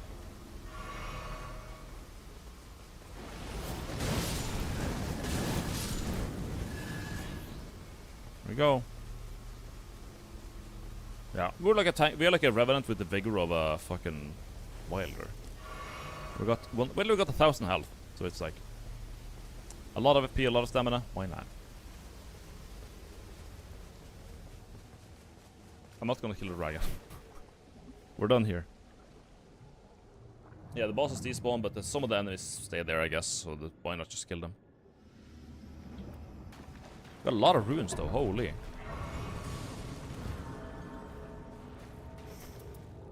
Another one of those. One of these. 2 of these for sure. And yeah, sure. Exalted Flesh.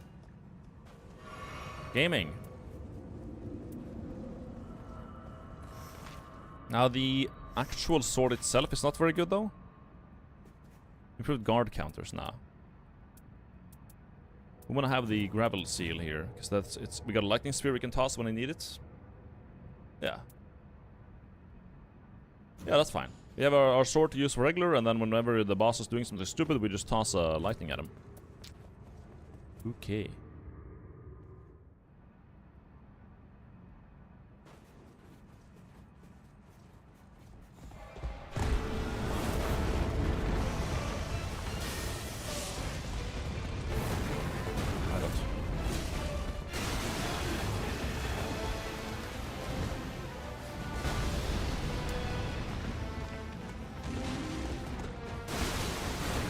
I just suck so much.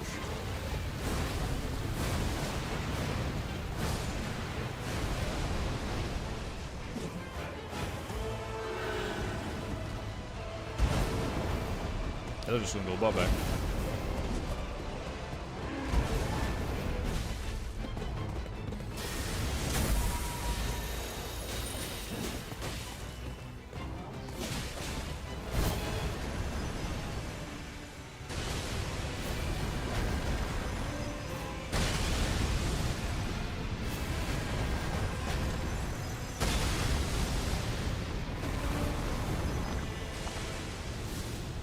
Wrong ability. Fuck.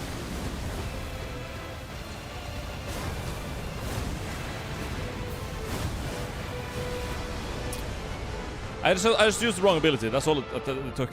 My god.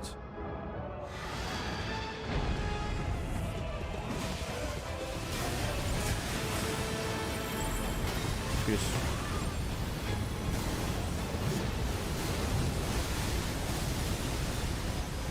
Fuck you, man.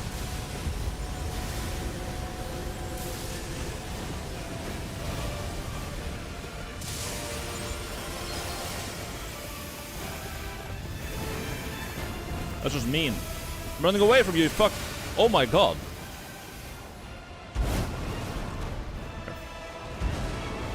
Okay! I'm at the edge of the fucking hitbox, dude. Well, I got the rives. I got plenty.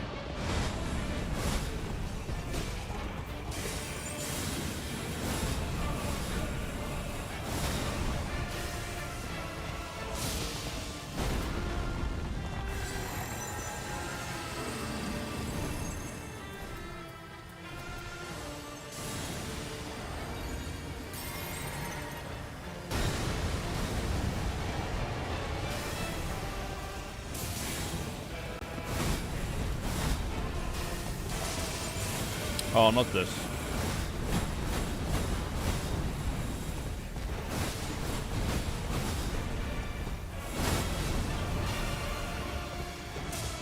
Yeah? Okay.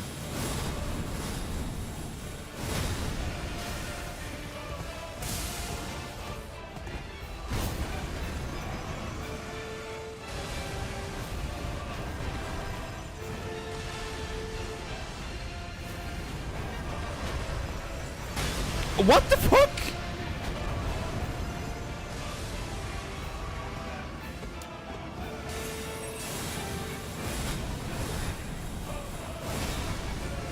Oh, I don't have the ability on.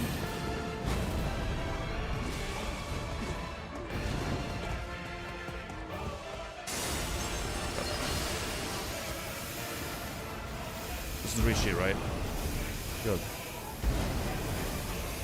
How do you not get hit by this garbage, man? Jesus.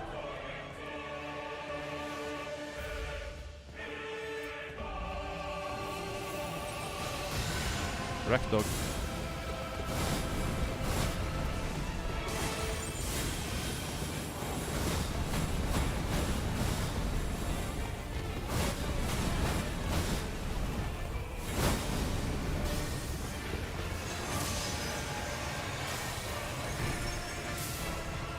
My god. Can I run this away from this? Barely. Holy, that was close.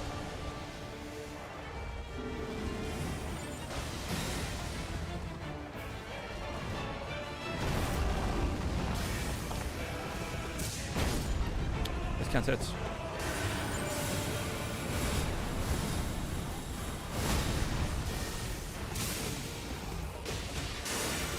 Fuck, this is right.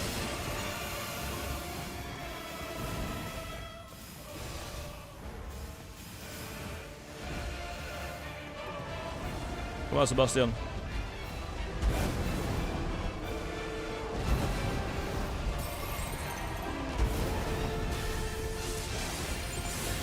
Again?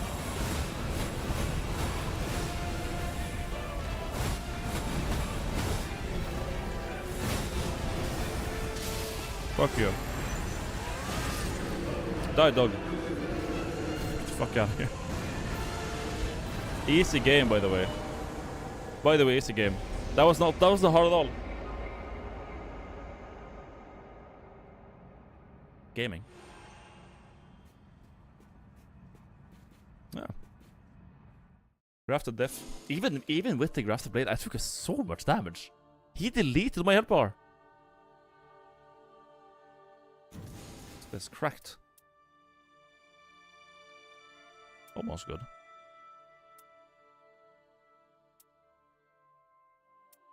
Yeah, all useless as per usual.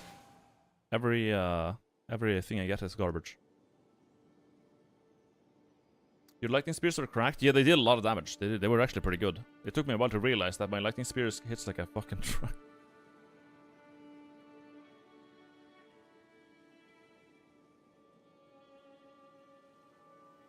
You had barely any damage reduction. Yeah, I had while casting spells, and a lot of the times I took the bait to use the sword. I really wanted to land crits with that sword. I really did, because that sword does a lot of crit damage. That was like, yeah, surely I'll stagger the guy if I just keep hitting him, but it never happened. Curved swords do not...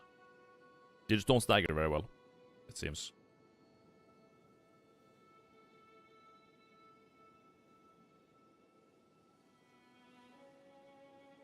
You need a crit build for that, though? Well, Wilder has a free crit ability. Yeah, you can click a button and get a free crit. So, of course. You don't need a crit build. You need the ability to do stagger damage. Which I guess you could call a crit build. But saying crit build sounds a bit silly. It's like, you don't need a crit build. Like, you just gotta do deal. You just gotta stagger them. Who is the worst character for solo?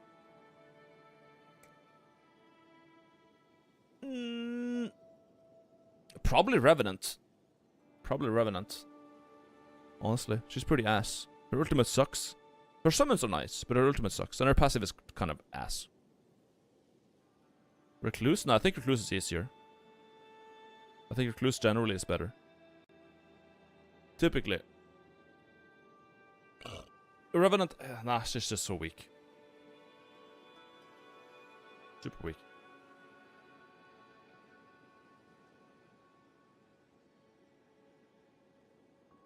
Guardian is so time-consuming solo. Is he? Like, it depends. I think like Guardian is just like a really, really relic-dependent character. If you like the thing about Wilder does not need relics almost. He almost doesn't need like, relics. Raider to some extent doesn't really need them either. Iron Knight is already cracked without them, but he's a god with them. Revenant, Duchess, Guardian. Who am I missing? Executor? Yeah. Recluse also does not need relics. But Revenant, Duchess, and Guardian. These three here, they need relics. If they don't have relics, they're really, really, really, really, really painful to play. The only reason I'm able to play Revenant without, like, shooting myself in the head is because I have a starting weapon with Horfrost Stomp.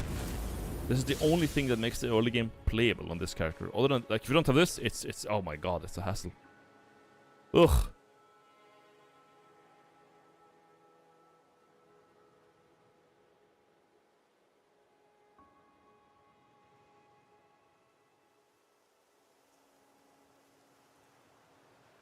Wilder's relic is all you need. Plus one skill in the burning ground is nice. The burning ground is okay.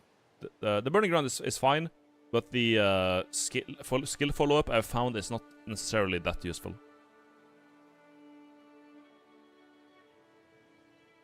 So, Horfrost Stomp is busted. It's super good. It's so good in the early game to just clear camps that I like. Yeah, it's pretty much on this character it's like needed. This character and Duchess is needed to be efficient.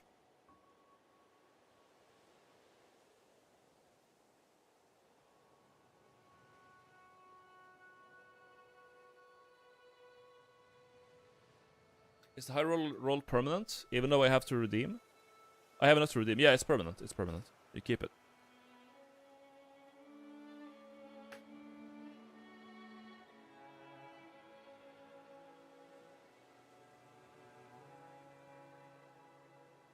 A Banished Knight camp is a time waste, basically? Yeah, it is. It's no matter who you're playing, a Banished Knight camp is always a waste of time. Because the amount of health they have, how aggressive they are, and compare that to the runes they drop and the likelihood of getting good gear, they're always a waste of time. They're not a waste of time, but it's just very inefficient. Do you have any tips, Mr. Bino, for doing solo runs?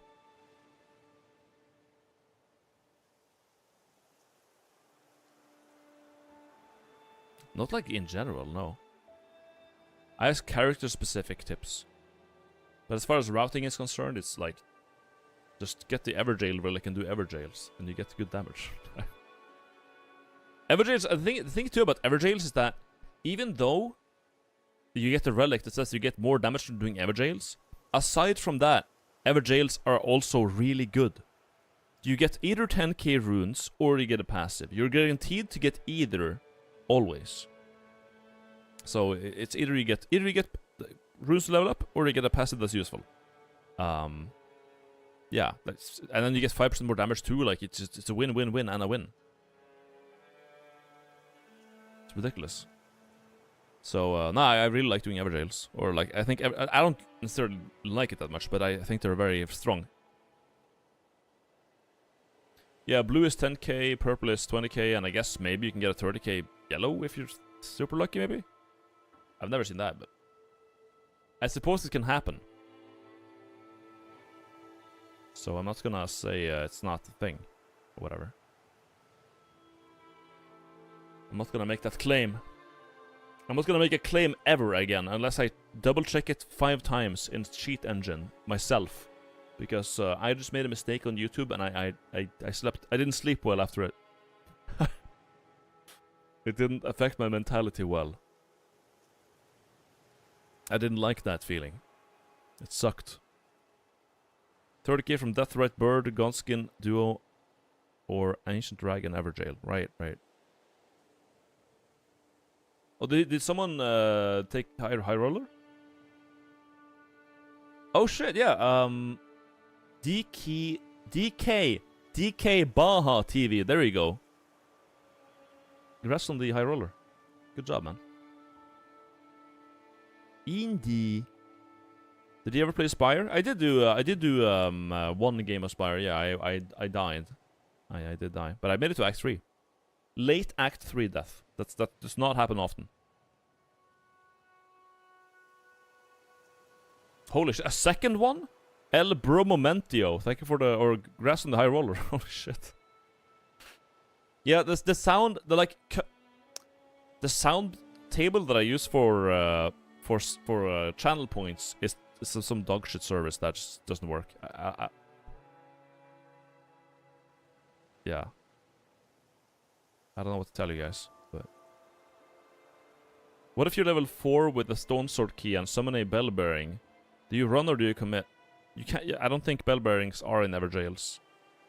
I think the worst you can get is a. The most similar you can get is a like. Or are they?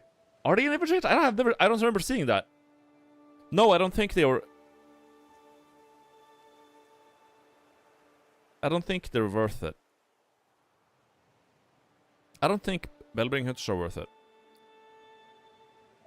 Fuck bell bearing hunters.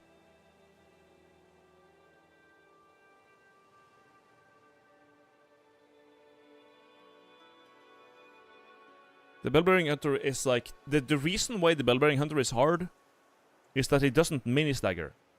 You know when bosses don't stagger? Oh, here's a good example. When you use Guardian's ultimate, enemies flail. Bosses flail like, oh, shit! Oh, fuck, he did that. But they don't bend over and get a weak point in their face. They just do like a, oh, I can't believe you hit me with that moment. And then they get back to it. Bellbearing Hunter does not have this animation. So he's just like the fucking Terminator. He's just walking... And you hit him with like a nuclear bomb, and he's like, well, you didn't stagger me, so fuck you. And he keeps walking. And then until you hit his like 9 gorillion stagger value and actually stagger him once in a lifetime, right? So that's basically it. Like you can never mini stagger him, so you get like no breaks.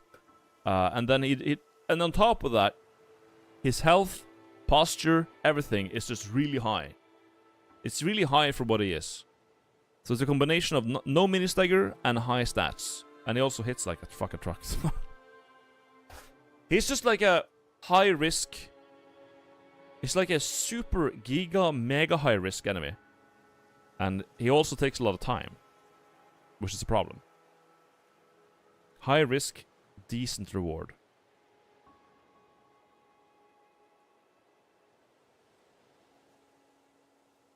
Have you seen the video of Nightreign Bell-Bearing Hunter fighting the Elden Ring bosses? I have a better question. Have you seen...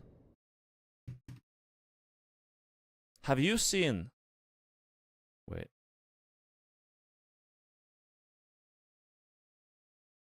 Have you seen... Where is it? Have you seen ear clacks?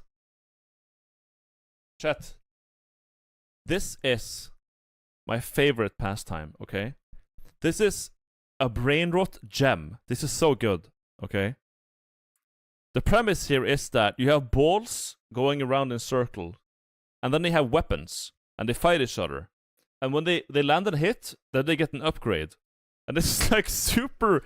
If do you have ADHD, I'm gonna fucking trap you. I have the most insane ADHD trap. You're gonna be stun locked for at least an hour. Watch this. This is dagger versus unarmed. Dagger versus unarmed. Who will win? And then you just like bounce into each other, and it will like deal damage, and it gets more attack speed the more it attacks. And then the unarmed is different because then it needs to do contact damage, no weapon, but the more it hits you, it gets like movement speed and damage. I don't know. But it gets molested by dagger. That's the problem. It gets molested by dagger because dagger is like is strong. I was watching this in bed last night before I was gonna go sleep, and suddenly like a fucking hour passed. No wait, it's an armed winning? Oh shit! Dagger. Okay, I thought an arm won this for sure, but dagger got molested. Yeah, dagger just got wrecked because it built up like speed and damage, and it just molested it. Because dagger goes fast, but it's just like one per tick. Literally knife lost against a civilian.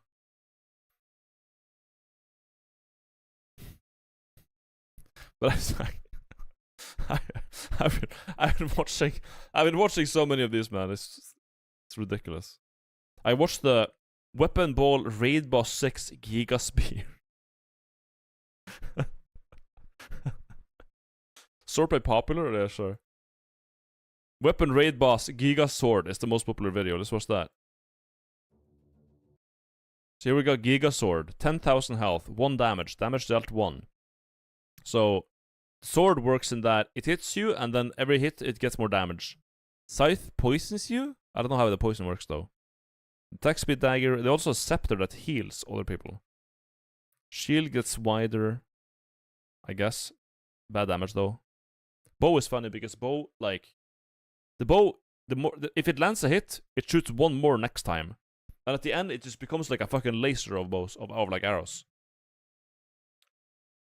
And then the spear is like, it gets longer and gets more damage. Should we do a gamble? The thing is, I would do a gamble here. That would be funny. Because I don't know the result of this, but some of you might. Some of you might.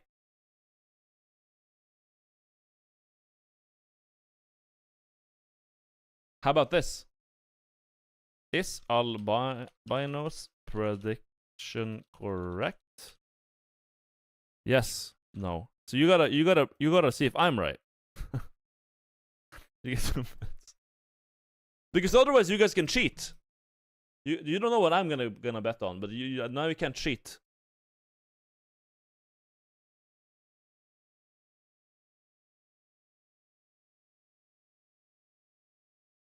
I was absolutely good. Yeah, I know you want to cheat because this channel points matter to you guys.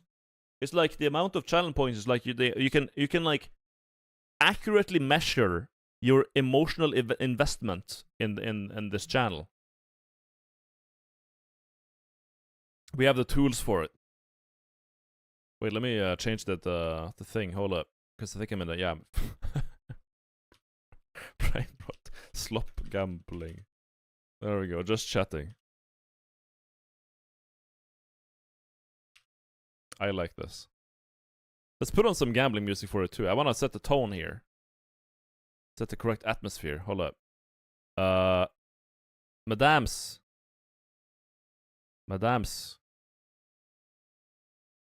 Place your bets. There we go.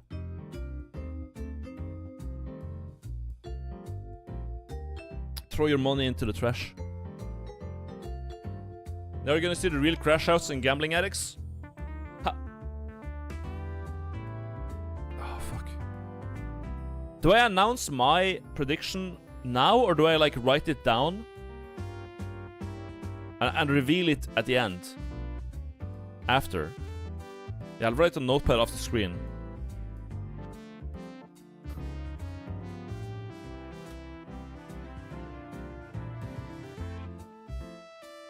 Okay. New.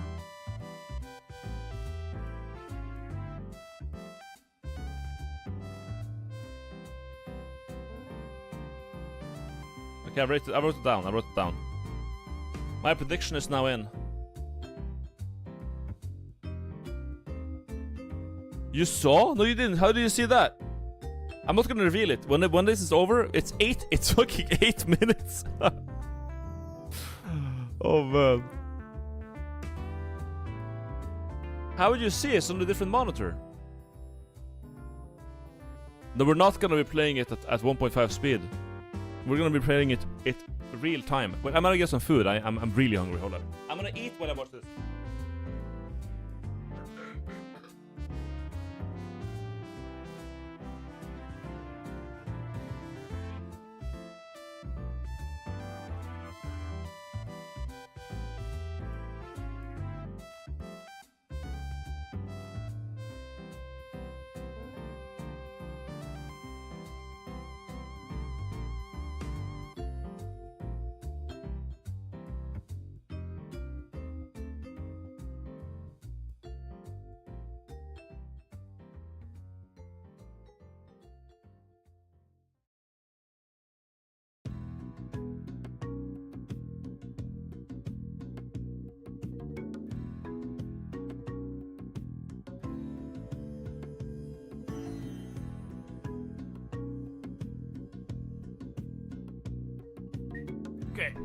Okay. But I think it's important we tell you like don't cheat, right? Because if you do cheat, if I make it possible to cheat, then someone is probably going to like look up spoil this video for themselves instead of watching it live together, right? That would be sad. I don't want that. Here we go. Here we go, full screen.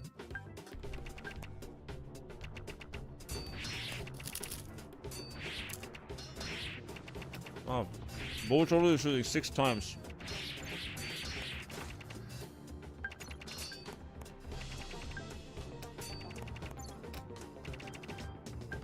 Eight hours now.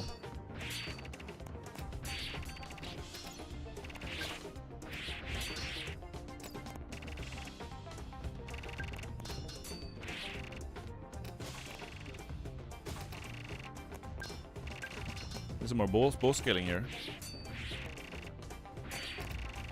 The sword is only at 19 damage. What is this? But is that music?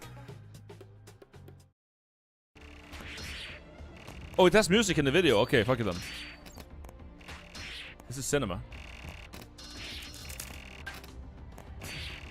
Well, can't you tell? It's Giga Sword versus Scythe, Dagger, Scepter, Shield, Bow, and Spear Ball. So.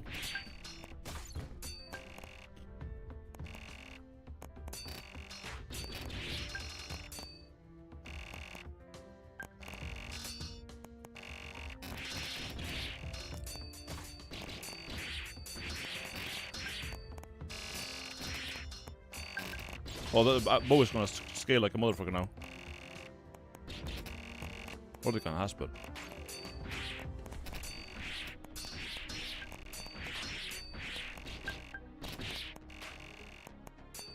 Fucking Dagger going crazy. Dagger's chain invincibility? I guess? Dagger's just fencing him off, but like just what are you gonna do? How many arrows? 44, 46 arrows per shot now. Good lord. Look how unlucky this bow is, man. Damn, that's good.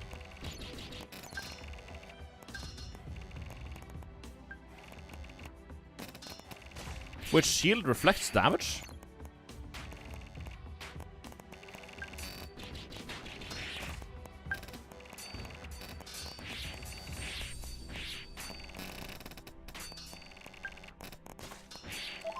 61 arrows now. Weapon tier list when? We can do that, yeah. Oh, that's like diminishing returns on scaling now. It needs to land more shots to scale it up to more arrows.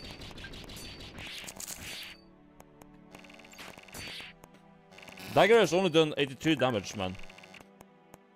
Bow has done 327. Spear is a piece of shit.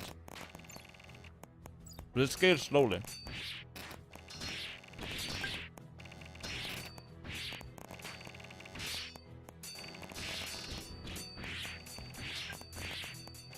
Dagger just doesn't scale fast enough. They need to have like a scaling thing like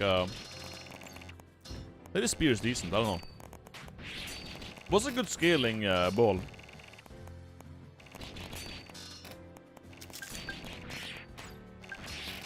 Sword is good.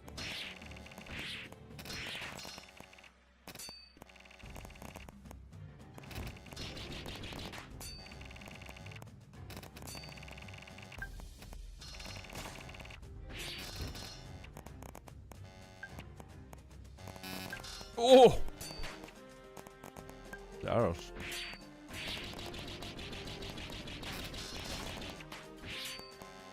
No, look at Scythe though. Look at Scythe. Scythe has done 800 damage. I guess the poisons are no joke, huh?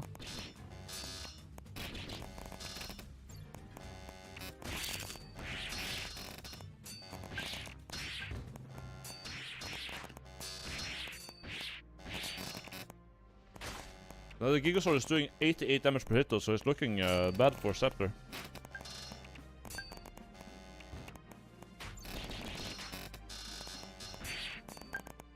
Oh, come back.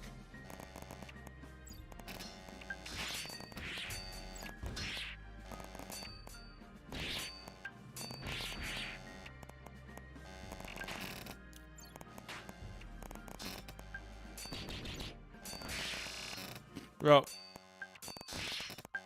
Vegas is super lucky.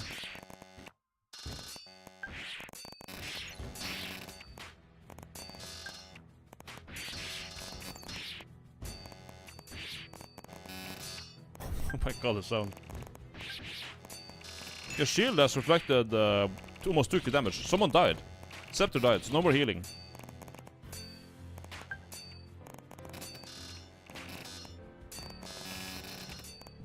Okay. 100 arrows now per volley.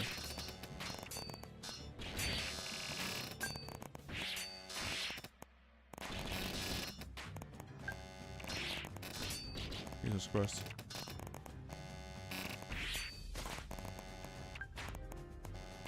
Spear almost down? Oh wow, yeah.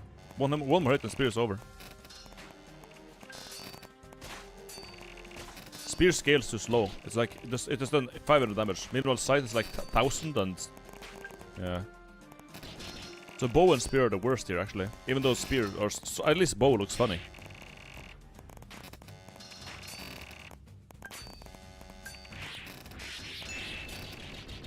There goes what's it? Scythe died, right?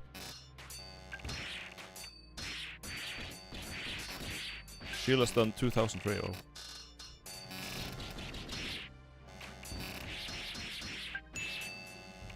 Oh, who died now? Spear's dead.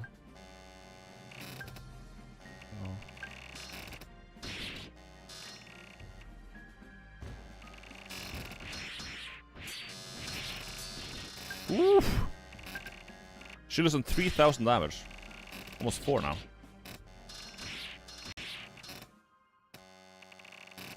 Shield is carrying so hard. What the fuck? 4k damage just like that.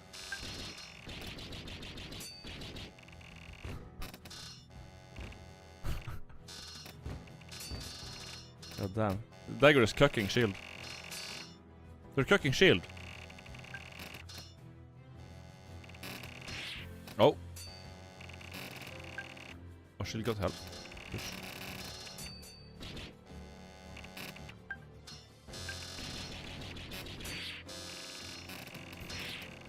Oh, there it is. There it is. 5k. The shield did like half the work. The thing at 10k health is then 4.6.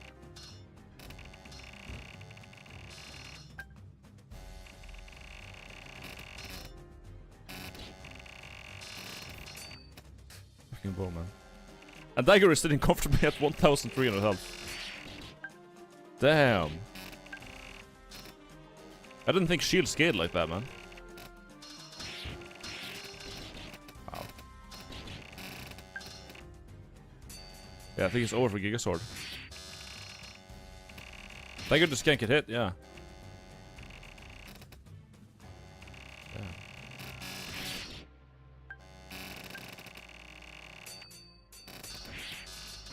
Alright, there we go. Well, my bet was, unfortunately, Gigasword. So I was wrong.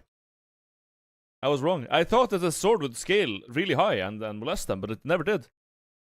It never did, man. Refused. That was the most popular bit.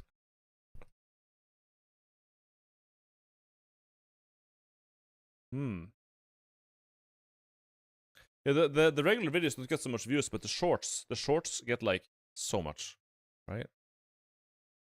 1 million here, 420, 1 million, 1 million, 1 million. Sight versus spear. I bet on the boss. Yeah, I mean, if you watch the one here, it's like our oldest, no, latest. Spear wins this 5k health spear. The spear wins because it gets like range too. So yeah, it just molests them. I thought the sword would have similar results, but sorry. I was just making a point. I was making a point though. Spear wins. Giga spear. No, we can't see. Sorry about that.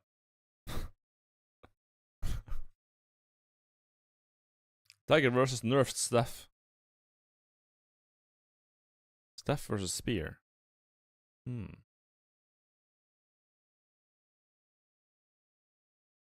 Staff. Okay, chat. Alright. 1 minute. 1 minute.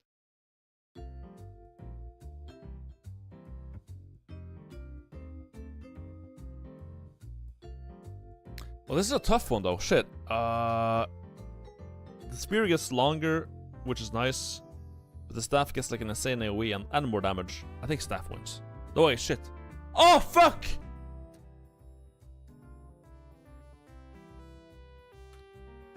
End submissions. There we go.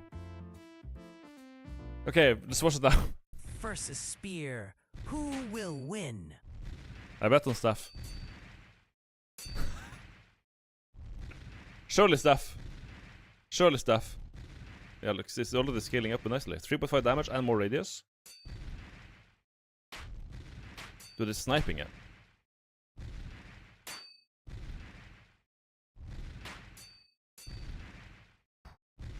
Yeah. Oh, he's getting molested by the spear. Damn. No way the spear wins. No way. It's so fucking close. Dude! Yeah! 9 damage! One more. Exactly 10 damage. Get him. Get him! No way! Staff. Who won? It was even. They both got the damage. It was actually completely even. It was a draw. What the fuck? Well, no one wins then. I just delete the bet. I didn't think that could happen. Staff versus spear. No, he didn't. The Nightreign didn't say staff. It's just Reese played and he said staff versus spear.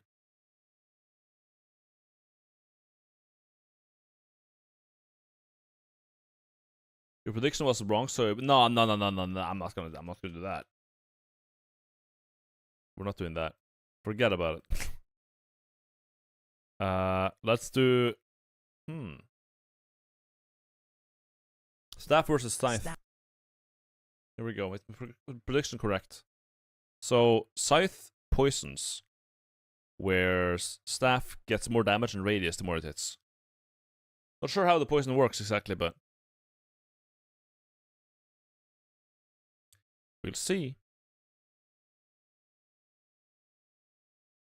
Staff got nerfed later, so it has to win. True. True.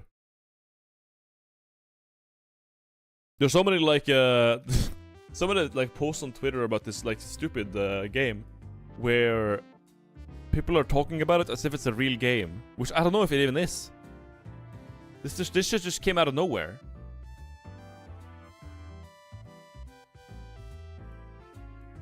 And more Sopranos emotes.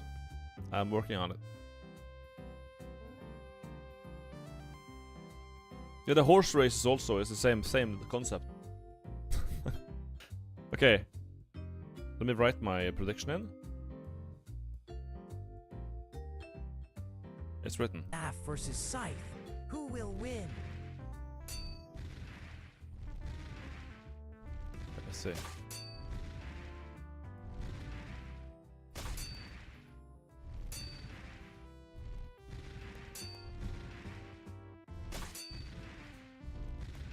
Oof. Also, the scythe doesn't actually do damage when it hits. It takes like time for it to. But does it ever stop? Do the scythe OP? It's so fast too. But the stuff is a sniper. Look at that.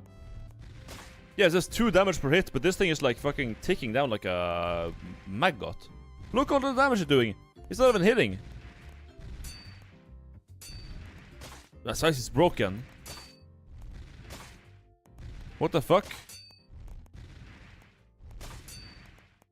Scythe just molests me. Okay. Wow. 77. What a joke. I vote obviously staff. Some guy said that staff got nerfed. Some guy said it got nerfed. So I was like, surely he's... Yeah, that makes sense. Why the hell would they see this and nerf the staff?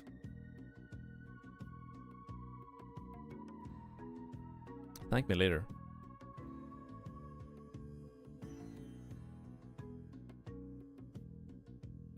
2 in a row. Man. Sword versus boots. Let's do one more.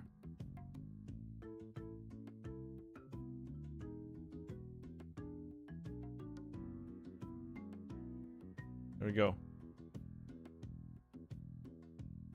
So, boots work similarly to unarmed, I guess. Max speed 1, speed damage. Yeah, so sword is just very basic. It gets more damage the more it hits, and this one gets speed and damage, I guess. Boots.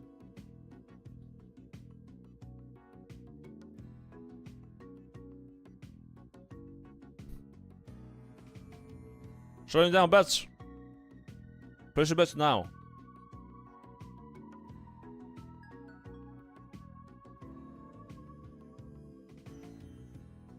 Okay. Max volume. Sword versus boots. Who will win? Max. Oh, it gets more max speed, so it can go faster, but doesn't. It needs to go fast to do damage, though.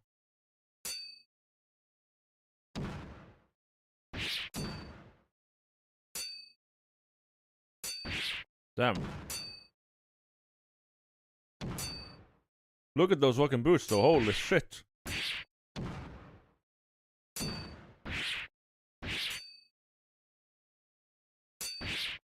Oh, but it's getting wrecked! Sword versus... Simple wins. My thing was boots. So. It was boots! Nope. I've been wrong every time. Every time I've been wrong. I haven't been correct a single time.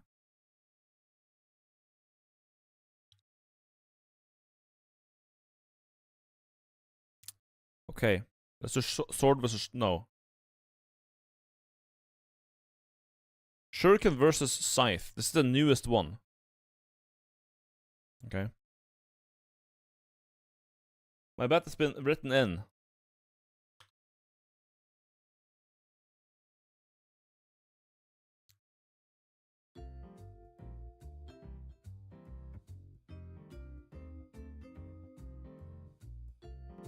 The difference between unarmed and boots is that boots can be parried because they're weapons, and unarmed can't be parried. Yeah, there you go. Right.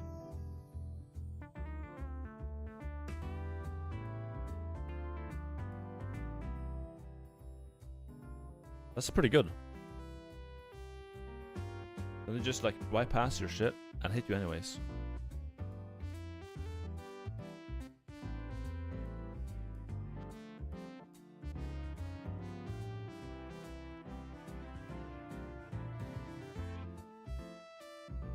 Alright. Okay.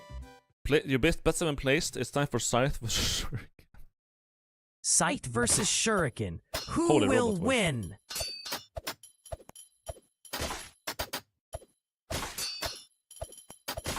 I know that Shuriken is cracked, so...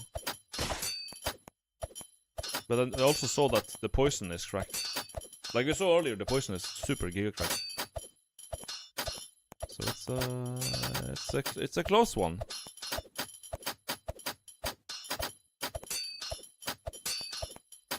It's a tough call.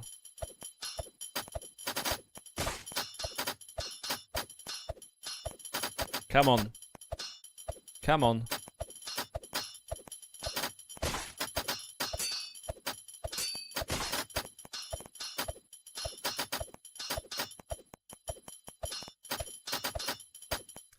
Okay. I think I'm gonna be correct for the first time ever. Fuck the Scythe. Get the fuck out of my game. Scythe versus Shuriken. That's right. That's right. And my prediction was? Yep, that's right. Shuriken. There we go. Believers, you get your first win. Yep.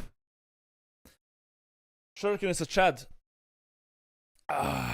They just leave hitboxes out and they do damage. Shuriken is meta. Yeah, it seems like it. Strong as fuck.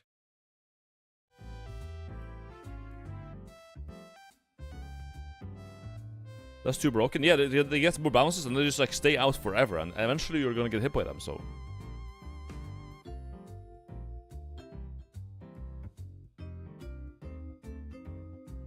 This is good content, Mr. Bino. Yeah, right? So I figured. It's Maple Story all over again. Right, yeah. Friesen, thank you for the bits. Instead of doing bets on whether you're right, we should let us choose who we think will win. I would do that, but people can go onto the channel and look up the answer themselves. So you know, if I do it the way you're suggesting, people can cheat, and then that would be annoying, because then you would like kind of be hurting yourself if you aren't cheating, and you know. So the only way to ensure no one is cheating is by adding like an element that you guys can't know. And the first thing that came to mind was, am I right about my bet? So.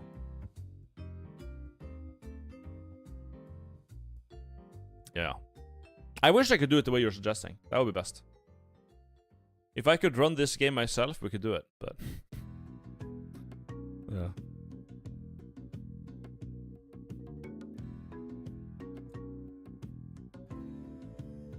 As the creator. Nah, I'm not gonna do that. That's this. This is like this. Let it be. Either way, I'm tired from my hike yesterday. I want to rest up and rest my knee and rest my body and get some food before I go to bed. I'm getting giga tired. This channel goes hard. Yeah. Earclax is a gem. It's a gem. I love it. But yeah, thank you for watching, thank you for the subs, thank you for the best, thank you for the notes, it's been fun. I'll see you... whenever I don't think my knee is gonna be bad tomorrow as well. So I think tomorrow is gonna be a good time for doing the midnight sun hiking stream. But should the knee still be bad, then what are you gonna do? Anyways, I'll try to make it. I'll do my best. These are the same vibes as watching the wheels spin at the casino. Yeah, but watching a wheel spin at the casino is for losers. This is way more entertaining. Imagine having a casino where you can be like, okay, all in on sword. I go all in on shuriken. Dagger's gonna get molested today. That would be a good casino. Imagine losing your life savings because you bet on the Giga Sword. you bet on the Giga Sword raid boss, not knowing that there was a little nefarious scythe and a shield ready for you.